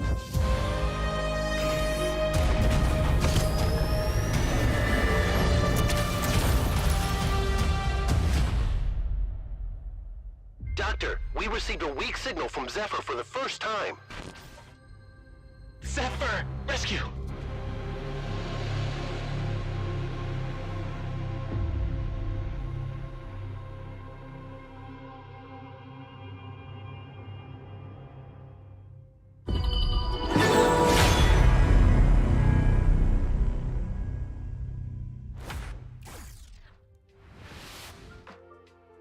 Welcome back, everybody, to the Honor of Kings Open Series Split 2. We are on to our last match of the day between Team Solid and Leviathan. I am Blam, and with me is Kin. How are we feeling going into this game number 3? Well, we have just one slot left, right? So this will be the final semi-finalists joining the likes of the other teams. Of course, they have to trudge on, right? In this best of 3, we'll see who is the better team at this point. So at this point, it's going to be Team Solid against Leviathan. Tomorrow, we'll see Influence Rage going up against Entity 7. A big match for sure, because we know both teams are so aggressive, yet very clinical. Absolutely. I mean, they obviously, unfortunate for the team that managed to get disqualified, but Malvinas Gaming is able to go through to this one, so they get to just sit down and just assess all their opponents that have won today. And then obviously the more important opponent would be whoever wins this next match, right, between Team Solid and Leviathan are going to go ahead against the LATAM North first seed. So will it be LATAM South against LATAM North, or will it be Brazil against LATAM North going through tomorrow? That's what we are going to be playing here for next. That's right. Now, best of 3 series, you can kind of blitz your opponent, right? But so far, the story of the game today for the Americas region is that we like to take it long and slow, right? We want that late game. We want to hit our true potential. Only then are we ready to get the win. And I think that's a good strategy, right? I like it. There is more composure. You can kind of figure out how do we win the opponents in the second portions of the best of 3 as well, right? And with this, I think I like to see how they want to calculate through the drafts, the ban picks, and of course, the decisions in game as well. Yeah, I mean, it's definitely more fruitful, right? Especially for ourselves as casters, we get to see a little bit more action, see the development of the heroes from level 1 all the way up to your level 15, but then also get to see those fully itemized heroes as well, just completely brawl it out towards the end of the match and just see who can basically bounce back on that last foot and hopefully take a fight to the Tempest Dragon. But the last series didn't give us any Tempest Dragons or any really late games, so maybe this one will be doing it. But over to Leviathan, we have got Maxi on the Clash lane, Andy in the jungle, Lumesh in the mid lane, and we have Billy as the farm lane, and then we have Destro as Destro is the farm lane, Billy as the support. That's right. So from what I've heard from you, Leviathan, a really strong team, right? So at this point, curious to see what their counterparts are going to be like and who are the 5 that they're going to be fielding to try and take it one step further in this competition. Bear in mind, this is not the final step yet. They still have one more round to go through before they actually get to take part in the Kings Championship happening closer towards the end of the year. And this will be their opponents, Team Solid. VR in the Clash lane, Saison in the jungle, Zoxy in the mid, Fusion in the roam/support, and we have Saga in the farm lane. So 5 names that I'm not familiar with, but I have heard that they are pretty strong as well. Yeah, I mean, some of these players have been within the region for, well, not the region, but in the competitive scene for a little while. Notably, Destru on the side of Leviathan was in KIC 2023, but he was on the roster of Osiris. And Maxi was also part of this roster as well. They also went a 4-1 against AYLO in the qualifier match. So you can kind of see how strong this team will be going against AYLO, going 4-1, only losing one round. We don't know why they lost that one round. Maybe AYLO just managed to get that bounce back that they didn't quite get against Entity 7. But when we look over to the side of Team Solid, notable player would probably be Fusion. He's been on the scene since 2022, being on the same team as VKS Danny at one point, and I believe it was part of the Red Canids team when they were on that one. But recent victories was claiming third place in the Chuck BR 24 when he was actually on Influence Rage's roster. Interesting. So we do have really strong foundations on both teams here. Now the question is, what will they put into their drafts, right? What makes sense? So far we have seen the appearance of the Yuhuans, we have seen the appearance of the Algrins, and a lot of focus, even in the Pacific region, now we are in the Americas region, is the fact that the Clash laners are of utmost importance. And I would like to see what kind of strings they're going to pull out here and what kind of drafts they have in store for us. Yeah, it's really interesting, to be honest, because we've seen, 4 teams now play against each other. Most of their clash lanes have been pretty much on point, very aggressive. No sort of like taking the back seat and allowing the jungle to come up to the clash lane and feed their and take their farm in terms of the minions or either the side farms as well. They are just basically all out for themselves, just like we saw in the last match between Entity 7 and AYLO, where we saw 9 Norvers just trying to isolate and cut off any of the gold from the enemy Orgrin as well. So there's definitely a huge presence, like you said, Kid, in that clash lane. Whether it actually goes through with these next 2 teams, it would be a shame if it wasn't, because we've been enjoying these clash laners, right? Yeah, for sure, right? We have the very strong Byron picks. We have the Sunsa earlier in the previous regions as well. And this time we have seen a monstrous Charlotte coming in from the hands of 9 Norvas as well. So I think there's a lot of emphasis placed onto the clash lane, because from there, once you establish that lead, it does have the trickle-down effect, right? The whole team benefits off of it. You're able to get a couple of camps stolen away from the enemy jungle as well, which makes a huge impact, especially pre-level 4 and way before the first objectives of the game. Yeah, I don't know what my go-tos are going into this match, but I just really hope we see a little bit more flavors in the jungle rather than the Orgrin being placed down straight away. I'd rather see some more flashy picks come through. I know it's not been the meta for some of these regions, but I'd like to see the Jing return to the jungle. I'd like to see the Pei come through, knowing we're going to have those really, really early aggressive games. I just want to see some more aggression rather than just going for the tanks that's just going to sustain the games for those long periods of times. Well, the risk is not the name of the game, right? You want to make sure you have the winning formula, which is why teams at this point, they don't want to risk it too much, because while Jing offers a huge amount of damage, she is pretty squishy as well, right? So if she gets caught out by CC, we have already seen the appearance of the Lady Zhen that's been played pretty much almost all of the games today, right? Mai has been the standard ban. But yeah, if you get caught out, those risky assassin-style junglers doesn't really make the cut. They don't, but what does make the cut is the Masashi. And I mean, there's only a few games where he's actually been banned. I think for the first match of the day, then yes, I'm pretty sure it was banned all 3 games. But going into the last match against Entity 7 and AYLO, it was banned in the first game, but I don't think it's banned in the second game. So it would have been really nice to see the Masashi come through as well. Obviously, we got the Kaiser to grace our screens earlier with... I believe it was Influence Rage on the Kaiser. So again, just nice to see some of these just different picks come through, especially with it being a different region. We haven't actually seen many different picks come through within this region. I think the most spicy was probably the JPKR region with like the Igudo, right? Yeah, exactly. Right. The style of getting the tanks in and also getting the damage in. We have seen the occasional Mankey coming out from some of the other teams as well. So that could be something interesting. Now, in the farm lane, that's where actually a lot of the battles happen in the drafts as well, right? We've already seen the Arlie being banned out a couple of times, and teams immediately snap this Arlie up simply because of the mobility, the options offered, right? And of course, the Maple Dance has been pretty hurtful to a lot of the opponent teams as well. Yeah, I mean, like you say, the Maple Dance is great for canceling out some of those long-range attacks, just like the HoYi that we saw earlier. That would have been a perfect counter for that. But in that first series, Ali was one of those big banned heroes. And again, another big banned hero was the Mai Shiranui. We haven't seen that surface yet, but rightfully so. When a mid lane that's very competent on that hero, it is very, very scary to come against.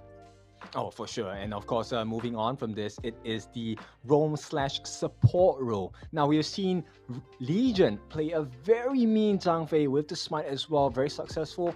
Unfortunately, did not make the cut there with STMN. But I think that was a glimpse into what could be shown here today, because aggressive roams do make sense, especially when you have like a lane to back you up, dive into the backlines as well. You know, with the synergy they have, they can come in for the steals as well. Yeah, I think the only problem you have with some of these aggressive support players is sometimes you don't have the aggressive farm lanes, right? Like we saw with STMN, unfortunately, in that third game of the series where we saw that Arvonian was really trying to sort some of these plays out for his farm lane, but it just wasn't actually quite following through for Kurumi. He just wasn't actually getting in there or anywhere near the setup for some of these attacks, and sometimes that can be the flip side of the coin when it comes to aggressive roaming support picks, is that yes, they may be fantastic at setting up these plays, but if they have none of their their other players around them, it's kind of just like, hey bro, what are you doing at the Azure Golem? No one's near you. Yeah, it's tough, right? It's a risk that they're taking as well, right? So we have already seen picks on the roam like the Lianbo as well, which obviously for teams, it is a instant access towards their own farm lane, because Lianbo has to go in. He has to go in for the Tremor Smash with the Burst Ram and stuff like that. So it leaves your marksman pretty much open. But that's where the benefit comes in, right? If you're able to establish an early lead in the game, then your farm laner will be over level, will have additional farm, will have the damage as well.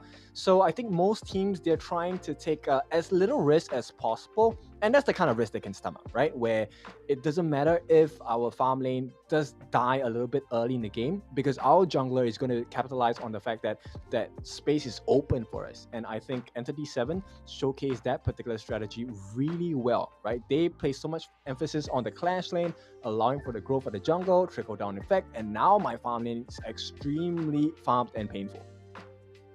Yeah, I mean, it wasn't just that. I mean, the efforts from the jungler of Entity 7 as well, just constantly just making sure that his presence was made clear in their enemy jungle, was just trying to cut off all those kind of resources to the likes of the Ogryn, but then also some of those like side camps that are normally quite accessible to the clash lane.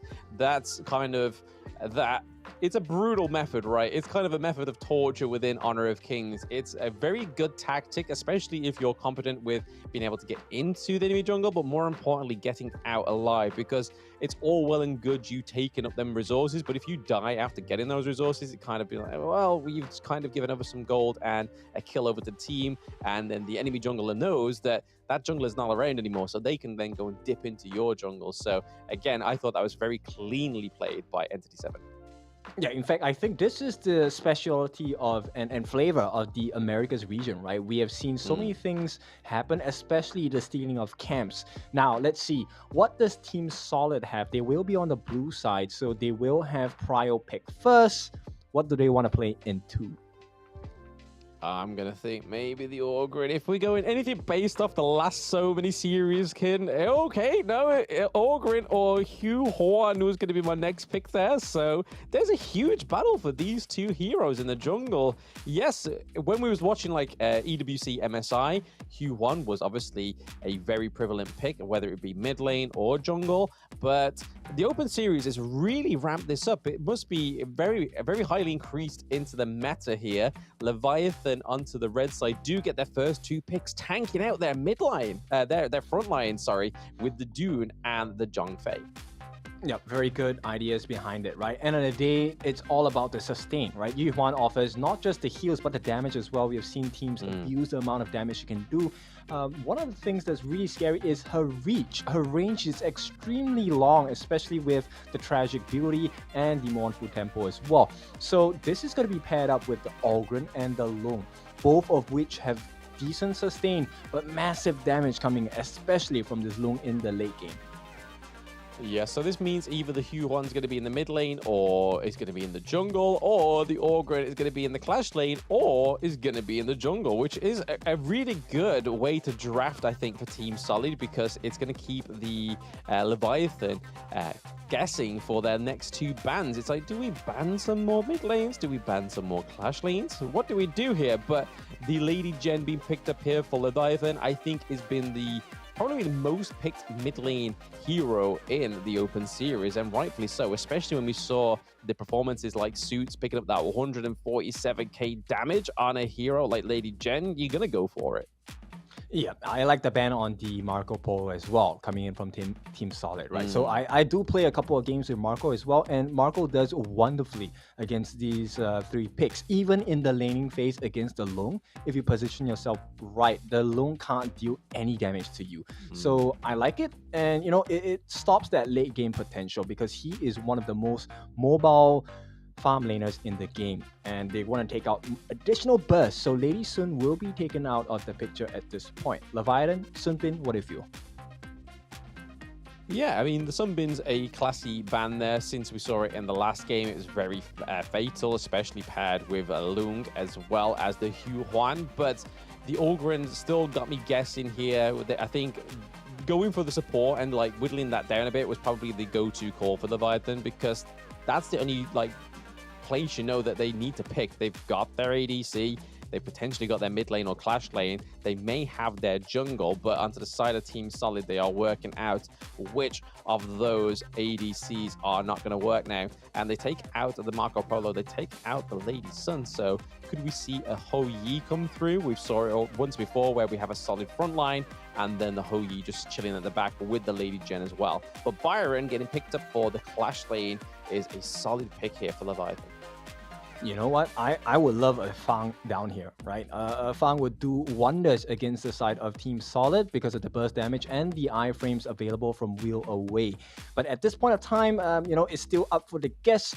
Team Solid will go with the Haino and the Lianpo as well. We've seen a couple of Hainos today in the Americas region. It hasn't really worked out for them that much, right? Because of the ability to reposition. Now, I like the Lianpo pick because if you take a look at Leviathan's picks, all 4 at this moment, they have very huge control skills, and looks like Garo will be the pick of choice. Yeah, I did want to say Garo, but we don't normally see Garo that much. So I was just like, you know what, we could get Garo, and then all of a sudden it's HoYi. So I was going back to basics and like, you know what, HoYi's been picked today. Garo's been picked as well, but not as frequently. But it kind of makes sense, right? Being able to just melt those shields. It was a fantastic pick for Boss in the last match between STMN and AYLO Esports. Was a very good pick, and just able to just harass those turrets as well with the long range skills. Yes, it depletes your mana, but it does take down those turrets a little bit faster. But it also has a damage over time effect as well, which can be very tricky for heroes like the Orgrin. When you think you're able to just get away and out of there, your life's just ticking away ever so slightly. But also importantly, to get rid of those shields on the side of Team Solid. But here we go. So it is going to be the Hugh Huan in the jungle after getting that high note picked in and locked into the mid lane. It kind of made sense towards the end of it there, but I'm really liking this Lianpo pick, like you said, Ken. Yep.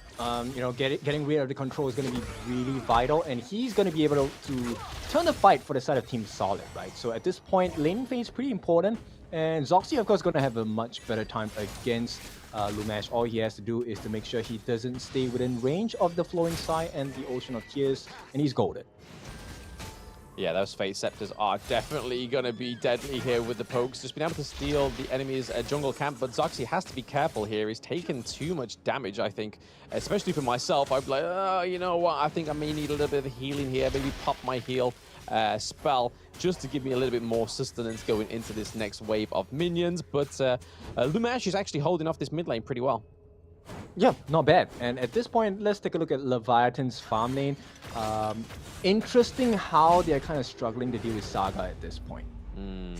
Well, he's very mobile, right? He's very agile on his feet. He's able to get out of there if he really needs to. And you can kind of see how he's pedaling that movement button. He's kind of trying to get Garo to guess, am I going to go in? Here comes the Whirlwinds, just able to lay that damage down. Whirlwinding onto Zhongfei, but then also being able to land the fire swords onto the Garo, just dealing so much damage as well, which is a really good trick when you're playing Lung.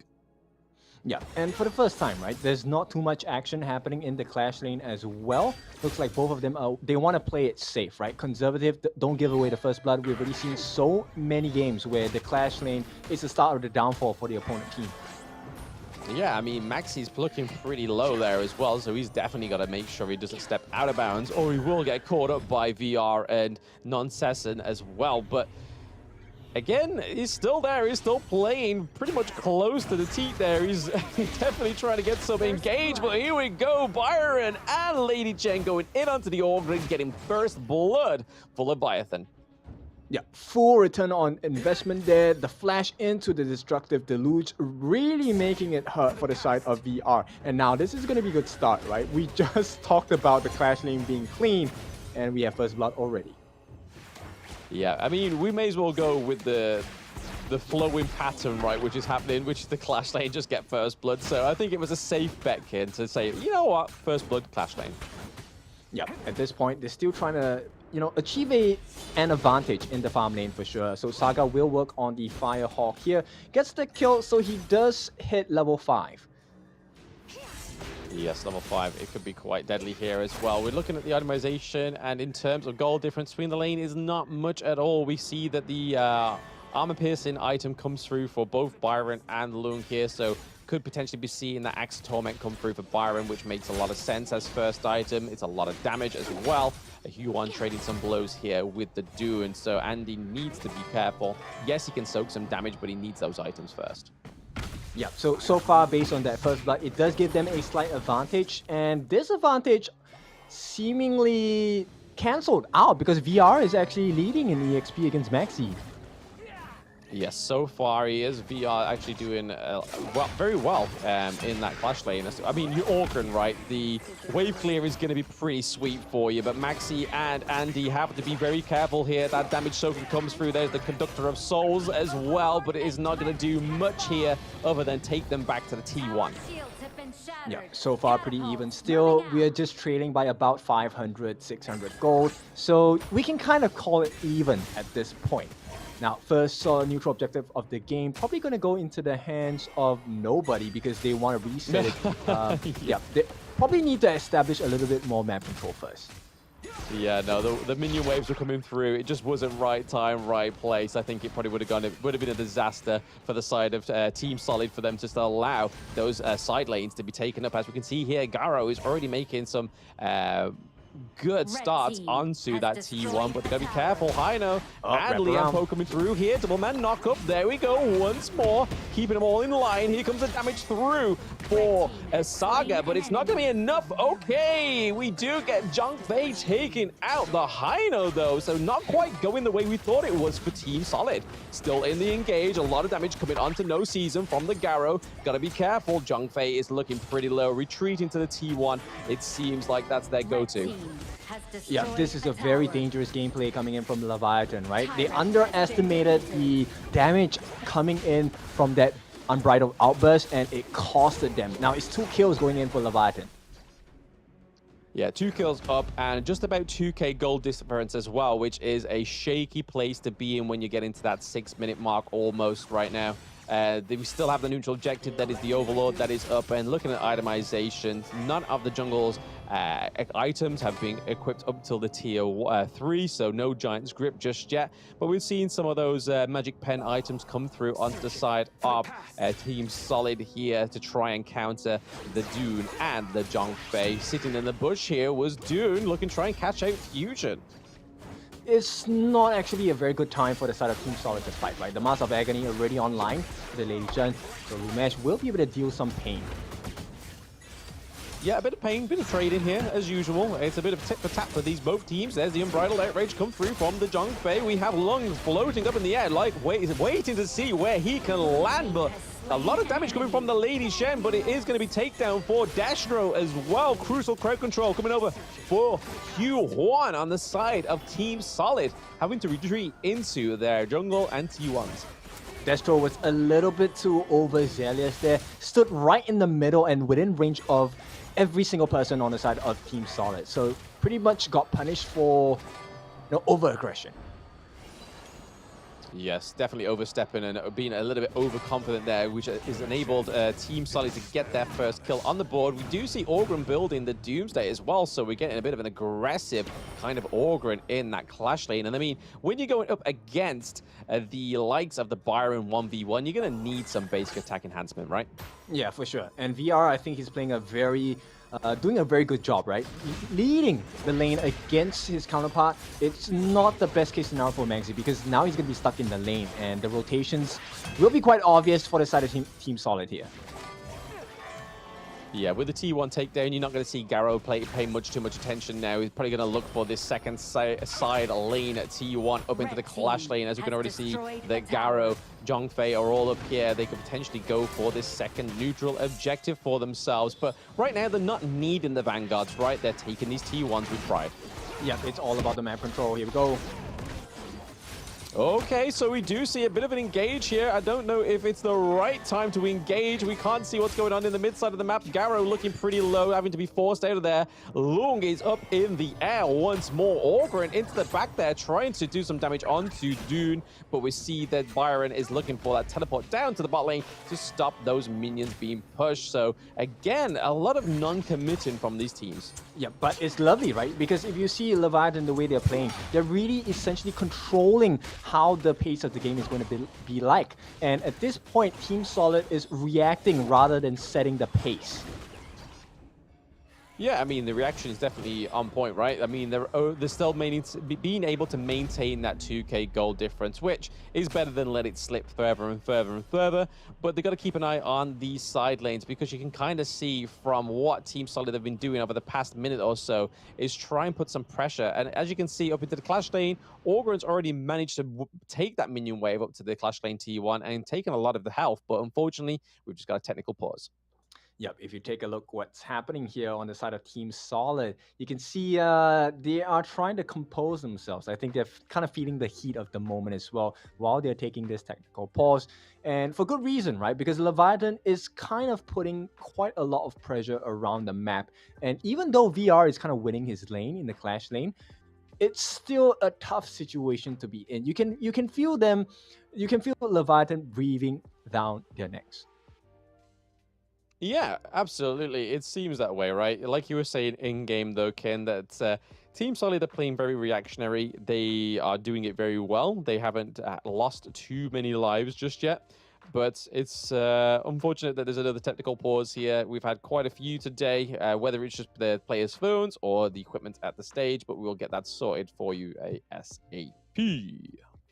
Yeah, nonetheless, let's maybe try and foretell the future, right? At this point of the game, I think we have already seen the jungler on the side of Leviatan. He has quite a few items. The Burning Cape is one of the items that really stands out for me because at this point, he is kind of, I won't say nullify, but kind of diluting the heal amounts that are coming through for the side of Team Solid. So if they get the perfect initiation, he's able to burn every single member on the side of Team Solid. And that is going to be very costly because the lifesteals are going to be affected. Yes, they may be Team Solid by name, but they are probably trying to turn the enemy team into liquid. But we should be getting back into the game soon. It seems like whatever the issue is seems to be sorted on the side of Team Solid, whether it was over to Leviathan and they're just waiting. But we should be getting back into the game soon. But like you were saying there, kid, I don't think predicting the future always goes well for us. So we should just wait till we get back in the gorge and see what the evidence is before us. It's okay. I like to do that. Right? But regardless, Leviathan, really strong start so far. I think we're just 2 kills up. So it's a pretty low kill game, right? As we head into probably the early stages before the mid-game transition. But if you take a look at overall, the drafting-wise, any team that seems a little bit more robust for you. Opinions, these are not facts. Opinion-wise, I mean, so far, due to performance, we've seen a lot of promise from the side of Leviathan, I have to say, especially with the likes of the Zhongfei and the Dune coming through as well. We've seen some really solid encounters come through from the Zhongfei, being really promising. When we saw the Unbridled Outrage come from over the wall and then leaping from over the wall to then start that 3v1 tower dive at that T1 under the farm lane turret. But here we go. Speaking of Zhongfei, we are currently spectating Billy. We're in the mid lane. We still have one of the neutral objectives up and waiting to be taken down. But will one of these teams go for it? We yet to see. Garo looking for that Crimson Golem, it seems. Yeah, I don't think they'll be too interested, right? Because we're hitting that 10-minute mark. The Shadow versions will be coming out. You don't want to be in a debuff situation. Yeah, no, you don't want to get caught with your debuff down when it comes for these Shadow Overlords. But just paying a little bit of attention to that T1 up into the clash lane, I feel like it needs a little bit of love because all it takes is just a little nudge from one of the sides of Team Solid, and then that, I believe we could see that T1 fall in the clash lane. Yeah, PR not looking good. Yeah, no, he uses the Conductor of Souls to try and force them out of there. He's going back for a retreat here. As you can see, Lian Po and Hu1 looking for the rotate down as well. We see the Untargetable come through for Lamesh, which was very well timed for Leviathan, because if he didn't have the Untargetable, I think that engage would have just pursued there, and we probably would have seen a kill onto Lamesh, but a very well-placed Untargetable really just kept them away there. But we can see the Orgren is just trying to push these side lanes as well, trying to get those macro plays, just trying to put a bit more pressure into these side lanes. Speaking of pressure, Lian Po with a dash in, dash out, trying to just bait the side of Leviathan. Yeah, that was a nice poke play, right? They didn't actually want to fight. They just wanted attention so that the wave would be crashing in on the top lane. Now they have the attention of everyone in the Tyrant's pit. Attention everyone but the Lung, right? Because Lung was having to go back up there because Garo was able to just whittle that T2 turret down pretty low here, but Orgren being quite ballsy with the Lian Po as well. We could still see a steal here. Who's it going to go over to? It does go over to the side of Leviathan. Double kill over to Destro. That is a triple kill coming through for the Latam South team right now. Quadra kill, are we gonna get a penta here, kid? It's not looking like it. Lung is on the run. He does not want to be a victim of the penta. Absolute class coming out from Leviathan here. The way that they positioned themselves was so clean. Destro, I think, a really commendable effort, standing right at the edge of the Tyrant's pit where he could still land the attacks. And even with the dive, I think it was Zoxy who was trying to dive him, or VR, one of these people. When they attempted to dive onto Destro, it was just the biggest win because he took some time to reach Destro, and Destro was already targeting him. Yeah, I mean, definitely well placed, right? I mean, we haven't seen many quad kills within this tournament. I believe one of the teams in the Pacific region managed to get a quad kill, but just not quite fulfilling that penta. We still have a bloodthirst for the penta, and hopefully, it seems like it's going to be hopeful that maybe one of these teams will get a penta here. We're getting a lot of poke damage come from these Scepters of Fate, as well as Byron pushing through to the T2 into the clash lane, putting some real focus here into the mid lane as well. We are seeing some macro plays coming through for Leviathan, but nothing just coming through yet. Yep, they need the damage to come out from Zoxy, unfortunately. It's not even about Saga at this point, because it is the Scepter of Fate that will change the state of the fight.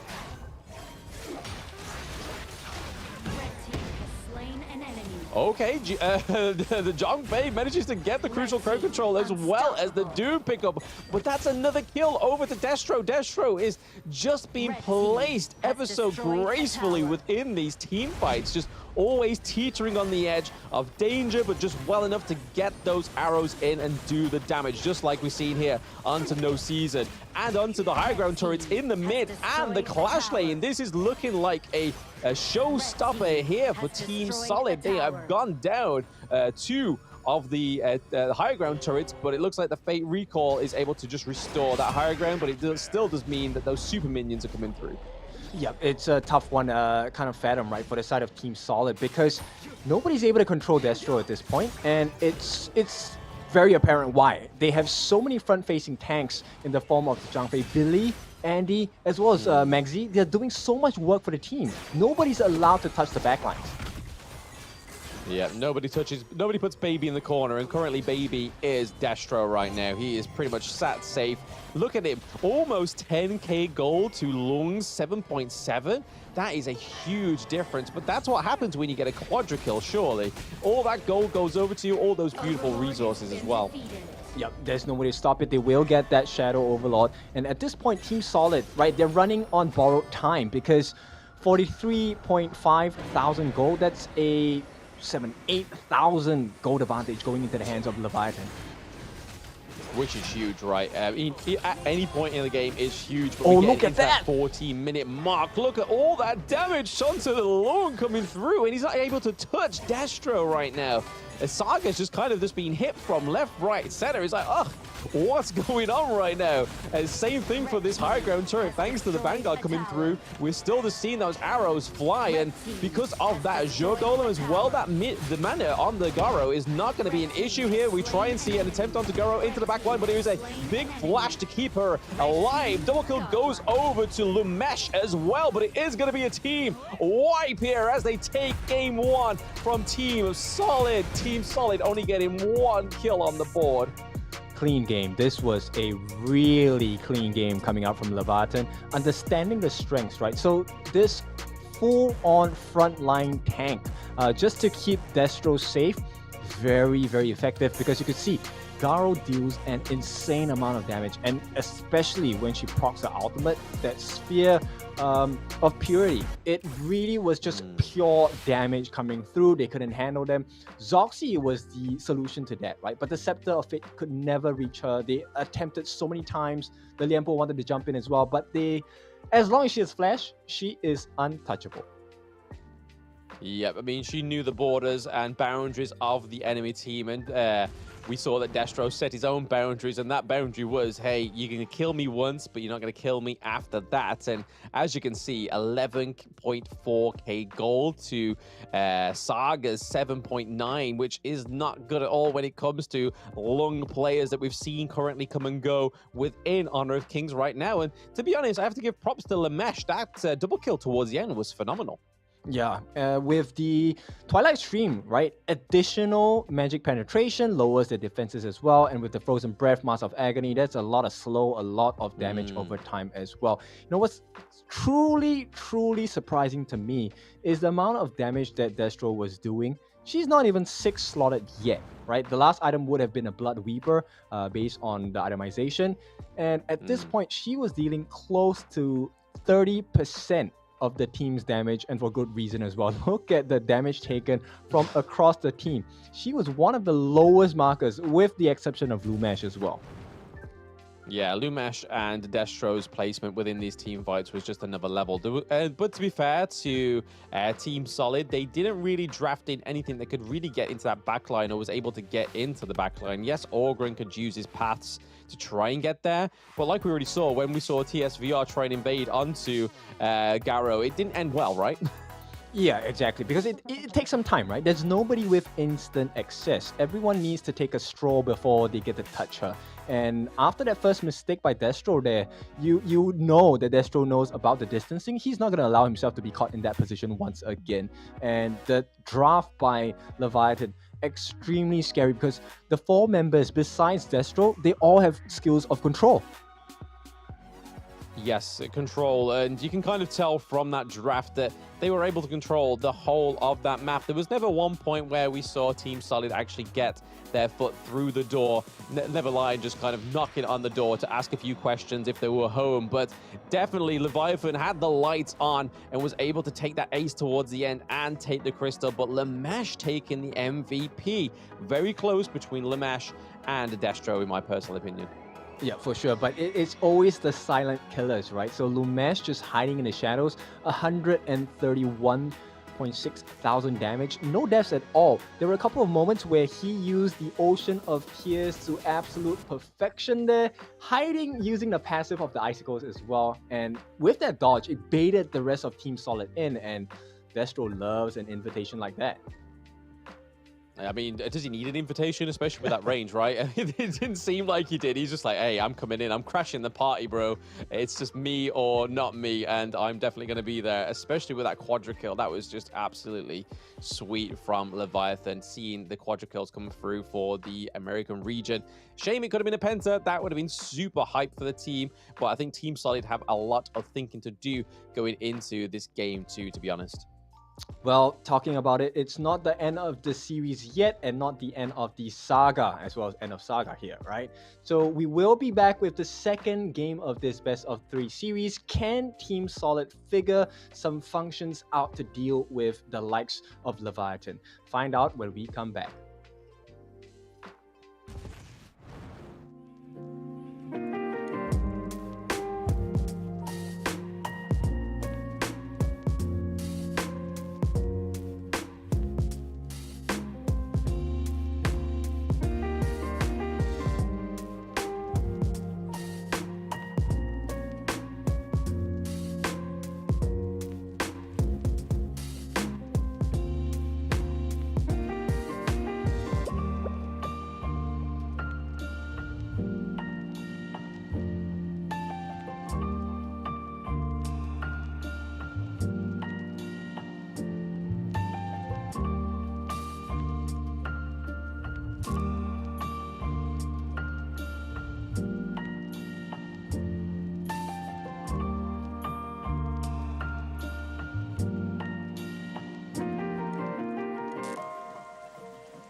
From Redsky, but hey, it doesn't matter. I can be on target. Очень плохо получается со скачка. Это минус 2, скорее всего, будет как и Юнина дает дэмэдж и пытается что-то придумать. So Jinx's most common combo is the 1-2 ult, as we're just seeing here with AB8, perfectly timed, perfectly executed. Is that going to be a double kill? Oh.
The meteors that fell from Zephyr was a mysterious substance temporarily named Amber. In fields such as biomedicine, it may bring hope for post-disaster reconstruction. The possibility that they're still alive is practically zero. This is our only chance to save them.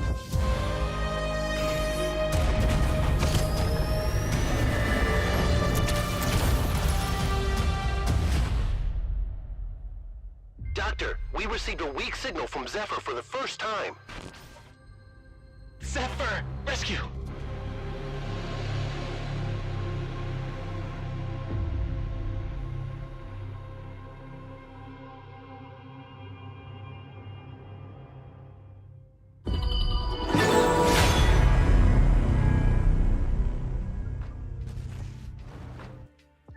Welcome back. It is time to go into the second game of the series between Team Solid and Leviatan. Now, this is a potential last game here because if Leviatan wins, they will take the series. They will proceed to the last semi-final spot. So it will take all of the efforts of Team Solid to make that a different reality here, Blam.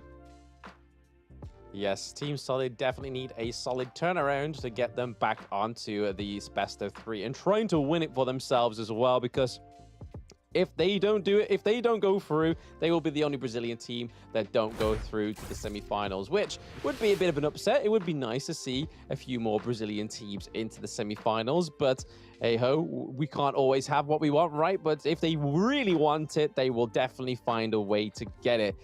Team Solid only getting 1 kill on that first game, that's definitely one area of improvement, right? Yeah, for sure. And you know what? One of the things they definitely need to try and win in is the draft. So band picks is going to be the Yuhuan and the Lady Chen. I like these bands really just nipping the problem at the butt, right? And this time they pick up the Mai Shiranui. We have not seen the appearance of this lady for a while. Yes, Hugh Huan is being banned out, but it opens up the Mai Shiranui. Oh, my spicy, more like. We've been waiting to see her for some time. I can't remember when the last time we actually even saw Mai Shiranui come through, Ken.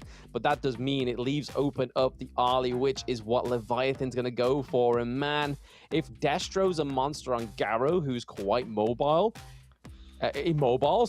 Ali is going to be a slippery one. Oh yeah, for sure. And this time they allow the Zhang Fei back into the hands of the Rome Billy. And is this going to be something that punishes them on the side of Team Solid? I guess not, because they're going to pick up the Sun Bin. I like the cooldown timers on the side of Sun Bin. The time lapse is going to be an absolute wonder for the team because the disruption is unreal. Yeah, I mean, the Sunbin's been something we've been looking forward to recently. It was obviously in the last series that we watched, and we was kind of wondering when we were going to see some more of these Sunbin picks come through because of EWC, MSI. All it did was break the seal once with the Sunbin, and then it just kept flowing through, man. Just kept coming into that draft. But what a great draft into the Mai Shiranui. Like you said, it's going to make for those quicker engages, silencing Leviathan as well, going into what could try and be a counter engage. But then they've got the Dune as well, being able to just soak up so much damage. Princess Frost goes over to Leviathan, which is a lot of zoning potential, a lot of nuke potential, especially how we saw Lamesh play that Lady Jen last game. Yep, he didn't die a single time in the previous game itself. And if there's anything I've learned from watching very strong mid laners, is that if you give them Princess Frost, we've already seen this representation in the other regions itself. Princess Frost in the right hands, absolutely chilling performance. On the sidelines though, for Team Solid, I like the fact that they identified Dun as a potential pick because they were lacking that backline access, and Dun offers that with the Unruly Blade. Yes, absolutely. The Musashi getting taken out as well as the Orgrin, which means we're finally probably going to see something new within that jungle, right, Kin? Don't build me up yet. Huon's banned, Orgrin's banned, Musashi's banned. Let's not hope it's a Kaiser. Maybe it could be a Kaiser. Maybe it could be something a bit more brutal. We shall see. But yeah, the Princess Frost, like you said, is a great pick. Byron once more for Maxi was huge in game 1. So why not keep it simple, baby? Keep that mathing and get that Byron back on the board. But Lady Sun going over to Team Solid. Yeah, the Byron pick, I like it, right? Storm Strike essentially gives you a free Frigid Prison, if timed correctly, as well as the distancing. But you know what? You're kind of like bursting your own bubble here, right? I would believe that this tune is looking like the jungle position for the side of Team Solid, and we might be looking at a different Clash laner instead. Potentially. I mean, I would only expect the Dune to be on the jungle. I'm looking more over to Leviathan though, right? Because I mean, they don't have their jungle yet, so that's going to be something that we're going to be seeing a little bit more ruminating. Oh, okay, Mulan comes through. Recently buffed in the last patch as well, so again, this could be huge for them. Last time we saw it was in the Pacific region. It went pretty well for the team that did pick it. I believe it was one of the JPKR regions, if I'm not mistaken, or even AG Global. But this time around, Leviathan, it's all hanging on some exciting jungle pick. Don't let me down, baby. Yep, it's a tough one, right? Mulan obviously has two states, and with the change in states, she does have the ability to lay down quite a bit of CC, but more importantly, damage as well. And here we go. This is looking like a Nerta jungle for me, for the side of Leviathan. So both teams, they have some form of inside access to the back lines, but at the same time they have decent control to be able to deal with the front lines and the people in between as well. Well, the true damage from Nazar is going to be a blessing to when they encounter the Doom pick, right? Because that's going to need a lot of true damage, a lot of armor penetration, which is going to come from the likes of the Arlie. Not much so from the Princess Frost. Yes, they probably will build the anti-tank item for Princess Frost, but it's all going to be reliant on the Arlie. That's where all their damage is going to come from. That and the Byron, right? Yeah, so Destro is going to play a very important role at this point because both teams, they have the ability to play in the various situations that are going to be presenting itself, right? We have the split fights, we have the huddle up, the clumping up of teams as well, a death ball. So both teams have compositions that can deal with either of these situations. Yeah, I've got my eyes really close on Zoxy here on the Mai Shiranui. Yes, he had a high-no game and didn't quite manage to kind of finish off what those Scepters of Fate needed him to do, right? That the poke damage coming through was great, but there was just no conclusion to some of these kills, and it was quite annoying to see. I was annoyed more for the player, Zoxy himself, than anything else, thinking, oh gosh, he could have just landed another 1 or 2 hits there. He could have got a kill, but hopefully with this Mai Shiranui, the absolute snake of a hero that she is, be able to get in there, knock them up, get out. But it's going to be a true testament to Lamesh here to see if he can land those trick shots. Yep, and right off the bat, you can see Saga really upping his game straight away. Now has the level lead against the Arlie being played by Destro here. And it might be, for the first time in this game, the farm lane that changes and gives the trickle-down effect.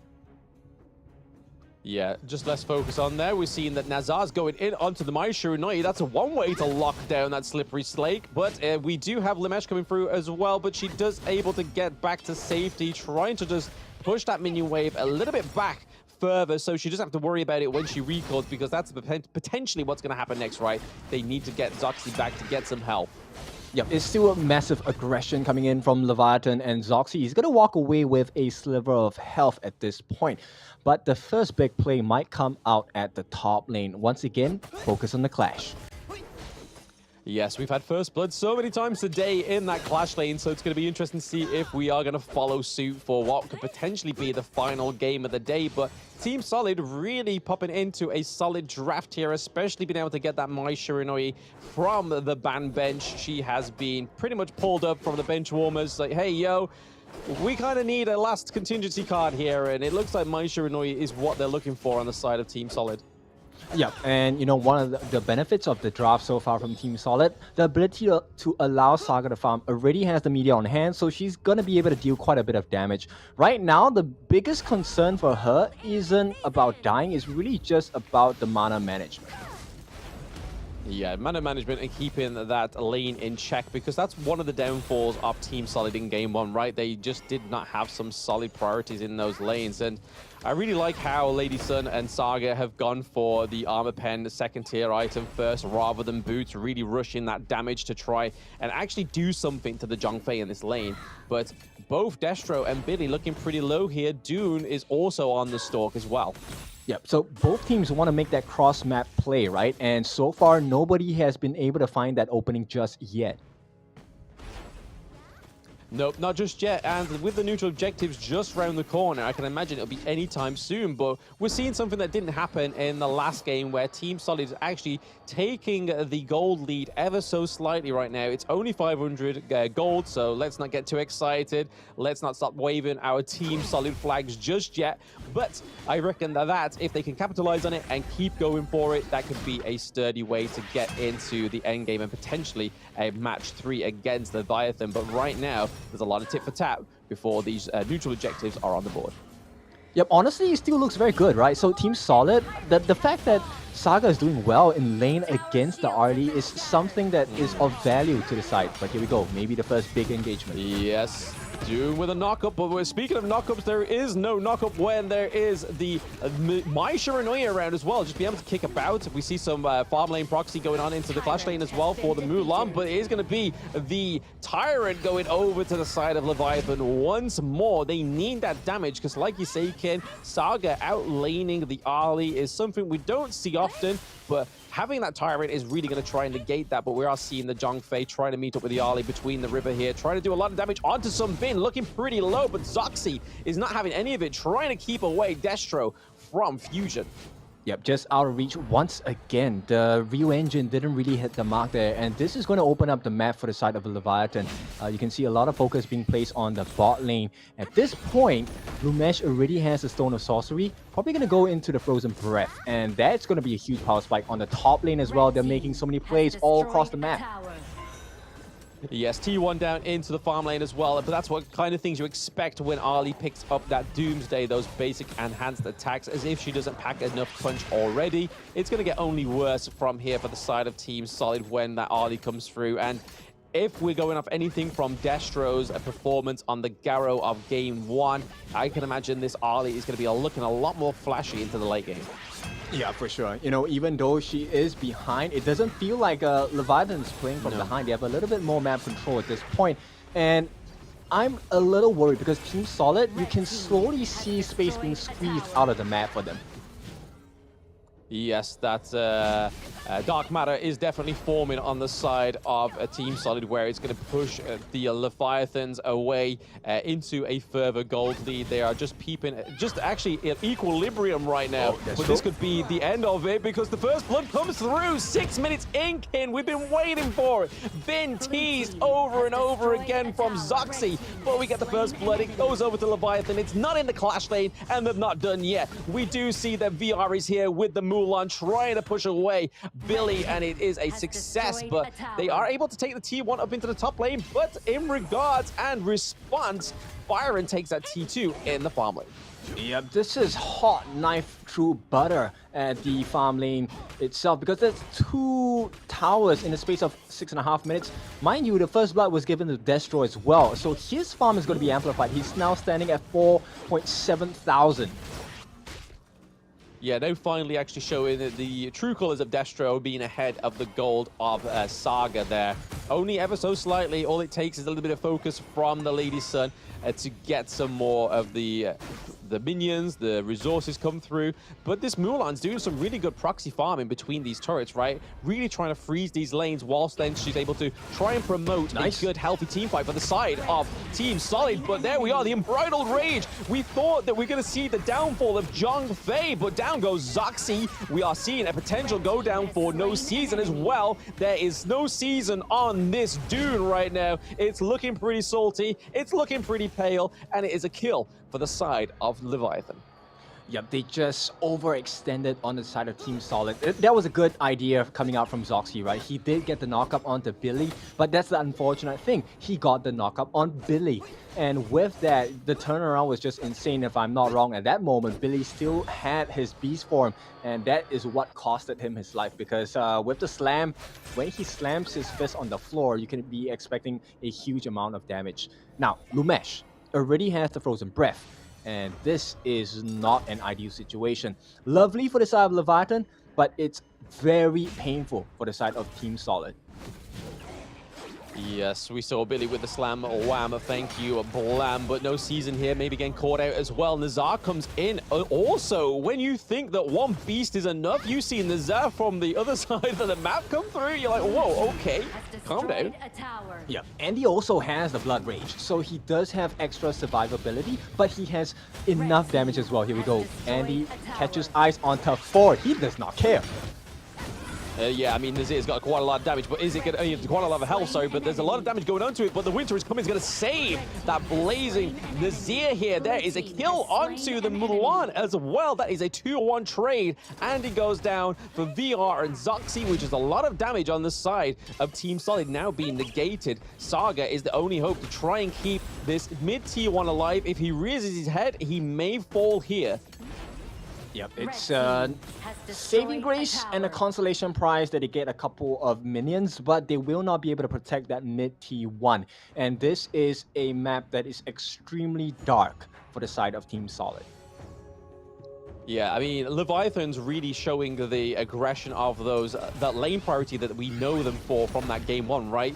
We saw a little bit of an attempt for the side of Team Solid with the proxy farming from Mulan, from getting those T1s in the side lane, but it's still not quite enough just yet to pair up with Leviathan. Saying that, though, the difference between kills and turrets and neutral objectives, they're only away by 2k gold, which isn't a lot going into the 10-minute. Yeah, but a lot of the goal has been funneled into Destro, and that's a perfect situation for this RLE. Yeah, you're not wrong, to be honest. You're not wrong at all. Destro needs that gold to do that damage. Mulan looking for a bit of a macro play there, try and push those minions into the T2 of the farm lane. But other than that, there's a big commotion going on into the mid lane, trying to push them away, trying to focus a disengage. And that was a solid disengage from Team Solid. Looks like they're not quite happy with it yet, but Zoxy's got to be careful. He's looking pretty low.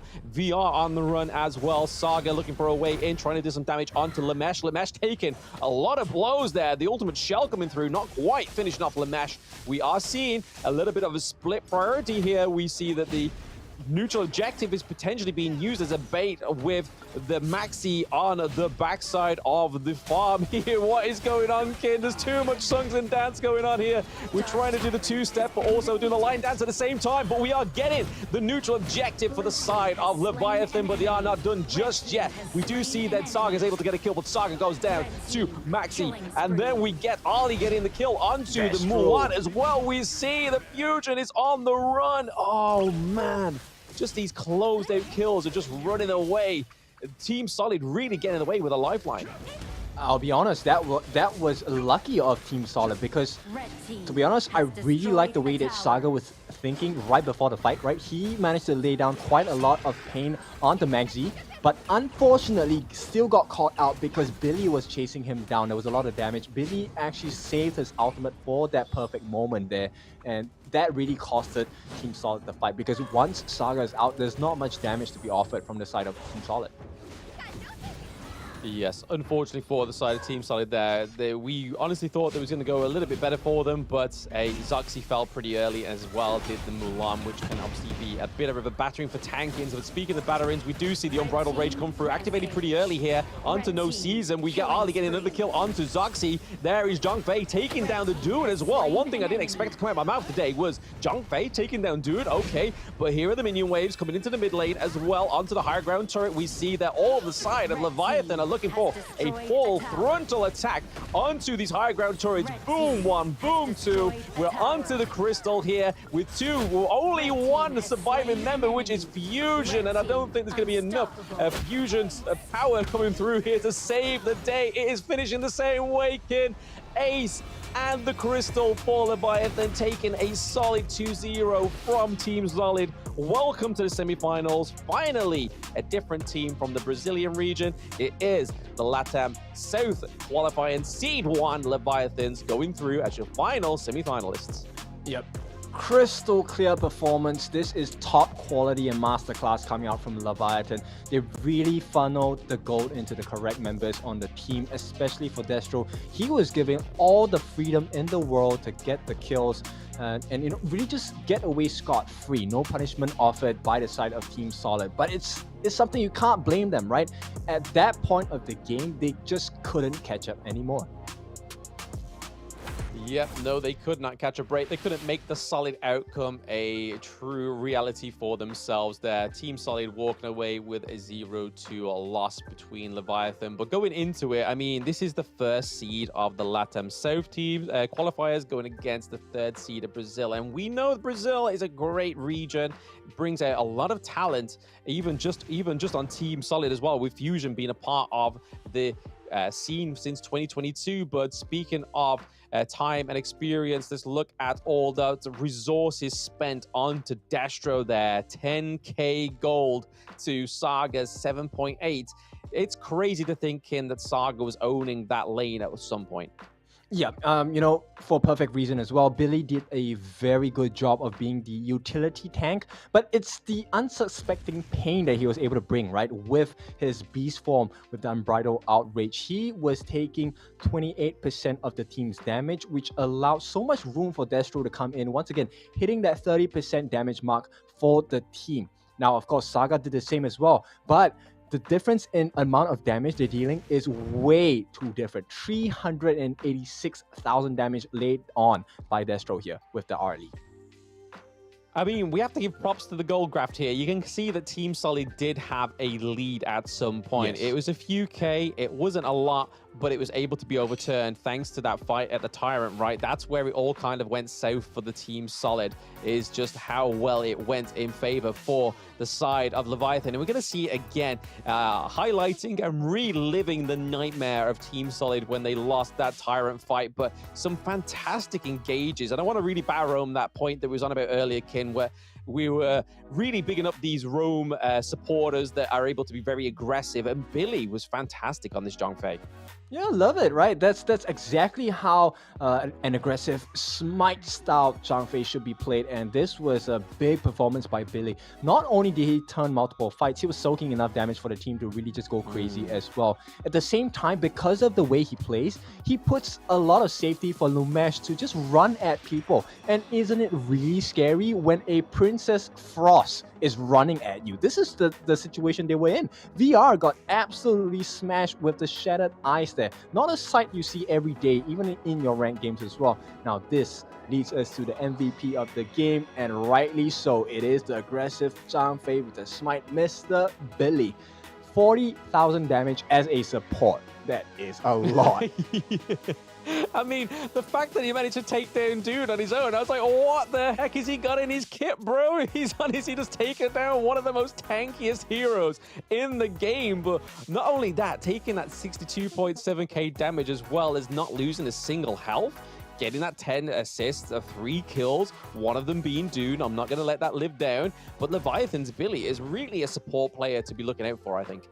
He was the Kevlar vest, right? Bulletproof vest for the team, and boy, did they perform well. When you know you're safe, you really can play all out, go crazy with whatever tricks you want to try. And Destro, I have to commend his Arlie.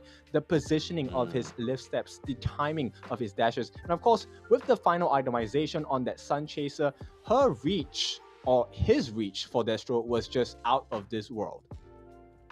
Yeah, we've noticed a little bit of a MO there for Destro, that he likes to build that Sun Chaser, right? He built it on the Garo, which makes perfect sense, but he also built it on the Ali, which again, if you can't get into that backline, makes perfect sense. But for those that are new joining into the chat and have missed out a lot of the action, you can go back and replay, but this is the scoreboard for the day. So Influence Rage taking 2-1 against STMN, Entity 7 taking 2-0 against AYLO Esports, and then Leviathan taking 2-0 against Team Solid, which updates the bracket here. Ken, talk me through it. Yep, so tomorrow we'll be looking at Influence Rage going up against Entity 7, a monster match, because we heard there was a 4-0 in place during the qualifiers. And this time on the other side of the bracket, we have Leviatan going up against Malvinas Gaming. And I am curious about this one as well, because it's kind of like a hidden assassin, right? We don't know how MVG is going to perform. We have not seen them on the stage just yet. But everything will come to light tomorrow. So join us at 9 a.m. tomorrow. This is GMT -4 for the first game between Influence Rage and Entity 7. We will close out the second series and start it off at 10:30 in the morning, -4 GMT as well. This is Leviatan going up against MVG. And finally, we will have our grand finals at 12. to see who will represent the Americas region as they go for the KIC play-ins of the Americas region as well. Yeah, I mean, we saw with Influence Rage against Entity 7, right? They've lost 4-0 already. It's only a best of 3, so if they do lose a 2-0, it's not that much of a whooping. But I can imagine we're going to see a full best of 3, right? There's a reason sometimes you take 4-0s, whether it's just because the other team is overpowered or they're just playing strat. But we'll have to find out tomorrow, guys, because it's the end of this day 1 of the American Regionals. We hope you've enjoyed the show. Please do drop by tomorrow to see how the semi-finalists get on, guys. I've been Blam, and with me is your favorite kind of tofu. It's Kin Dofu. We will see you tomorrow, guys, at 9 a.m. See you later.